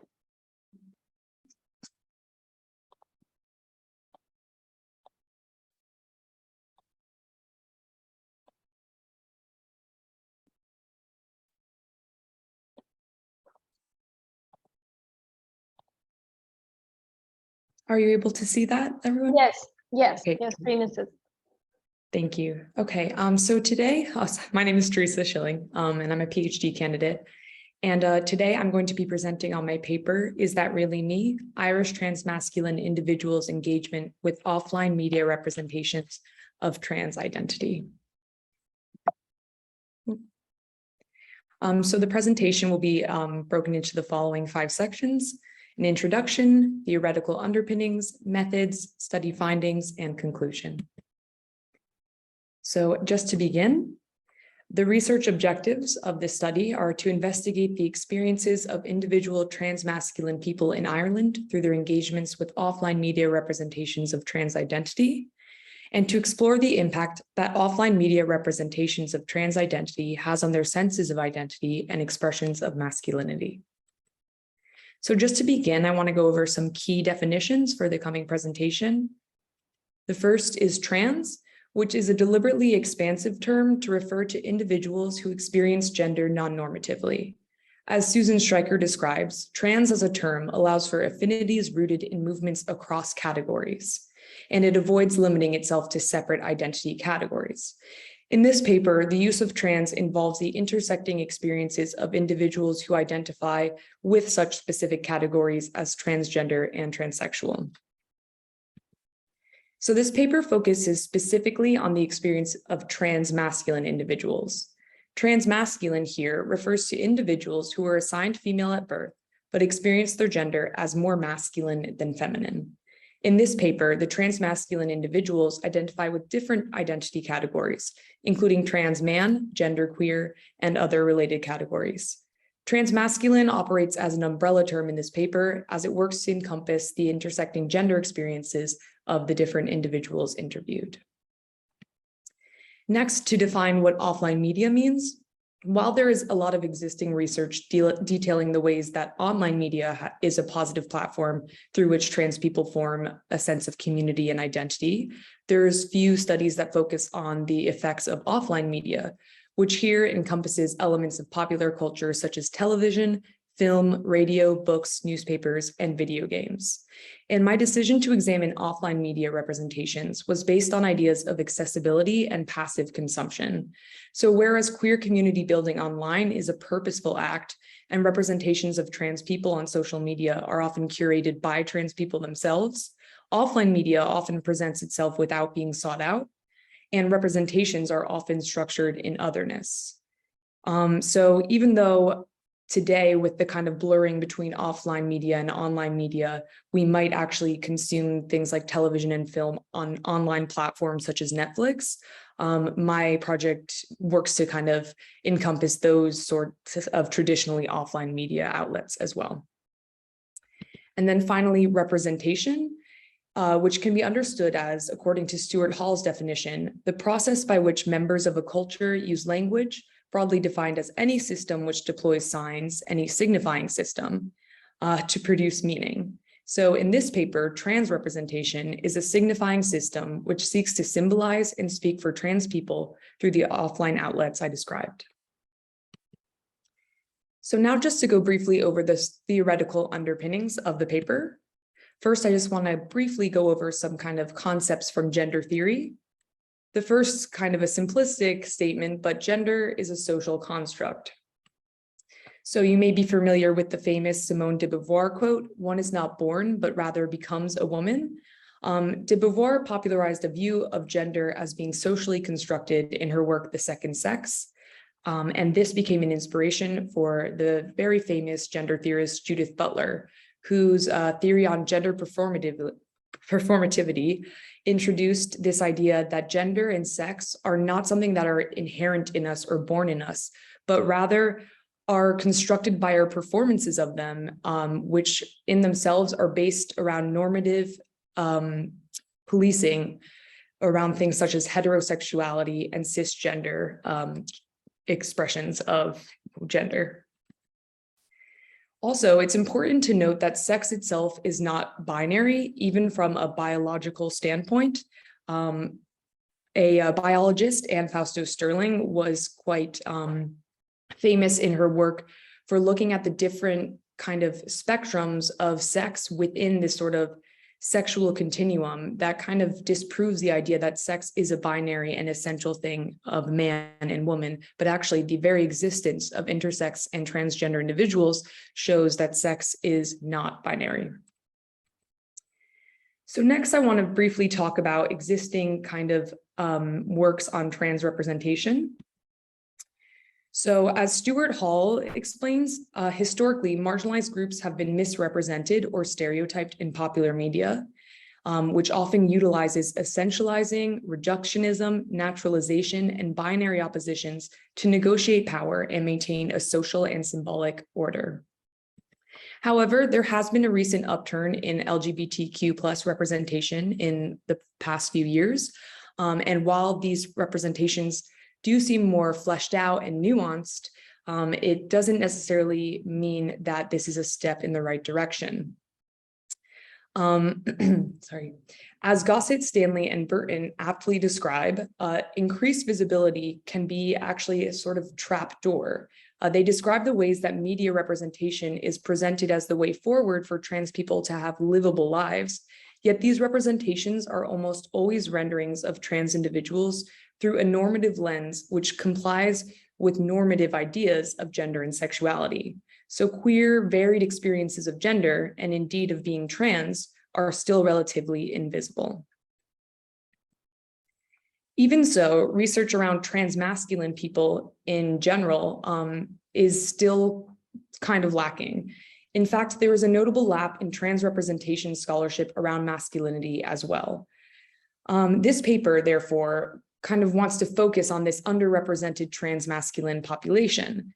Many foundational texts around transmasculinity center the experiences of trans men and transsexual men, leaving little room for transmasculine people with other gender identities, such as non-binary, genderqueer, or women. And this project works to encompass the experiences of transmasculine people of varying gender identities and expressions.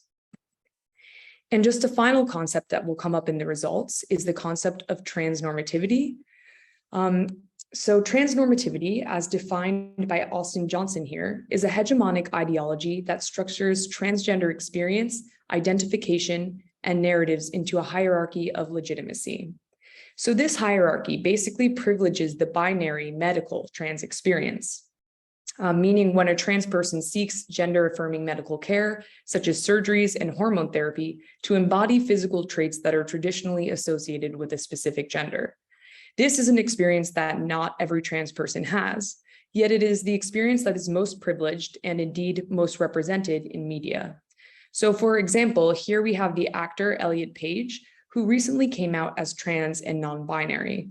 And while his identity as non-binary pushes against binary ideas of gender, his conforming to the medical model by getting top surgery to reconstruct his chest makes him more legitimately trans within the regulatory ideology of transnormativity.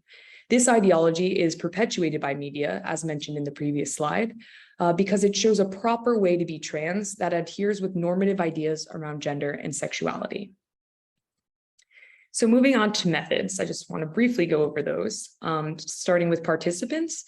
Participants were eligible for this study if they were 18 years of age or older, were willing and able to provide informed consent, were living in Ireland, and were transmasculine and or had a related gender identity such as trans man, assigned female at birth, or female to male. So 7 transmasculine individuals were initially recruited via an online survey, which was also used to collect some primary quantitative data. And here is an overview of the 7 participants. For the sake of time, I won't go over all the details, but basically this is an introduction to each participant with names and specific information anonymized. And it features their pronouns, their county of residence, and general occupation, and the identity labels that they listed on their surveys. So To conduct the qualitative interviews, the first step was to ensure the privacy and rights of participants by seeking ethical approval by Trinity College Dublin and kind of creating an ethical design to follow carefully as I went on with these interviews. So interviews were scheduled in private locations preferred by the participants. For example, Dublin-based participants were usually most comfortable having the interviews in a community center for queer people, while in other counties, the participants chose locations where they felt most comfortable and most able to have some privacy. The interviews lasted between 1 and 2 hours and were each audio taped and transcribed by me. The transcripts were then given to the participants, allowing them the opportunity to omit and edit responses. And so an unstructured interview style was adopted, in part to negotiate my positionality as a queer woman and researcher. It was really important to me to kind of create a conversational and non-judgmental space in which they didn't feel like I as a researcher or I as a feminine person was trying to kind of treat them as the subject under a microscope. And rather, I wanted to have this space where participants felt that they had control over the content and direction of the interview and really use the space to talk about things that were important to them. So the data was analyzed using thematic analysis in order to identify common themes and narratives within the participants' reported experiences. Following each individual interview, the recordings were transcribed verbatim, and then the data was first analyzed and coded by hand, then using Atlas. And so the kind of 3 themes that emerged in coding that I will be focusing on the paper today are as follows: the inadequate and offensive offline media representations of trans people, meaningful engagement with offline media representations of trans people, and the influence of offline media representations of binary masculinity. So now I just want to kind of go over some of my study findings and kind of give you a few quotes and show you just what the study really was all about. So each of the 7 participants indicated that there is scarce offline media representation of trans people, especially transmasculine people. While the exceptional positive representation of trans identity was reported to have a positive impact on some participants' sense of self, the more frequent negative representations had a strong impact on participants as well. A typical example of trans representation, according to Ben, who's one of the participants, is when some cis man in a dress plays a trans woman with some in joke involving slurs. Participants spoke of the lasting impact that such negative media representations of trans individuals has had on them personally and can also have on younger, more vulnerable people. As you can see here from Elle's quote, where she's saying, I do worry about young trans and non-binary kids just because of what's being portrayed and the kind of narratives they're getting fed. Participants also described their discomfort with cisgender creators capitalizing off of trans stories in offline media, often via sensationalized narratives that capture the morbid fascination of cisgender audiences. These narratives, according to Zach, focus on the negatives or the surgeries or the gory bits, or they'll only talk about us when we're already dead. Participants also described that, increasingly, depictions of trans individuals in offline media seem to perpetuate a narrative that being trans was a tragedy, and these individuals were condemned to difficult and depressing lives. As Liam explained, if you're trans and you're happy, that's just not believable. Liam reflected on such tragic narratives of trans experiences, describing his belief that they contribute to a culture of pessimism and poor mental health among trans people.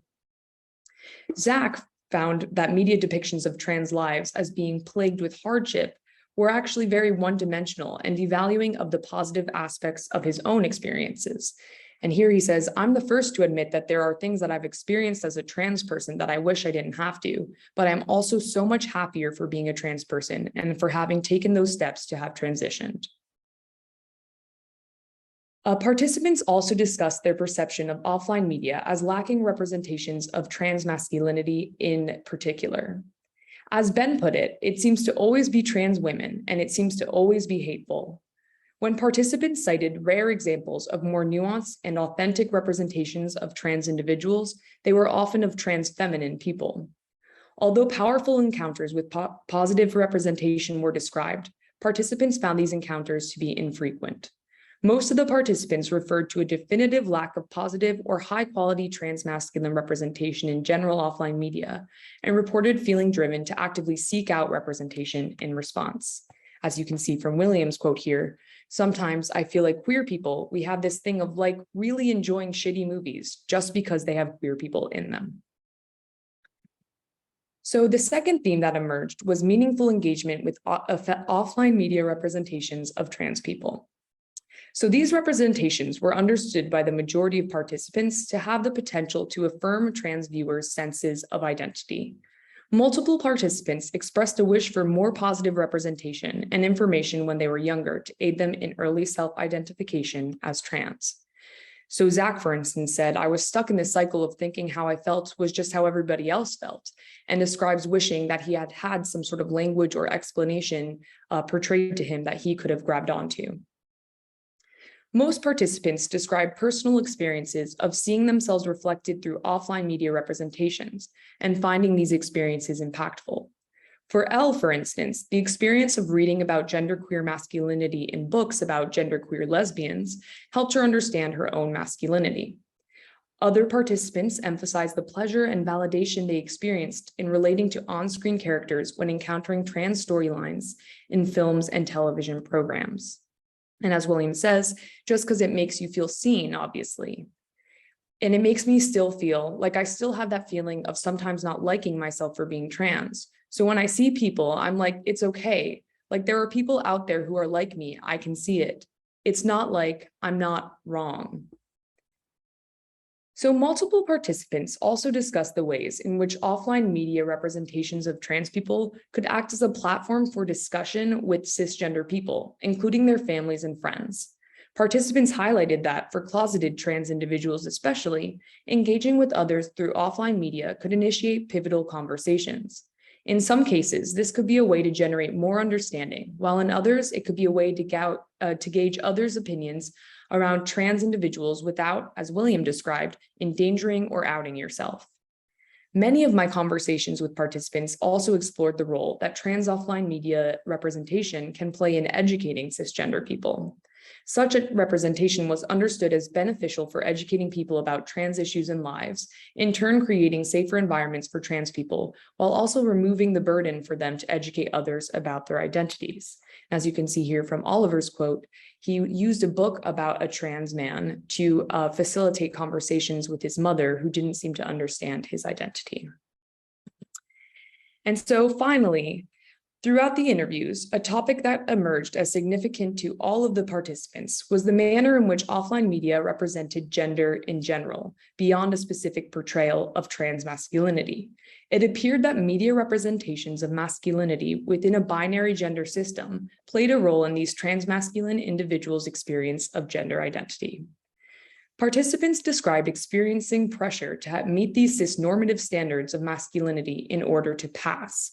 So passing, as described by Leora Moriel, is the movement from one identity group to another, usually from margin to mainstream. To pass, a trans individual must be perceived as cisgender by others.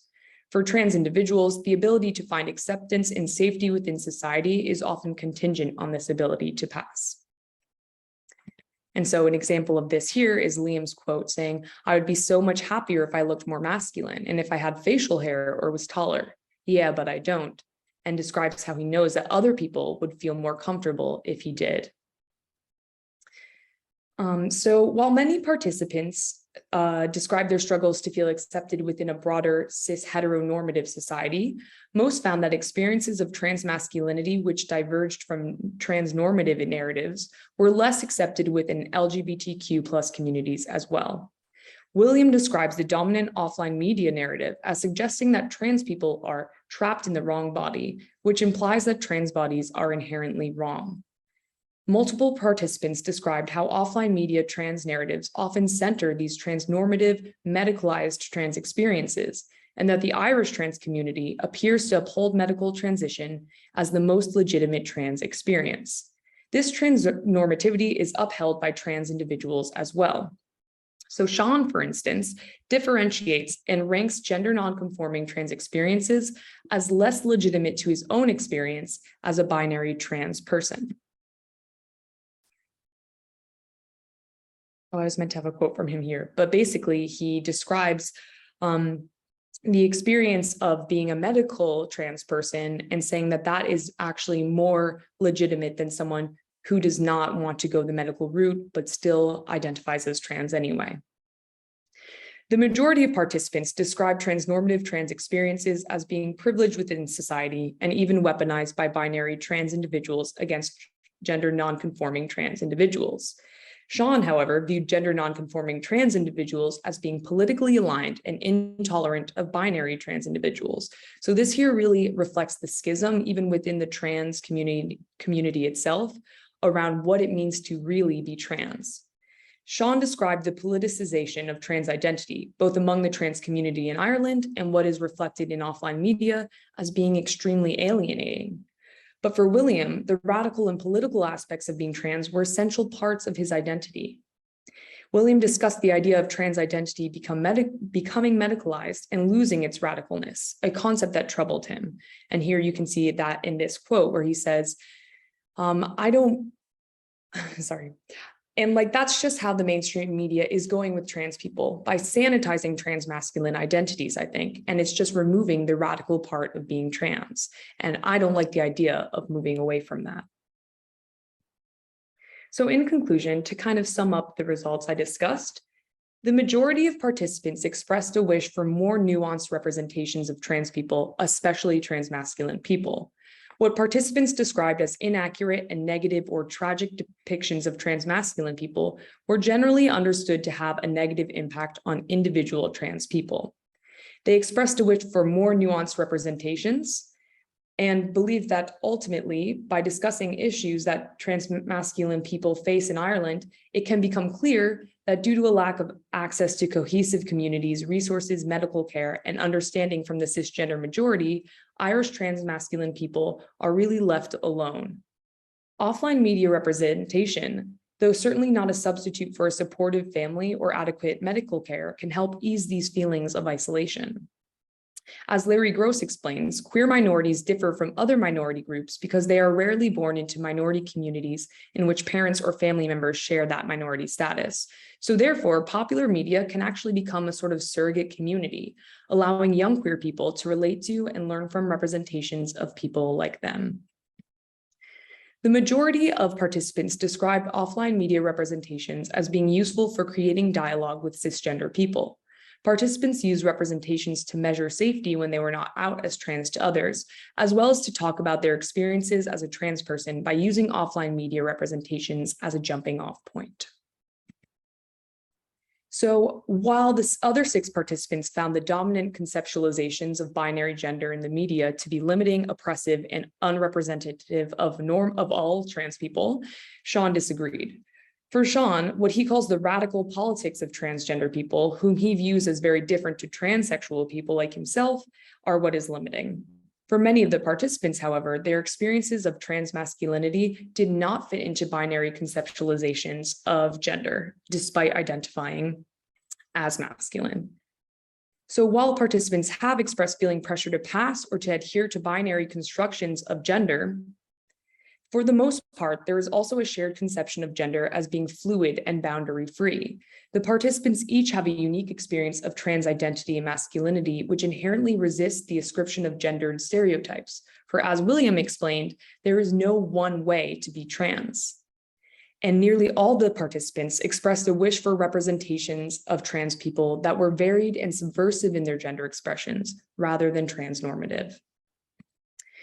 So this study serves as a foundation for future research around transmasculine people's experiences with media representations of trans identity and masculinity, and the role of popular media in the lives of trans individuals. As a small Ireland-based project, it certainly has some limitations, especially being the whiteness of its participants. So future studies with larger, more diverse samples could review how individuals' intersecting identities and experiences impact trans individuals' engagement with media. Now, while media representation can be viewed as having salient impact in the lives of trans people, it is important to note that the recent increase of trans narratives in international media coincides with increasingly hostile political rhetoric and legislation around trans people. While studying the ways that trans people interact with representations of themselves reveals the potential popular culture can have in affecting change, there surely needs to be an overall transing of media and indeed culture in general. In other words, an ideological shift which embraces non-normative, subversive, and expansive ways of being. So thank you. Here are just my citations. And yes, thank you all for listening. Thanks. Thank you, Teresa ma'am, for your wonderful video presentation. And if anybody has any questions, please put it in the chat box and the speaker will try to answer you there. We're moving forward. Nusha Farin ma'am. Yeah. Now, are you facing glitches or you can just share with your screen now? I'll try to share it now. So I hope you're seeing it. Yes, yes. Okay. So the topic that I'm going to be discussing today is about marginalization in the workplace in Tajikistan. And it's mainly focusing on the gender equality in the workplace. So Tajikistan is one of the Central Asian countries. So Central Asian states have struggled with discrimination issues since the Soviet era. Tajikistan, one of the post-Soviet states, has struggled with women disenfranchisement and underrepresentation, particularly in workplace environments. According to the country's Gender Development Index, the country reported 1,440 in per capita dollars in per capita earnings from women in active employment in 2019 against $6,427 for men. So it's like around 5 times less earnings for women than men. Such differences indicate a disproportionate participation and representation of men and women in active labor force. 49% of young women in Tajikistan are not in paid employment, school, or training, and only 7% of men are not in paid employment, school, or training. Comparatively, employed women receive nominally low monthly wage that their male counterparts do. The increased marginalization in Tajikistan point to ingrained social issues and legislation gaps that have increased the disempowerment and seclusion of women. So this research is more of exploratory and informative. So it is to inform the issue that is right now going on in Tajikistan, and this research is part of the bigger research that is concentrated on all the countries of Central Asia. So the country background, Tajikistan is a former member of the Soviet Union. Other Soviet republics include Kazakhstan, Uzbekistan, Kyrgyzstan, and Turkmenistan. Since independence, Tajikistan has reported the slowest economic growth in the post-Soviet space. The country is still struggling with institutional marginalization despite economic progress. Tajikistan has also experienced prowling gender changes in areas such as rights and responsibilities, gender relations, and rules of engagement in workplace contexts. Gender representation at workplace. Before independence, Tajikistan had a small proportion of women in paid employment. The number of women across various economic sectors increased during and after Soviet era. The Slavic women accounted for the most significant share of women in paid workforce. The Tajik women constituted the minority population in the country's active force. Women in paid labor force increased from 29% to 46% from the Soviet period to 2006. The decline in male population as an aftermath of the Second World War resulted in increased women participation in the skilled and unskilled labor. However, women representation and activity in Tajikistan's labor force remains dismally lower than that of men. Cultural effects on marginalization. Tajikistan is a predominantly Muslim state. The patriarchal system promoted by the Muslim culture has led to the woman marginalization in formal sectors. Patriarchy results in women dispowerment and subsequent marginalization in workplace contexts. Such social systems can also produce gender stereotypes that result in a gender seclusion. Gender stereotypes promoted by the patriarchal ideals increases women's vulnerability to mistreatment, abuse, and exploitation by employers. Restricted access to empowerment opportunities.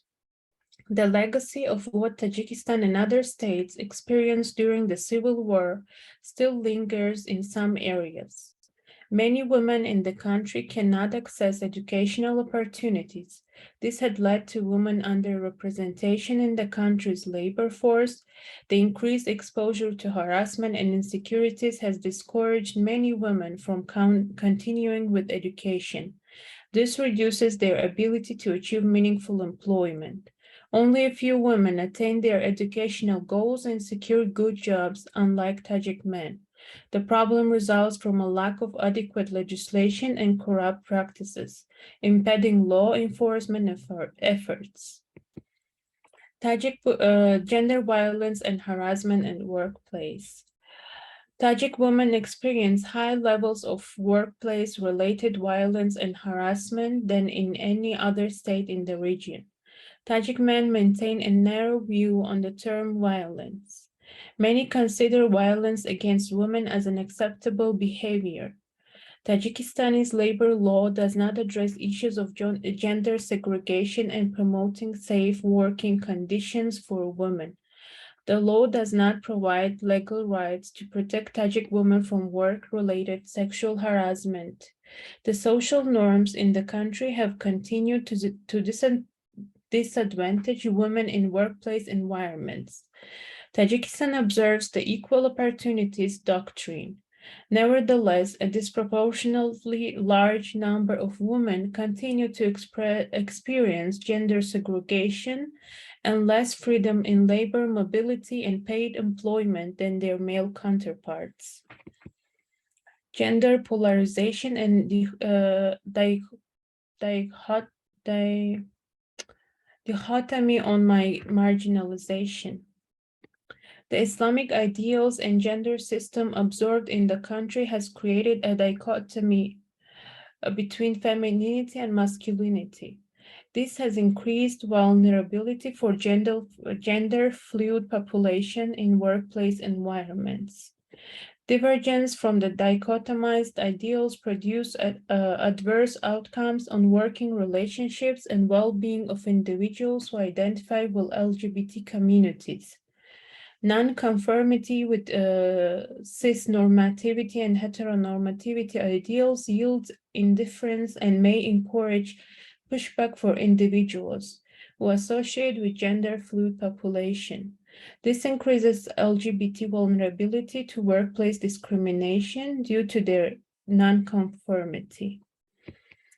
And in the conclusion, I want to say that the government of Tajikistan has taken human rights and collaborative approach towards promoting women's welfare and strengthening their social status in all spheres. As for the workplace-based violence, the government has created the League of Women Lawyers, whose primary mandate is to identify women victims and address cases of workplace-related gender-based violence within the judiciary framework. Imperatively, these efforts have proved effective in addressing stereotypes and bringing institutional-level change that have helped reduce women's marginalization in workplace environments. So from myself, I want to add the information that I don't have right now in here is that there is still a lot of other issues that need to be addressed. But right now, there are steps taken by the country's government and the other organizations.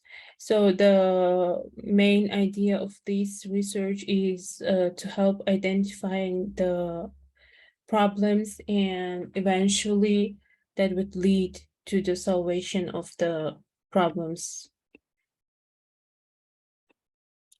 Thank you. If you have any question. All right, thank you, Nusha Farin ma'am, for your wonderful presentation. And if anybody has any question, they can just put it in the chat box. Yes, Professor Marek. Thank you very much for interesting presentation and very important and difficult topic. My question is, do you notice any differences in problems with marginalization and discrimination in the workplace related to some characteristic of enterprises organizations? I mean, is there any difference in these problems, for example, in small micro enterprises and large enterprises, or public and private organizations? Did you notice any differences? What is the main what characteristics of organization in Tajikistan may be a source for marginalization and discrimination? What do you think about it? I haven't found anything that would say that there is particular discrimination based in a bigger organization, or for example in domestic or international organizations. But however, I think it's the marginalization or discrimination, let's say, is in Tajikistan is more based on cultural and maybe ideological means. So as long as the majority of the workers are from Tajikistan or have a similar ideology, I think the same discriminological ideas that do discriminate towards a gender discrimination or maybe any other discrimination will appear. So we can guess that international organizations have less discrimination, maybe, because discrimination, especially work-based gender inequality is a worldwide problem. So it's not just underdeveloped countries problem. So it can be everywhere, but still in a hope that more international organizations are more open to being more equal towards gender. So yeah, but this can be a further research idea to look what is more does it have any difference in domestic, international, or a private or public and small or bigger businesses or corporations? And thank you for the question. Thank you for us. Thank you everyone. If anybody has any more questions, they can just simply put it in the chat box. Now we'll just come at the end of our conference. So thank you everyone. With a great pleasure and enthusiasm, I would like to conclude that the conference was a great success. Many people have contributed in different ways to turn this event smoothly running conference with very interesting presentations. This conference has resulted in good discussions and networking. I owe my gratitude to all the presenters and patient listeners, to the coordinators and the whole staff of Eurasia Research for their constant support. I would also like to thank all the universities and institutes who have sponsored our participants and people who have directly or indirectly contributed in the smooth conduct of the conference. You can also check our upcoming conferences. All right, thank you everyone for joining us. It was a pleasure meeting you all and hope to see you again. Have a great day, everyone. Bye-bye. Thank you. Bye-bye. See you. Bye. See you.